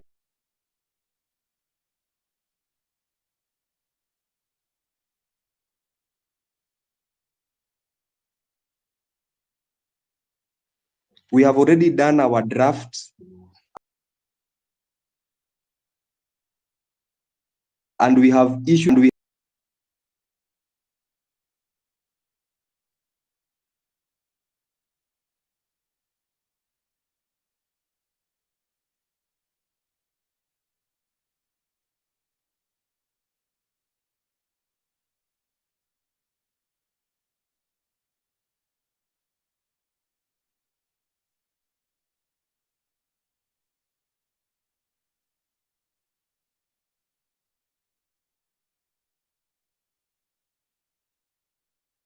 other girls who are in disadvantaged areas.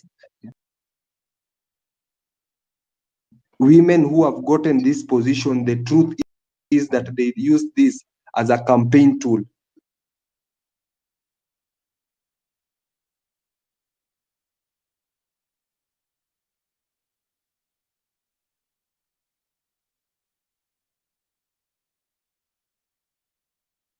Change will change us as Kenya.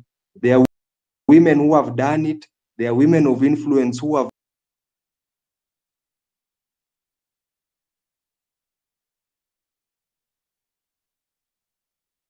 this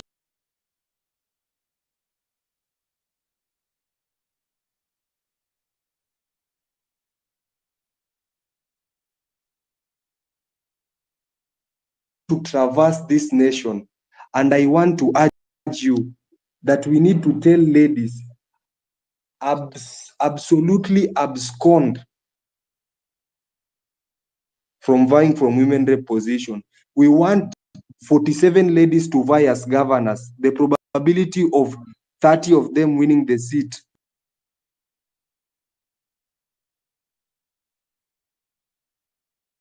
is how we will change.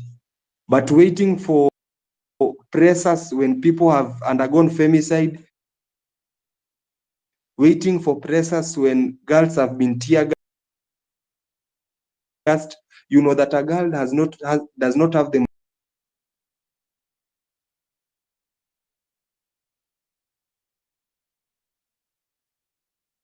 that we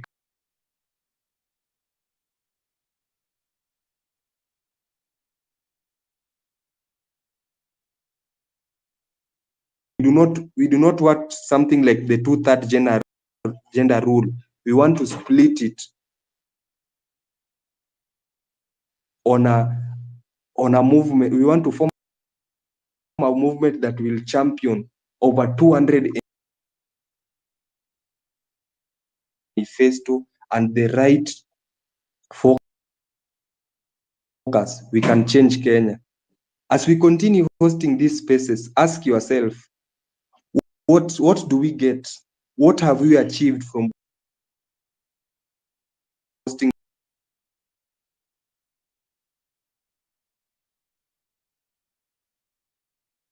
Is it Nairobi only that will help us?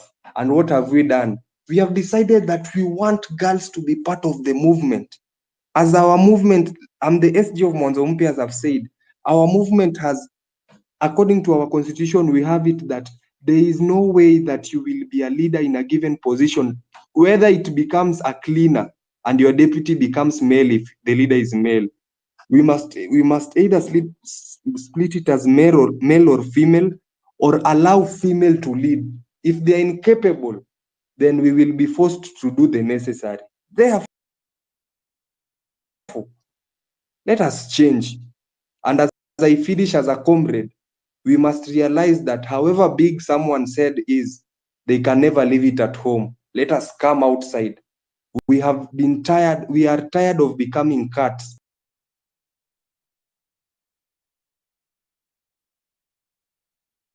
Let us lose our appetite for massaging donkeys, for massaging rogue leaders, for massaging people who use our weakness as their manifesto. Let us urge and put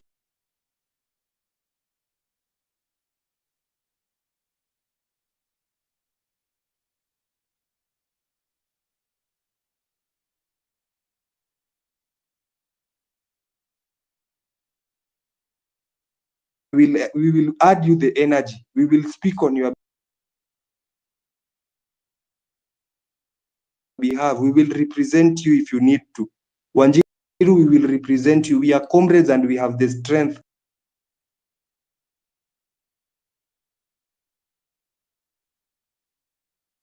Let us change Turkana. We do not want 2027 to be pads to be used as a campaign strategy. We do not want any leader to come out that they are helping. We need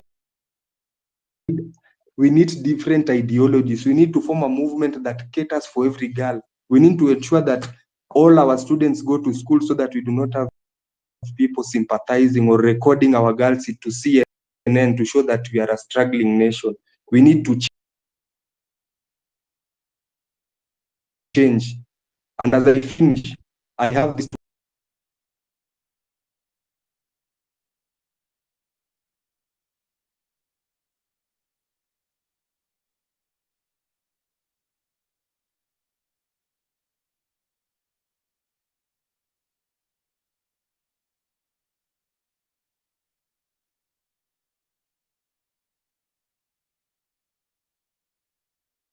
Nairobi. We can have more number of MPs in Nairobi, but the decision starts with us.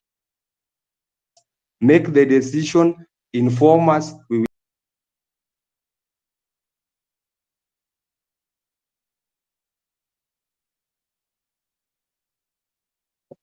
This group really gives me hope that we can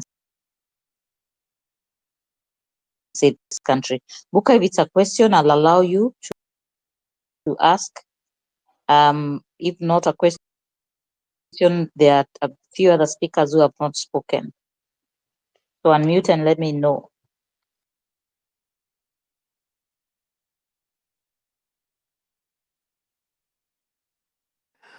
Because he was just saying the women rep position should be scrapped, and then women should vie for governors. But maybe it could put it into context of also the challenges of women. your question. I'll tell you why I do not support the women rep position. The women rep position was given with the aim of ensuring that we empower women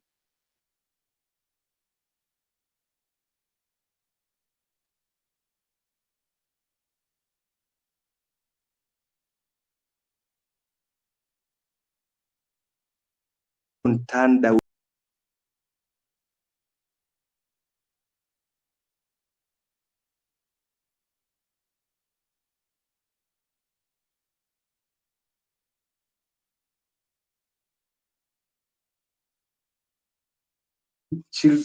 Girls to Esther Pasari's office.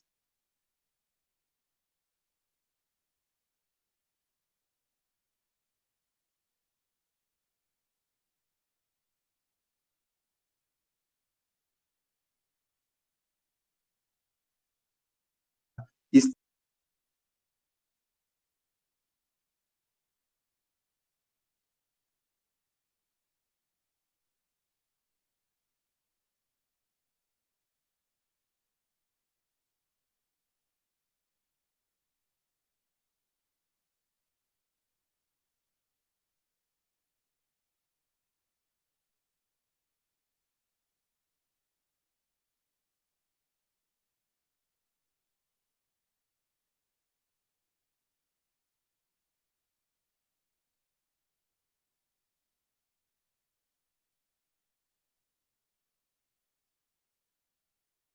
she has now gone to governorship.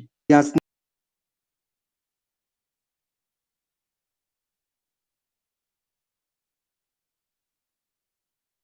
us on a good crop of leaders that will change Kenya. Otherwise, I have nothing more that I'll submit.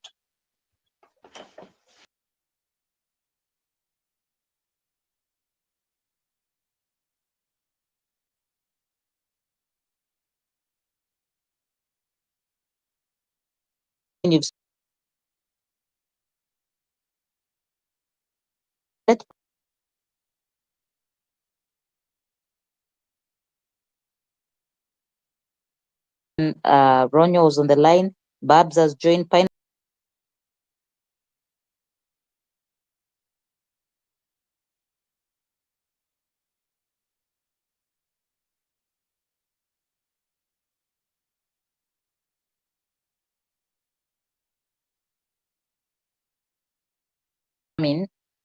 Dr. Milton.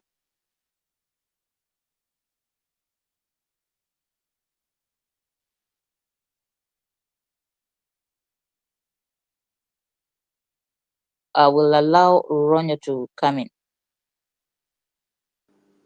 Thank you so much, Redemptor and Wanjiro. I appreciate you all. I have been listening, and thank you, Dr. Sadi. You have said a lot of good stuff. Uh, for me, uh,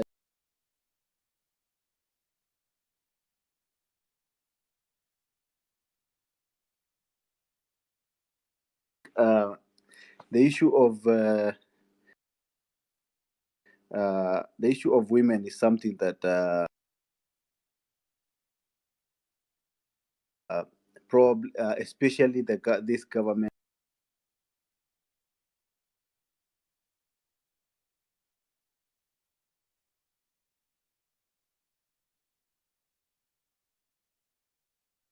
was, I come from a polygamous family, and also from the region I come from, there it is one place where they don't respect women that much. They refer them as kids.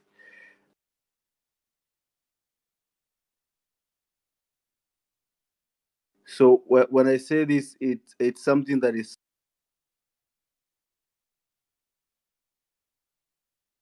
it pains me.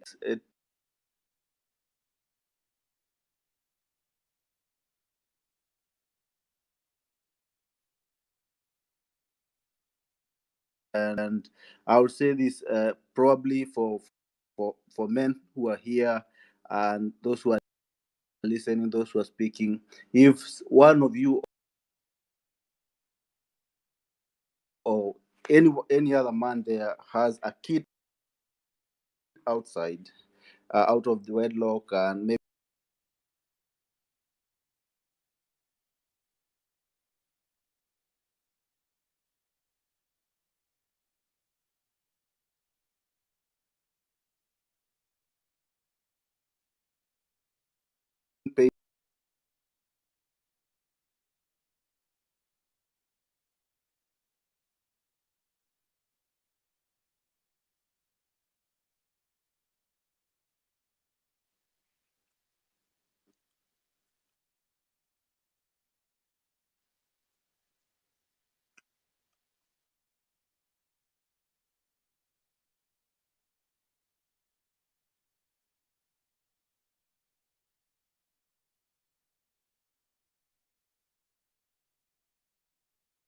Kindly allow Ronyo to finish submitting, and then you can come in. And Ronyo, kindly keep it short. okay.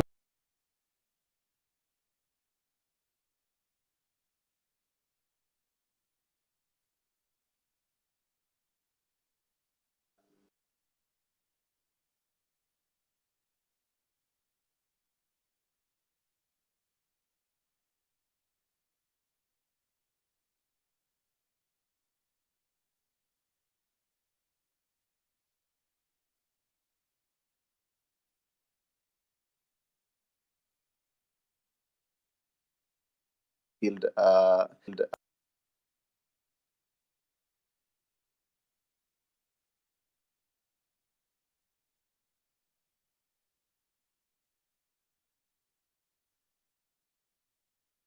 doing this, they still walk scot free, and nothing doing this, they still walk scot free, and nothing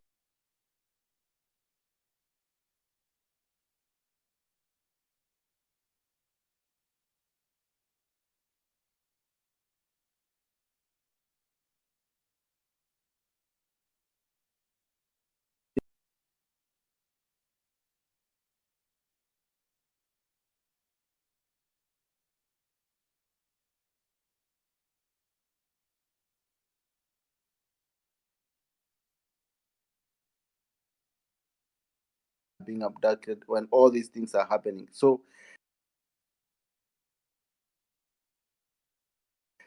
if there is a government that has failed, is this, and the women who have been appointed, who have been elected, who are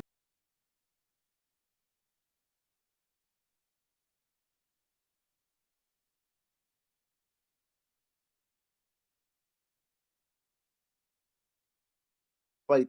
The men will never advocate for women. Very few men. I love those who are fighting for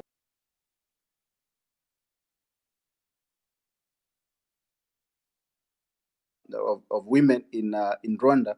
The place, the country is really organized. The country is very clean, and you can really credit that to the number of women in leadership.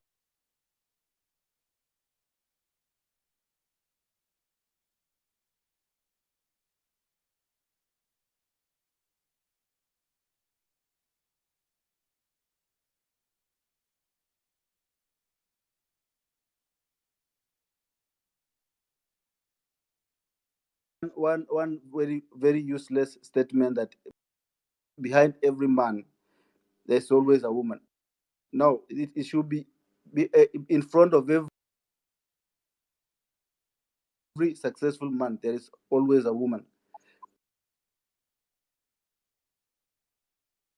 Okay, Papa Silaso.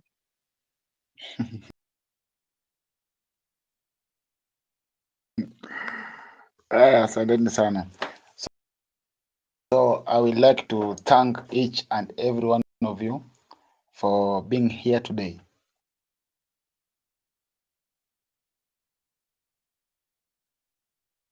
And it's a good reason and a good matter.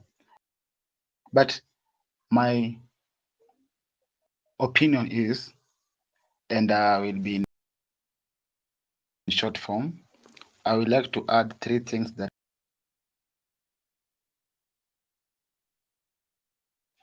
equality, and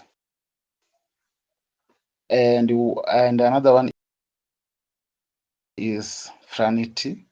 Those are the kind things that women must have in their life or in their activity. And there's something that I have learned.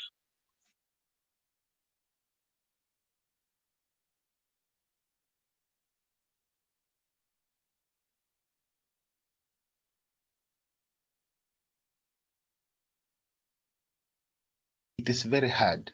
Why? Because they don't have what we call confidence.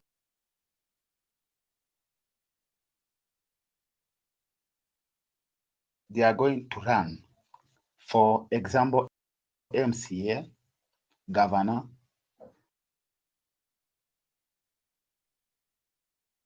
over.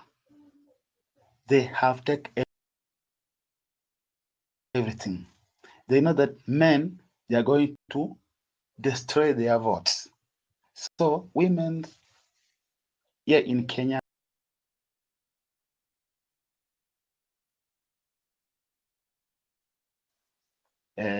seeking for their right about the bill. You have seen how women came up saying that they want the right thing. But after that, we have seen women, others, they have been killed, others, they have been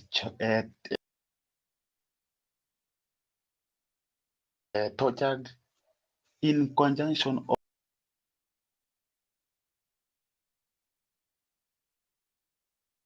if one woman can stand and say that I want to stand with women, and all women stand back to him and say that we are going to support, we are going to stand, people will see. You have seen last 3 weeks ago in America how women, they were in that position to stand in a confident, to see that the one who can make America be great again is that young lady. But you have seen how how it came up. Trump won the election. Why? Because women doesn't have that confidence to see that we can win. But here in Kenya, you have seen how it is going. If a woman wins the election after 1 year, after 6 months, you will hear some saying that there's some of the corruption amefanya hivi, so tumtoe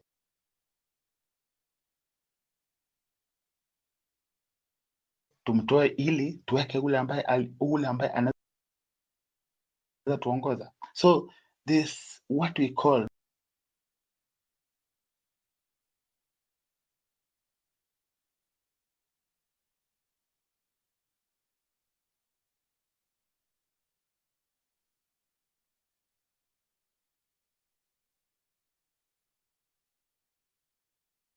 nawekwa mbele. So it means that wanawake waenda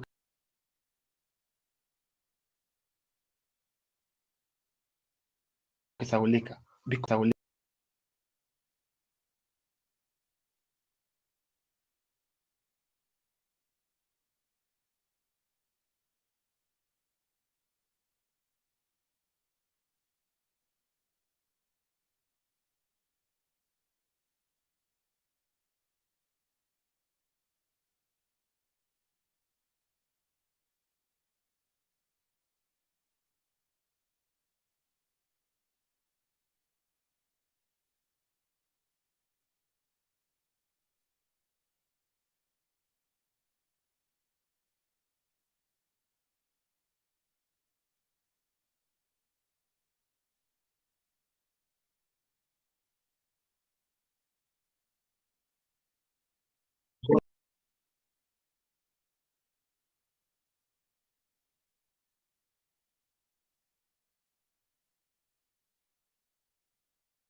something that will be short in form that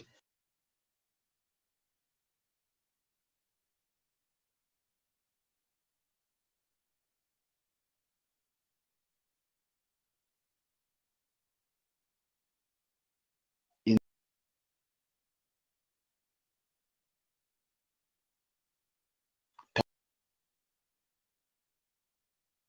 talk and people will hear you.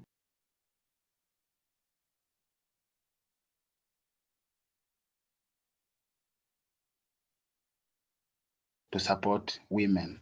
I think there's nothing I can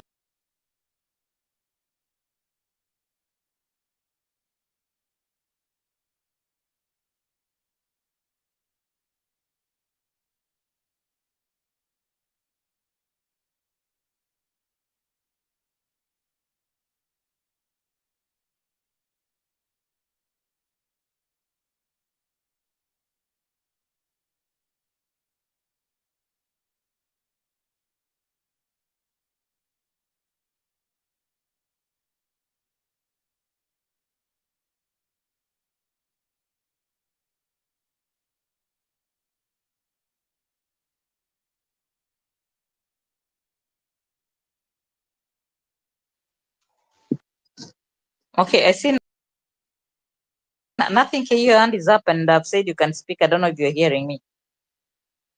African, maybe you can speak. Maybe nothing is not hearing me. Oh, And then, can you hear me now? yes, we can. Oh, okay. I just want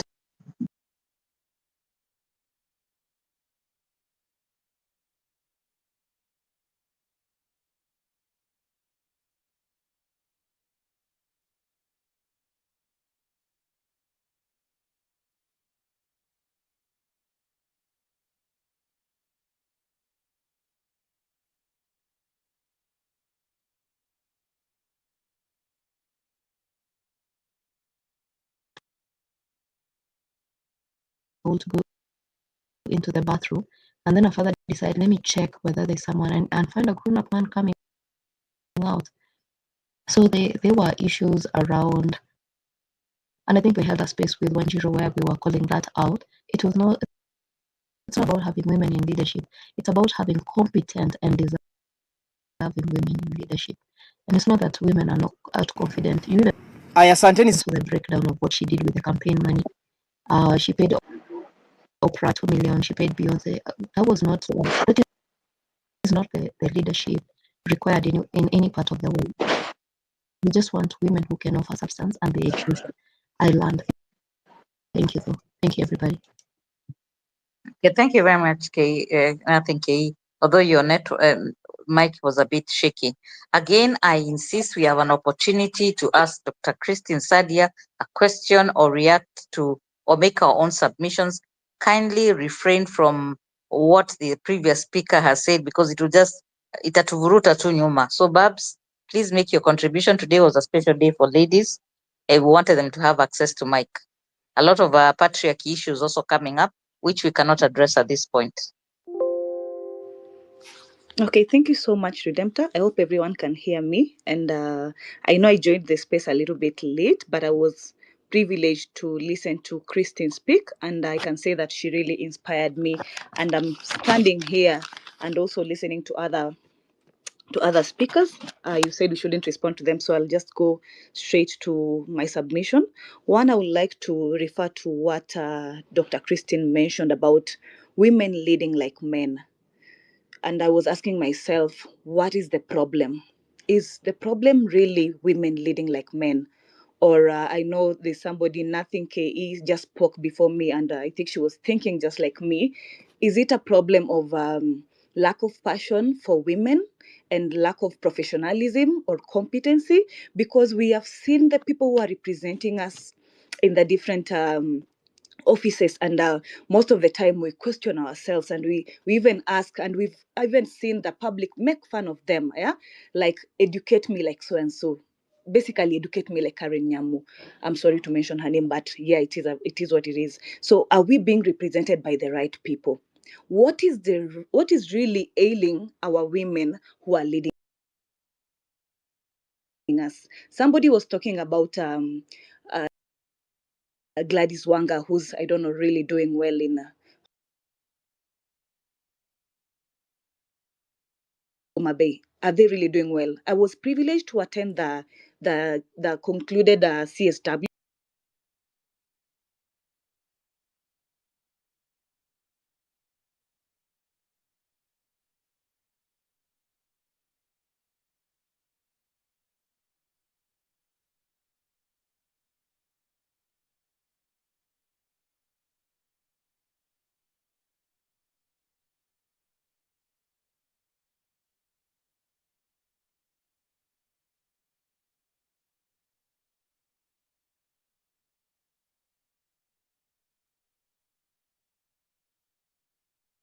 When they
speaking on your behalf, yeah? Acha nikuwe mjumbe wako.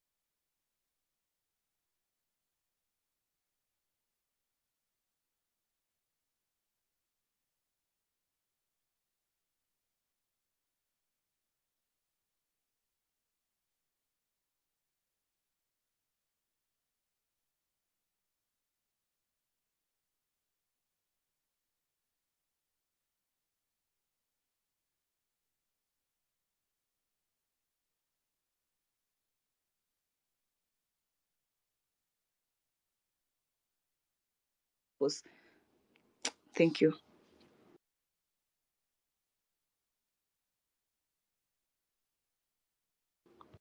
Thank you very much. Dr. Sadia, I would like you to come in before I give anybody else.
And therefore, when we speak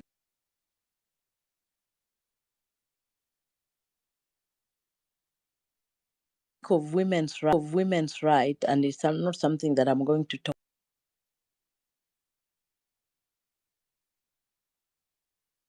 about at length, but um,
it takes.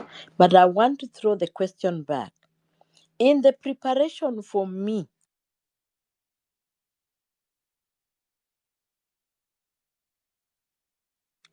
to be assertive,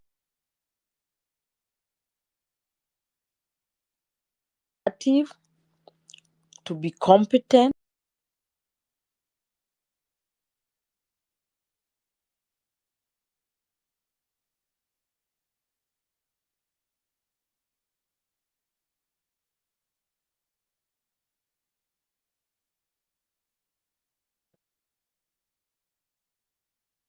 do a good analysis that gives us a framework which we call that she has talked about transformative interventions, and we are talking about gender responsive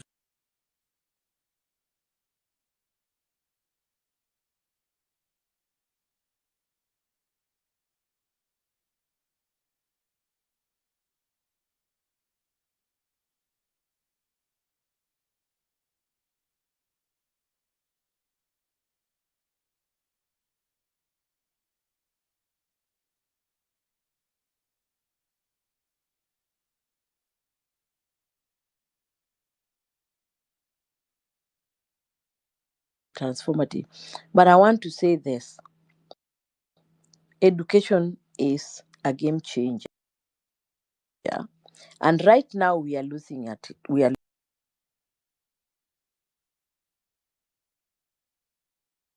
losing it.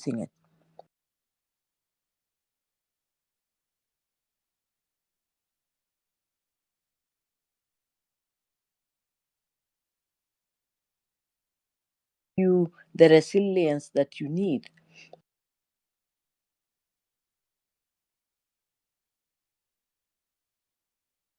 Because even that disillusionment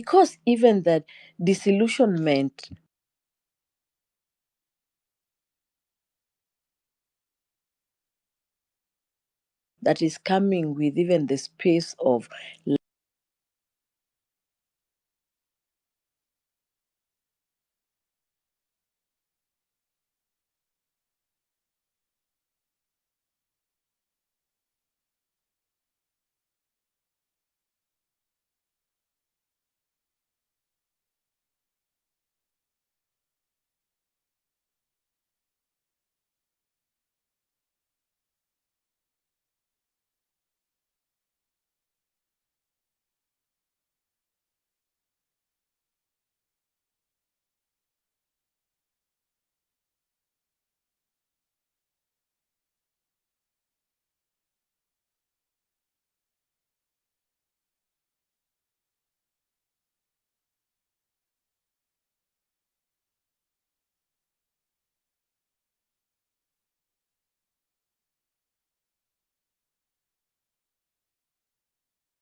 distributed in that school.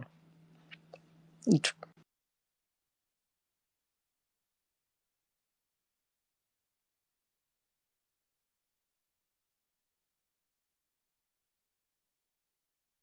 kit and whatever. We also do our own analysis and look at the social fabrics where they are, the issues of the border and the girl has whatever. But those girls that are also being just taken because of the vulnerability that a woman or a man goes through. I don't want to talk about just a boy. I have seen boys who are also very vulnerable and have been taken advantage of. At what point are we going to have to be human enough to look at a human species and say that the dignity, all of us, I think somebody has talked about equity, human rights, and we have talked about equality. I think in Kenya we have enough that even if we don't give everybody enough, there's a certain level of a percentage that if this money were to be apportioned nicely for families that really require it. But are there policies? Are there in books? But the implementation and the monitoring and the systems, the institutions that do delivery, are there enough? So I would not be able to be very prescriptive. But if I do a gender analysis from what people have said, I have seen where the stereotyping is. Redemptor, don't be discouraged that people are saying that women were in this space. Why women? Sometimes we just need to be women. Because even at the global level, when we do policies, even at the global level, there are those specific interventions that are directed at women. There will be specific interventions that are directed at men, but there are interventions that will be directed for all of us. And it depends on where we are. I know somebody has said that which lens are we using when we are saying that this woman has done well? It is very subjective until you have gotten real evidence. Really, when we go out to CSWs, we have stopped going. I know I've stopped going for reasons that are better known to myself, but for the reason that this lady has said, they have become places for shopping, for partners who gives you, so that you go up, you build your CV. Were we wired to build our CV, or we are wired to be human and we are wired to be each other's keeper? A human being, by their very nature, is supposed to be a social being. And that social being, if we dissect it, means I mind your welfare and you mind my welfare. I mind your well-being and growth and development, and you do the same. That is when the human development takes place.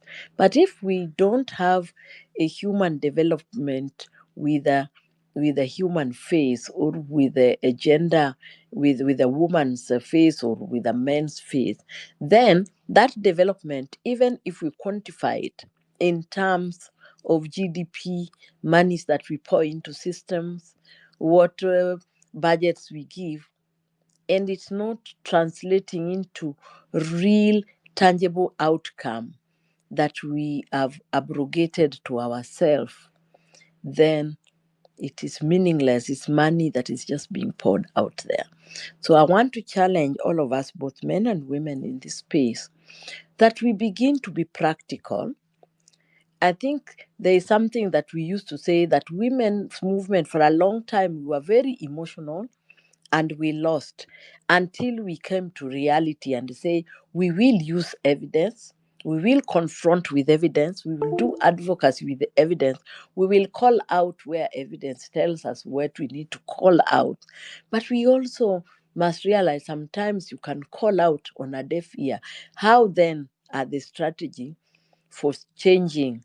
Somebody had asked in the beginning, when impunity is so ripe that when you go outside, you are also injured. But our numbers could begin to be a game changer. Our speaking can be a softener to even the most deaf, even the most selfless and heartless human being. I have seen heartless human being changed because of persistence, because of tenacity over people that have decided that they will not give up. And therefore, I would like, in my last, as I learned, that when you give a woman space deliberately and you don't see them, I want to get into the multiple gender roles that women play, and even the gender distribution of time allocation that women do in a day. Evidence is very ripe, and this is scientific, that the number of hours that a woman needs to do a particular, whether reproductive role combined with productive role, is usually skewed. Somebody has mentioned the pay, the wage, the gender pay gap It is there. We have documented in Kenya. We did document it during COVID. And this space for today may not be for me today to begin to speak to those statistics. But when we come together, we can then use statistics, we can then real evidence that we have seen, real human stories that we have seen, like the ones that you are saying, yes, somebody, and I want to empathize and just say, a family goes through trauma when one of their own, especially, has gone through sexual gender-based violence. It is a dehumanizing thing, but it is now being used politically, not when there was situation. When we started the gender war, it was being used in place. Rape was a weapon of war, and it's still a weapon of war.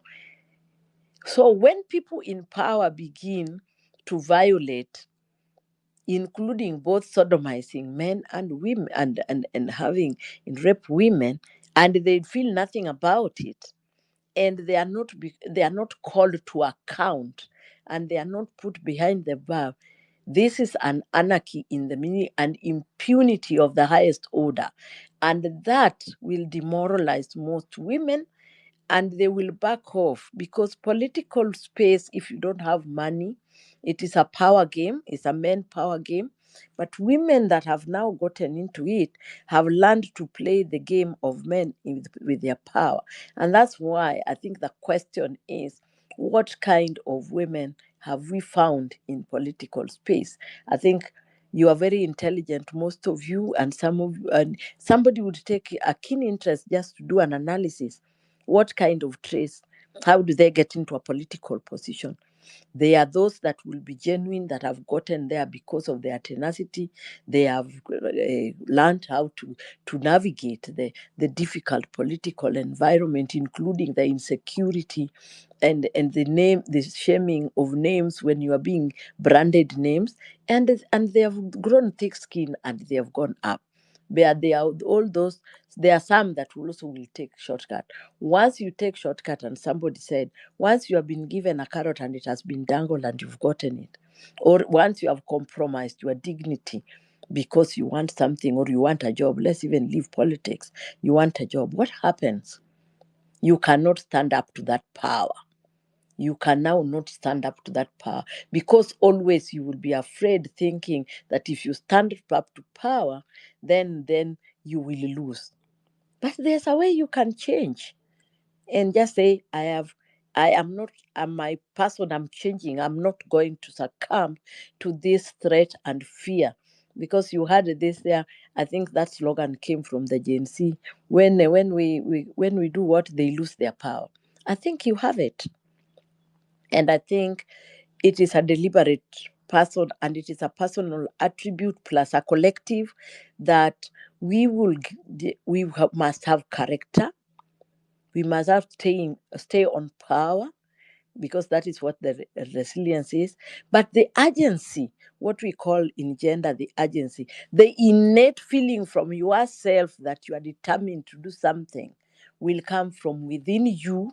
And then the environment, the enabling environment, helps you to nurture it, so that you can then practice it and exercise and remain on course. So, Redemptor, I think those are the small things that I would like to generally to John, because I couldn't address each and every space, but I've decided to address them in general terms. So, God willing, when we get opportunity, when we get to thematic issues, I'm sure I am not the only expert that will address. There are many women of substance in this nation, and sometimes I really know that this nation has very strong women who can take the mantle and run with it and change the trajectory of this nation. So I call on you, don't give up. Don't feel that you are deficient. You are not. You are good at what you are good at. I'm sure what you are good at is not what I'm good at. And you go and just change your world. Start from changing your immediate environment, and then change the world. You will change it at the community level and at the national level. So just be determined that we can change our world. So thank you very much, Trident. Thank you very much, Dr. We are about to close this session. We have 2 people who have not spoken. Kindly keep it under 3 minutes because we need to wind up. Then we'll have our co-hosts and our guests who are here very early give their final submissions. So I'll start with 4 and then John Mohia. Okay. Hello. Hope you can hear me. I can hear you. Yeah. So yeah, my question is for Christine and other people who are politically connected. So yeah, there's a lot of talk about women are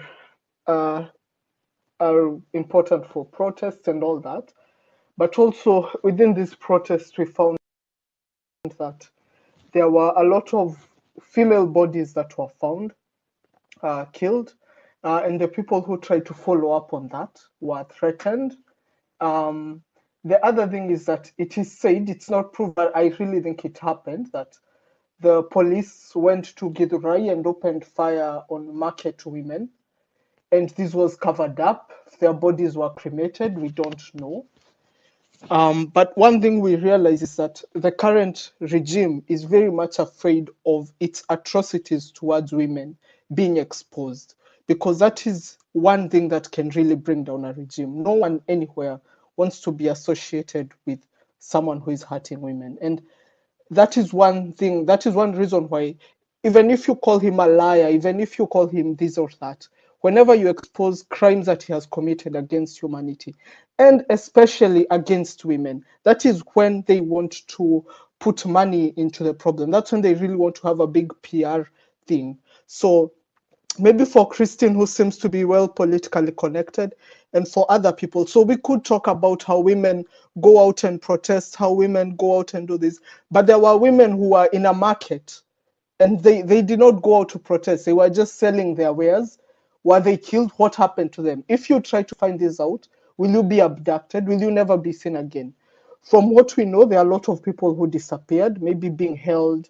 Incommunicado, Bob Nzagi said that there were all these people that they were held with, who have been held for maybe now, I don't know, hundreds of days. Where are these people, if there are women amongst them? So I think that is one way that we could hit 2 birds with 1 stone, or kill 2 birds with 1 stone, where for sure get justice for these women whose bodies were discovered, chopped up and all that, and people are not even allowed to go in there and find out if there were more bodies.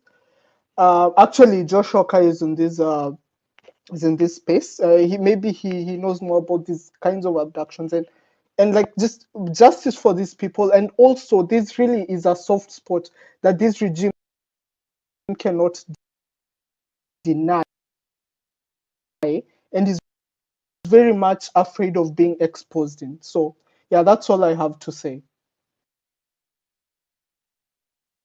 Thank you for Redemptor allowed me great. just to quickly dispose Yes, of yes. that. I am well. I could be. I've associated myself with either political arenas or analyze political hegemonies in other country, but I from the beginning I am not. I am networked, yes, but I'm not. I am not. I'm a political. Let me declare that I'm usually a political, because I think sometimes it takes my what do you call, my reasoning, my voice of reason, when I aligned politically. So sometimes uh, politics must be looked into, because a lot of things, even health itself, is politics. So we must know how then that policy. But what you are right, spot on, that sometimes when hegemony or political terrain wants to inflict fear on populace, they look for the one that they perceive to be weak. And usually, from our gender studies, we have found that women and children sometimes are being hurt.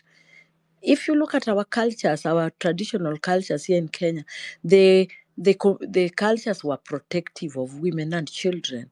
But more and more we are seeing women right now and children are more vulnerable. And in fact, even if people were to genocide were to happen, you will find that a number of women will be and children will be more. If you look at Shakahola, why?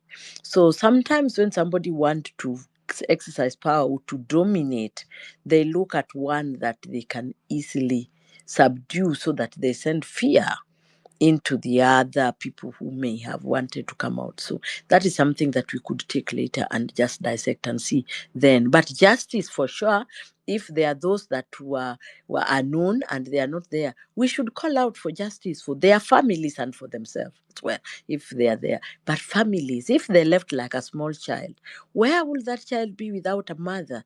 Mother is very important for growth of children and for those families. So thank you. Thank you, Daktari. Nafula, no, John Mohi and then Nafula.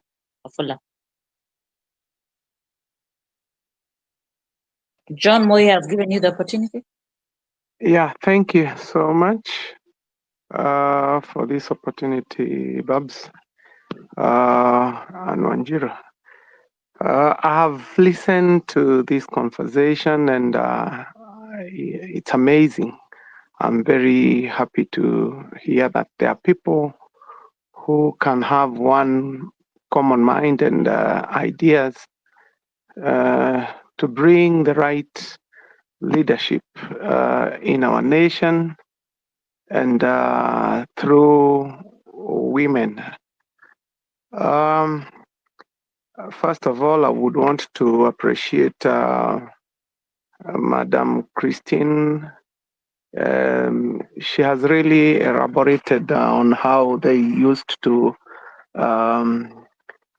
congregate at Uhuru Park during those Moi time. And one of things that I have liked is that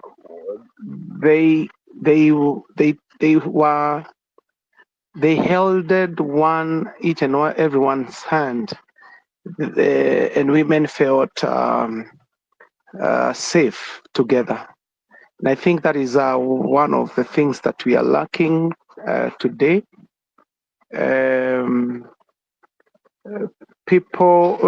Most women, when they get to power or they get to leadership, they are out to leave others behind.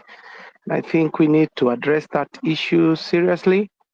That if you become a leader, you are out to carry all, because it is important. Mine is simple.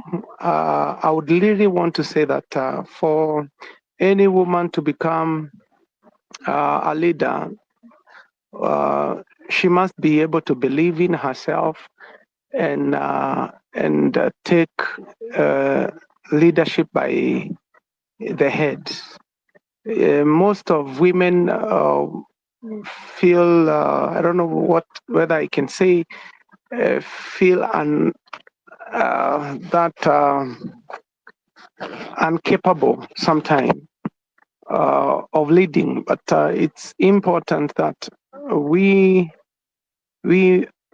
may encourage women to take leadership responsibility with courage and without fear. Of course, as the speaker have said before me,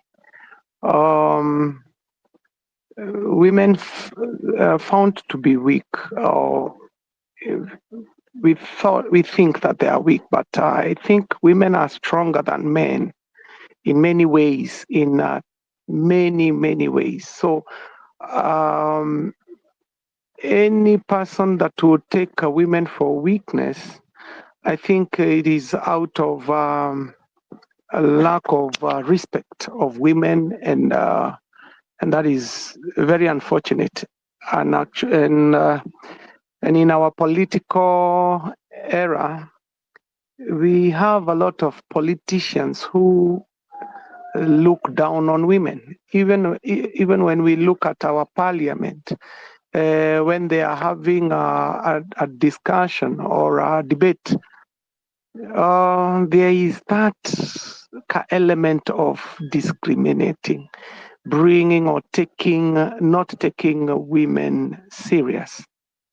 But I remember that it's not about how people take or think about you. As I reflect on Wangari Maathai and Anyiva Mwendwas and even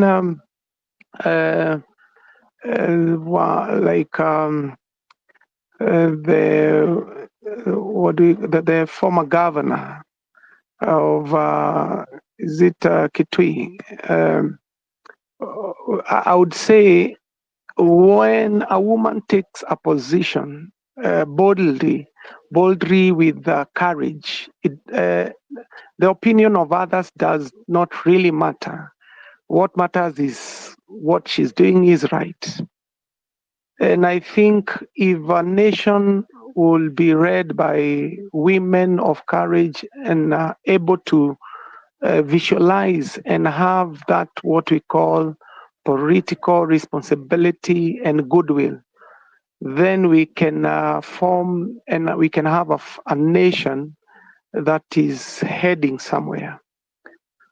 It has taken longer now to shape up our nation because we have not had leadership with a goodwill. When we look at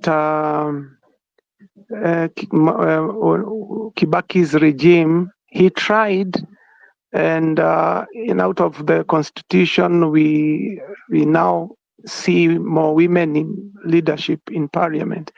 But does that really mean anything? Has it been positively impacting our nation? So from my side, I would say we need people who are of goodwill. Praying for the nation is very important. Women, when they pray, things shapes up. And therefore, I would also urge that as we look for positions in leadership and looking a woman in a place of leadership, I would also ask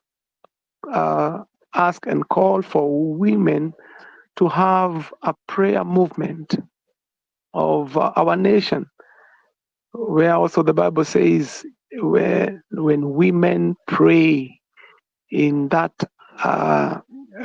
prayer of I don't know, agony or something. Willing women. Willing.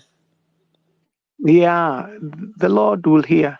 So that wailing prayer, we can fight our battles also in prayers, and women are very strong when they pray. The other thing is that I would say if we are to have women in leadership, in the right leadership, there must be one who would start and lead, and we follow. Like in this platform, if we say that Blender or Wanjiru is the one who is leading us, can we back her up? Can we come together as few as we are and have that lift up? We lift one of us or two of us and bring them to a place of leadership where they can be our voices, where we can browse their voices to the right leadership. This is my take. If we can swallow selfishness, we swallow what we call the all leading. We cannot be all leaders, but I believe if one is chosen or appointed and placed in the place of leadership, forefront, and we back that person, we back that woman, I believe we can start to have a change. Otherwise, we can remain in conversations and we are not making any step. So I would request that by the leadership or the guidelines that we are using even right now in this platform, we can have a start. We can start somewhere, because if we don't start now, we will continue having conversations that are not leading us to where we want in terms of women and leadership. Mind you, the revolution that we need in our nation, it can be easily ignited by women, because women have something that men don't have. Women have patience. Men, they are not really patient. And something else is that women are focused. They are not easily diverted. I think if we can start something right now. Moya, you need to land. Yes, you need to land, please. Yeah. So if we can be able to come together and bring our strength together and support our women, we can go somewhere. Thank you so much for listening.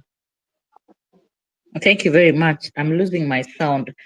So we have to wrap up this quickly. It's been a long day. Nafula Wafula, and then we can summarize the session.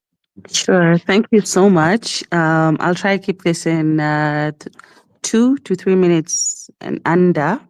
I think, first of all, just in the spirit of the conversation, I'd like to pay homage to Mudhoni Nyanjiru, who I think for me is a constant reminder of the erasure of women when it comes to revolutionary moments, who took a bullet during the moment when Harry Duku was being arrested. And her words, she said, "You can take my dress and give me your trousers. What are you waiting for? Our leaders are in there."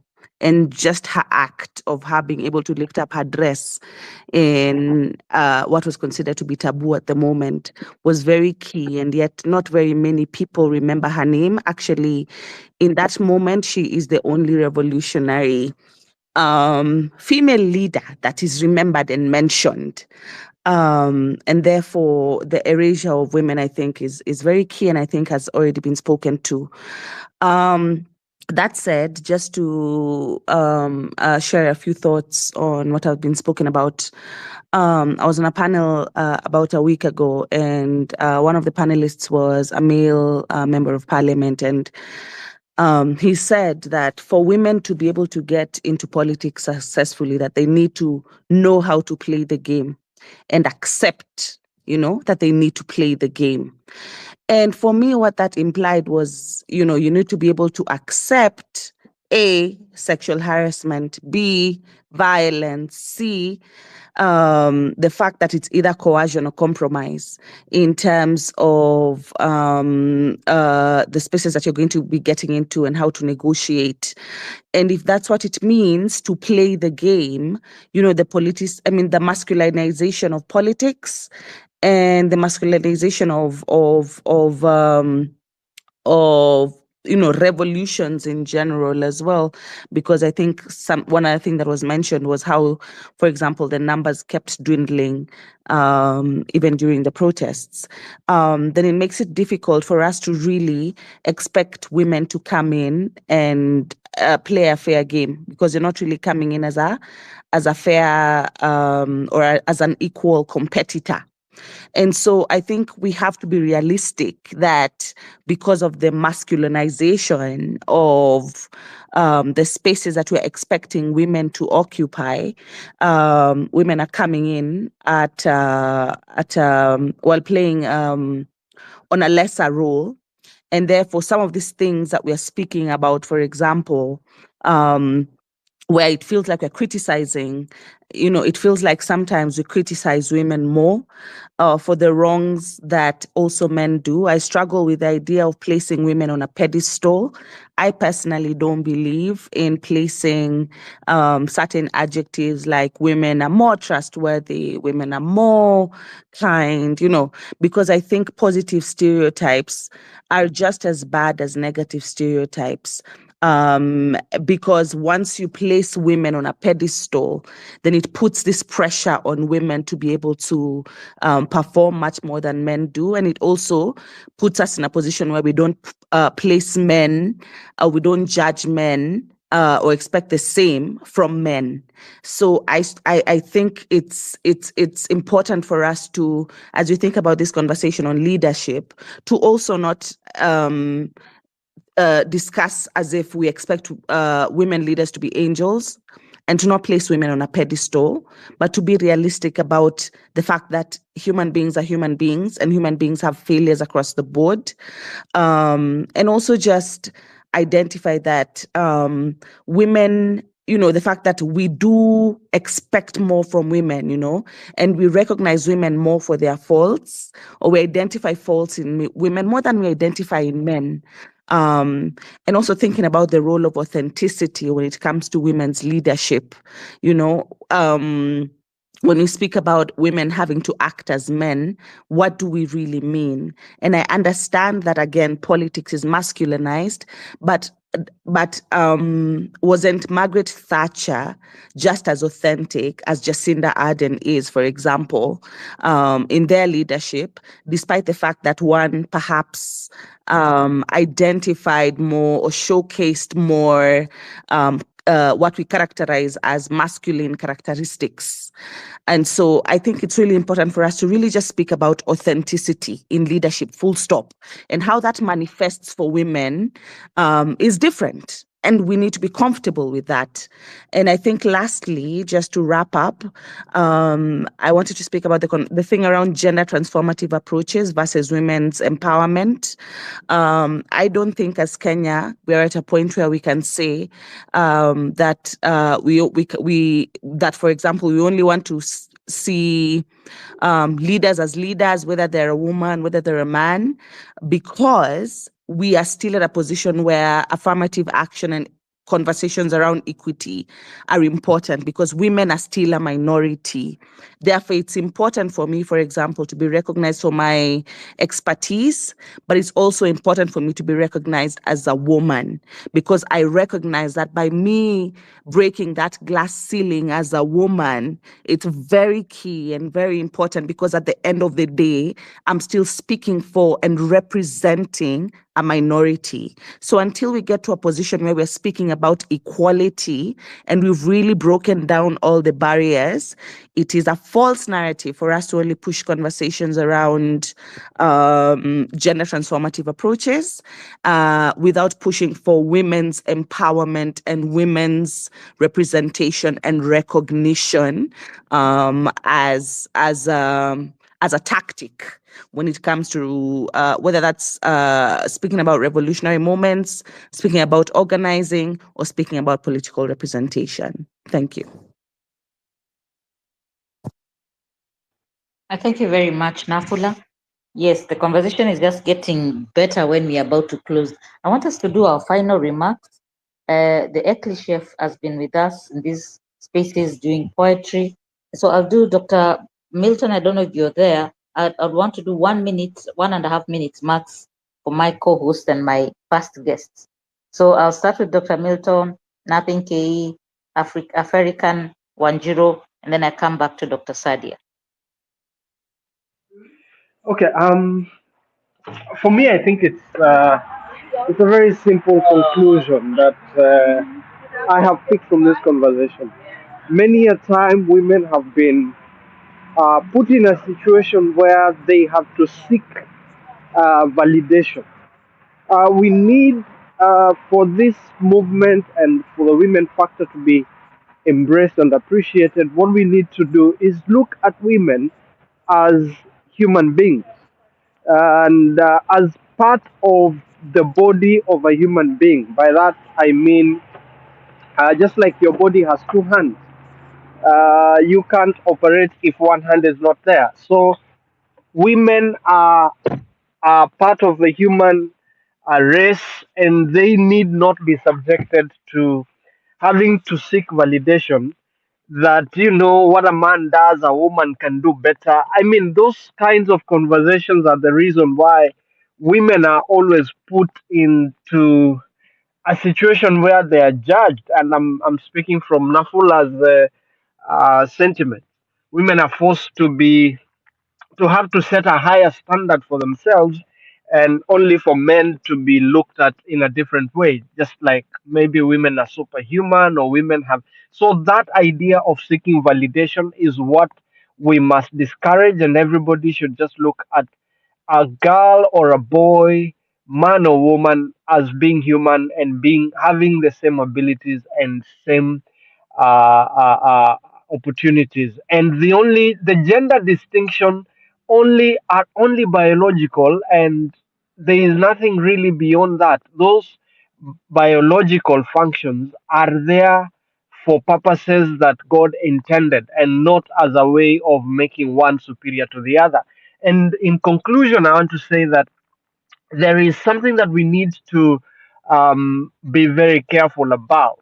That as we seek to get women mainstreamed into the on the table, we also need to ensure that we have the right balance, so that we are not again going to move down the line, and 50 100 years from today what we'll be looking at is where now we have to seek emancipation for the men.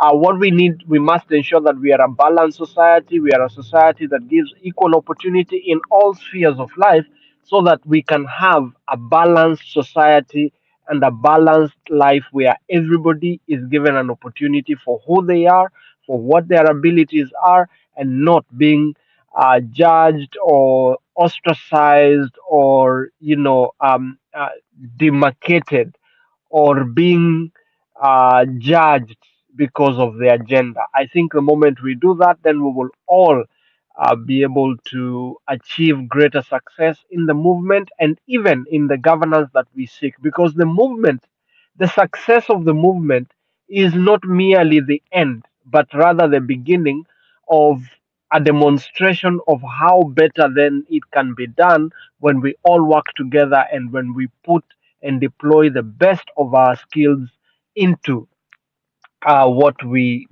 want to have, and that is good governance and a society that is fair and just for everybody, where human rights are just human rights and not men versus women or vice versa. Thank you, and may God bless you. May God bless Kenya, and have a blessed weekend. Thank you very much, Dr. Milton. I will not keep adding every after every speaker. So nothing, K.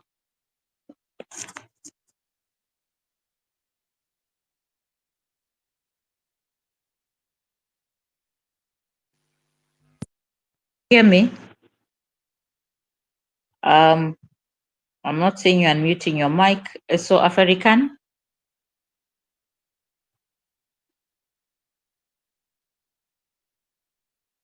Can anyone hear me? 10, can you hear me? I can hear you. Okay, thank you. African and nothing, KE? If I can't hear you, 10, can you make your closing remarks before I cycle back to the very wise woman, Dr. Sadia, and our artist? Thank you so much, Redemptor, and thank you everyone for joining in. I for my final remarks, I just want to encourage all women. I think I can see her. She was here, and she was saying what women want. It's not more of this comparison. I've been listening to the submissions. It looks like a comparison of men saying why women are good and blah blah blah. We all want equal rights. We all want sorry, we all want equal rights. We want equal payment. We demand these things. It's not we are not we don't we are demanding it because it's our right. It's not because we are massive. We are like, please give us. No. We are all Kenyan citizens. We are all equal, and this is not. That's why I did like this space a lot, because it is a women factor in this revolution. And one thing that we're speaking about is how can we actually lead this revolution? How can we actually lead this moment? What is the actual factors that we as women can actually do to make the movement going? We can see we've been to spaces where it has been so men generated, like you just go there to listen because every man is coming up on the spaces to speak about this and this and this and this. But what has the theme of the space was, what as we women, what do we actually contribute on this revolution? We are actually a movement. What if the next revolution to actually remove must go will be led by women? What's the role that we're going to be playing? And yeah, thank you everyone for actually joining and just giving us those encouragement, and as well as keeping in mind that we are not merciful, or we just here to actually say we need it. This is our rights, and we are all equal. Thank you so much, Redemptor, and have a good evening, everyone. Thank you. Back to you. Thank you very much. Something happened to my mic. I can hardly hear, so I'm straining. African had asked if you can even come back because you're also having a problem. Nothing, K. Can you hear me? Can you unmute and speak? Yes.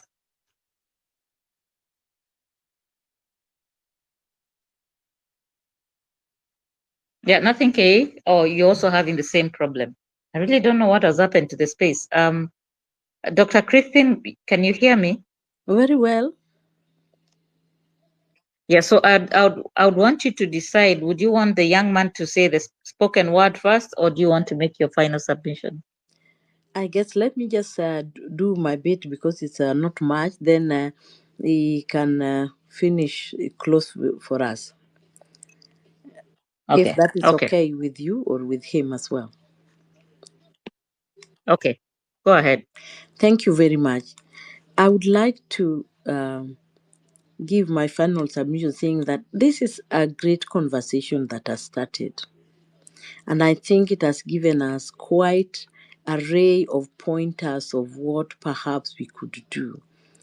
But I want to encourage and say that women participate and build their nation and participate in nationhood or nation building just as men do.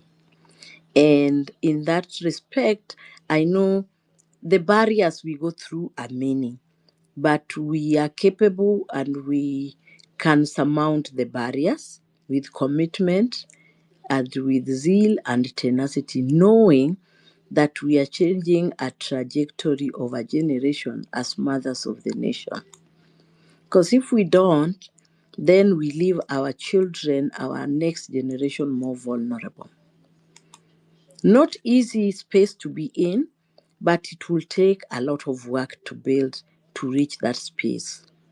So I am very encouraged about what I've heard, what the conversation, that the contribution both from men and women, that we are partners in development and we are partners in nationhood.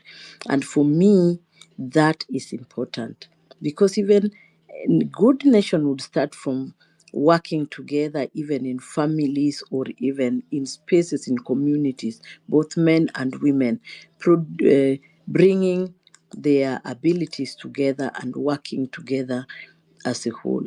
So for me, that is important.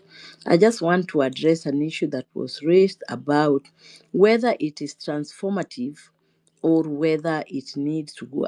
We are not saying that it's completely transformative, but that is where we need to be right now.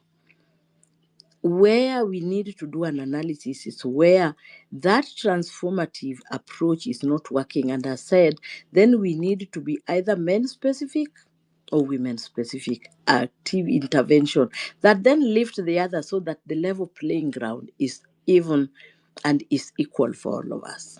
So for me, I think I've had a great conversation with both men and women, but particularly women. I think we need to step back up the plate. We have been there. It's not that we have not. We have played quite a lot. And if in terms of quantification, we have actually done a lot in this nation, include even in economic development. Even the mama mboga who is in the marketplace, in the informal economy, is really contributing much more. And in fact, I have a paper or a document that says women bailing out states, the real cost of home-based care. And we did economic analysis during HIV, what the women contribute. And you find that what women were putting it in home-based care was much more than what the nation was putting. When the treasury, what the allocation, the government allocation was. So I just want to encourage that one, we navigate our challenges and our barriers and our the stereotypes that we go through. Don't be discouraged. The sky is the limit. One day at a time, we will reach a place where the level playing ground is even, and we owe it to this generation and to the generation to come that level playing ground must be played, and they will be the people who must step out of their comfort zone to talk about it, to speak about it, but with also respect and with the dignity.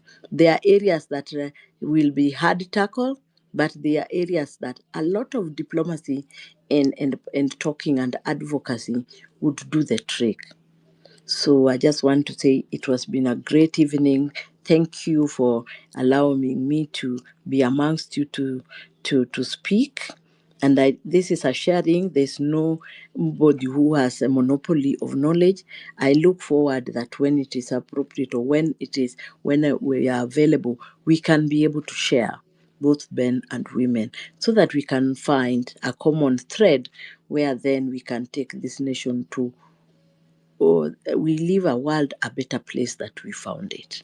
Being a girl guide, I think that is something that I know, and being a former chief commissioner for Kenya Girl Guide, I know that self-assertiveness and building agency so that you are comfortable. But authenticity is important, but you must cut your cloth. Sometimes it will be uncomfortable. Don't go with the grain. Sometimes going with the grain is not. You must just be yourself and just say, what do I want to influence with this space and in this time? Your season must be your season of influence. Sometimes you will go back, you get back and re-energize and refuel and then pick and go. So thank you very much for having a great evening. Redemptor, a shout for you and I think of Wanjiko. You've been the co-host and the co-host that you have, the two stamina and a common mind, if you can still sit here up to this time that we are conversing. So thank you very much. May God bless you. May give you the as we share Allah as love.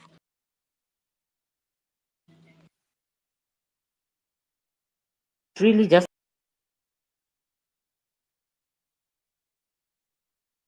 hear you only when I use my earphone. Something happened. And so I don't know, African, you want to try again if I can hear you?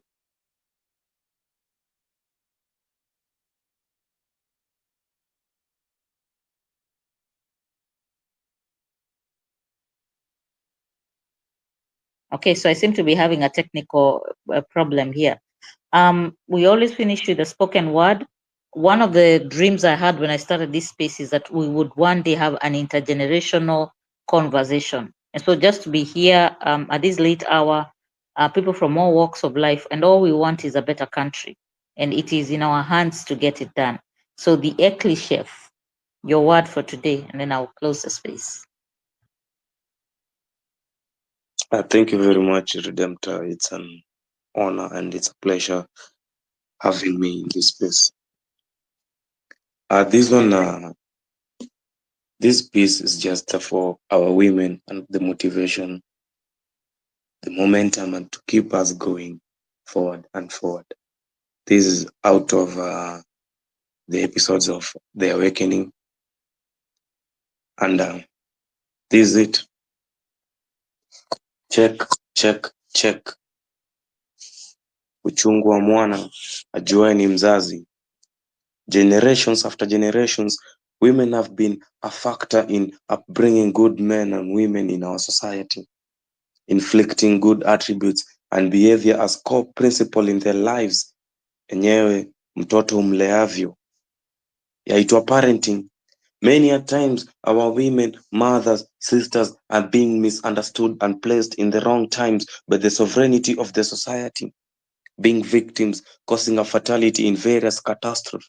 Name them: churches, rallies, politics. It's all a reality when women are seen as casualties, putting culture as a priority, recklessly killing the hopes for a better tomorrow. Hata kabla fita zajaona jua already. Judgment tushaanza. We jua sio right. Huyo atakuwa rais wa taifa ilali mama mjamzito anatakiwa kusurvive on rice only during pregnancy. It's all lies in the night. Tough times sio rahisi only in the name of taifa health care. We are neglecting the fact that our women are going through hell which will never notice by sight, not unless imekuwa headlines tonight. Until when are we going to open our eyes and see the importance of our women? Until when? Very painful. Check out hospital wards full of women on their Labor Day, even though Constitution in a state Labor Day ni holiday. To them it's a very long day, hell day. And their refuge just a cry of the unborn. Take me back in time. Hakuna watu walikuwa vibrant in crying for our independence like our mothers, sisters, wives. Strongly, but where did the praise go to? Where? To who? The likes of Wangari Maathai, Mekatilili Wamenza, Mudhoni wa Kirim, and so many we've lost. May their souls rest in eternal peace. We celebrate you, and no words can never explain your greatness, bravery, courage, the upbringing, you standing in the gap. Sincerely speaking, better times are coming, and everyone has different roles in making sure we reach there. It's so sad to see how women have been silenced over the years. You'll only hear cries of mothers going to lay their sons and daughters to rest, just only to expose their weakness for us men to call the shots, capitalizing, putting them to a test. Take it or leave it. No gender equality. We all know the beauty of a nest depends fully on a female bird. Wewe ushaiona jogoo na vifaranga? Ask yourself. Women have suffered, lost their dignity, only for the gods to be impressed. This hasn't come out well because our women's cries are confused with the call of desperation. Ni wapi wanasiasa wanahitaji verification to check out on our women in prison? Very shameful to see the messed system putting delegation to impose taxes on sanitary towels. Kuzaa ni haki, but hapa, where are we raising our children from? Which economy is gonna support the motive ya ulezi bora? Putting people on a test, our chests are full of clogged darkness, which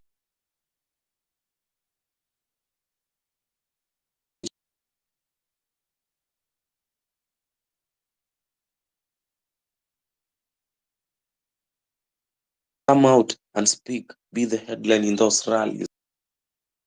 Don't buy fear, cause hata hoka na bei yake ya jioni hufai kubagain. Walk away. Our dreams are never shattered. Our goals are to bring and free our nation.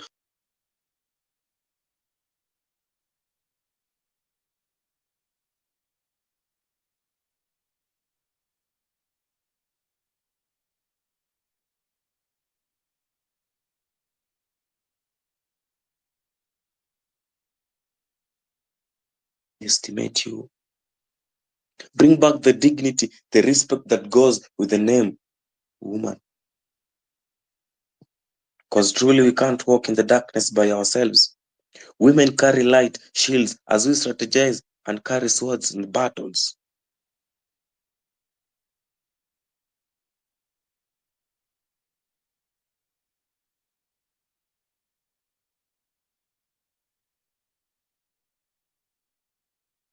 Personally, we love you. Good day and God bless. Most powerful space that I've had, and at the Eckley chef, and even seeing Joshua Kyle here, Dr. Milton, Wanjiru, African, Nothing Ke, Jeffy, and everybody that I've not mentioned, Babu, Hannah, Lynn, you're here very, very early. Pan-African, you had asked for this, and it has happened. Sorry, it took longer than I planned, and to keep Dr. for all those hours, and she has stayed on. Next time, maybe I'll start at 8, not 7. So, ladies and gentlemen, we are uniting. People keep challenging us. You keep talking and you're not uniting.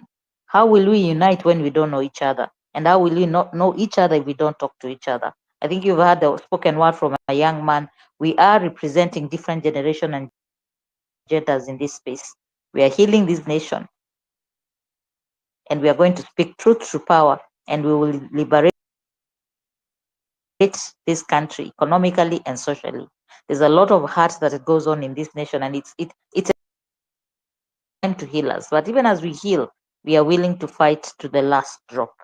I've said many times, and Babu can attest to this, as human rights defenders, when we meet, we say, if they kill us, our children will continue the fight.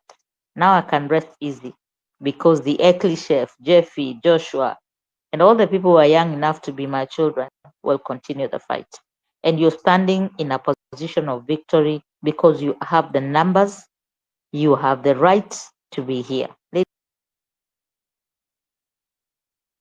Christmas Day, where the Eckley chef will be the main speaker and will share all the spoken word that he's been writing, inspired by what's going on in the country. So thank you very much. If you don't have plans for Christmas in the afternoon, we are going to meet and have a conversation. God bless you. Good night. Asante sana.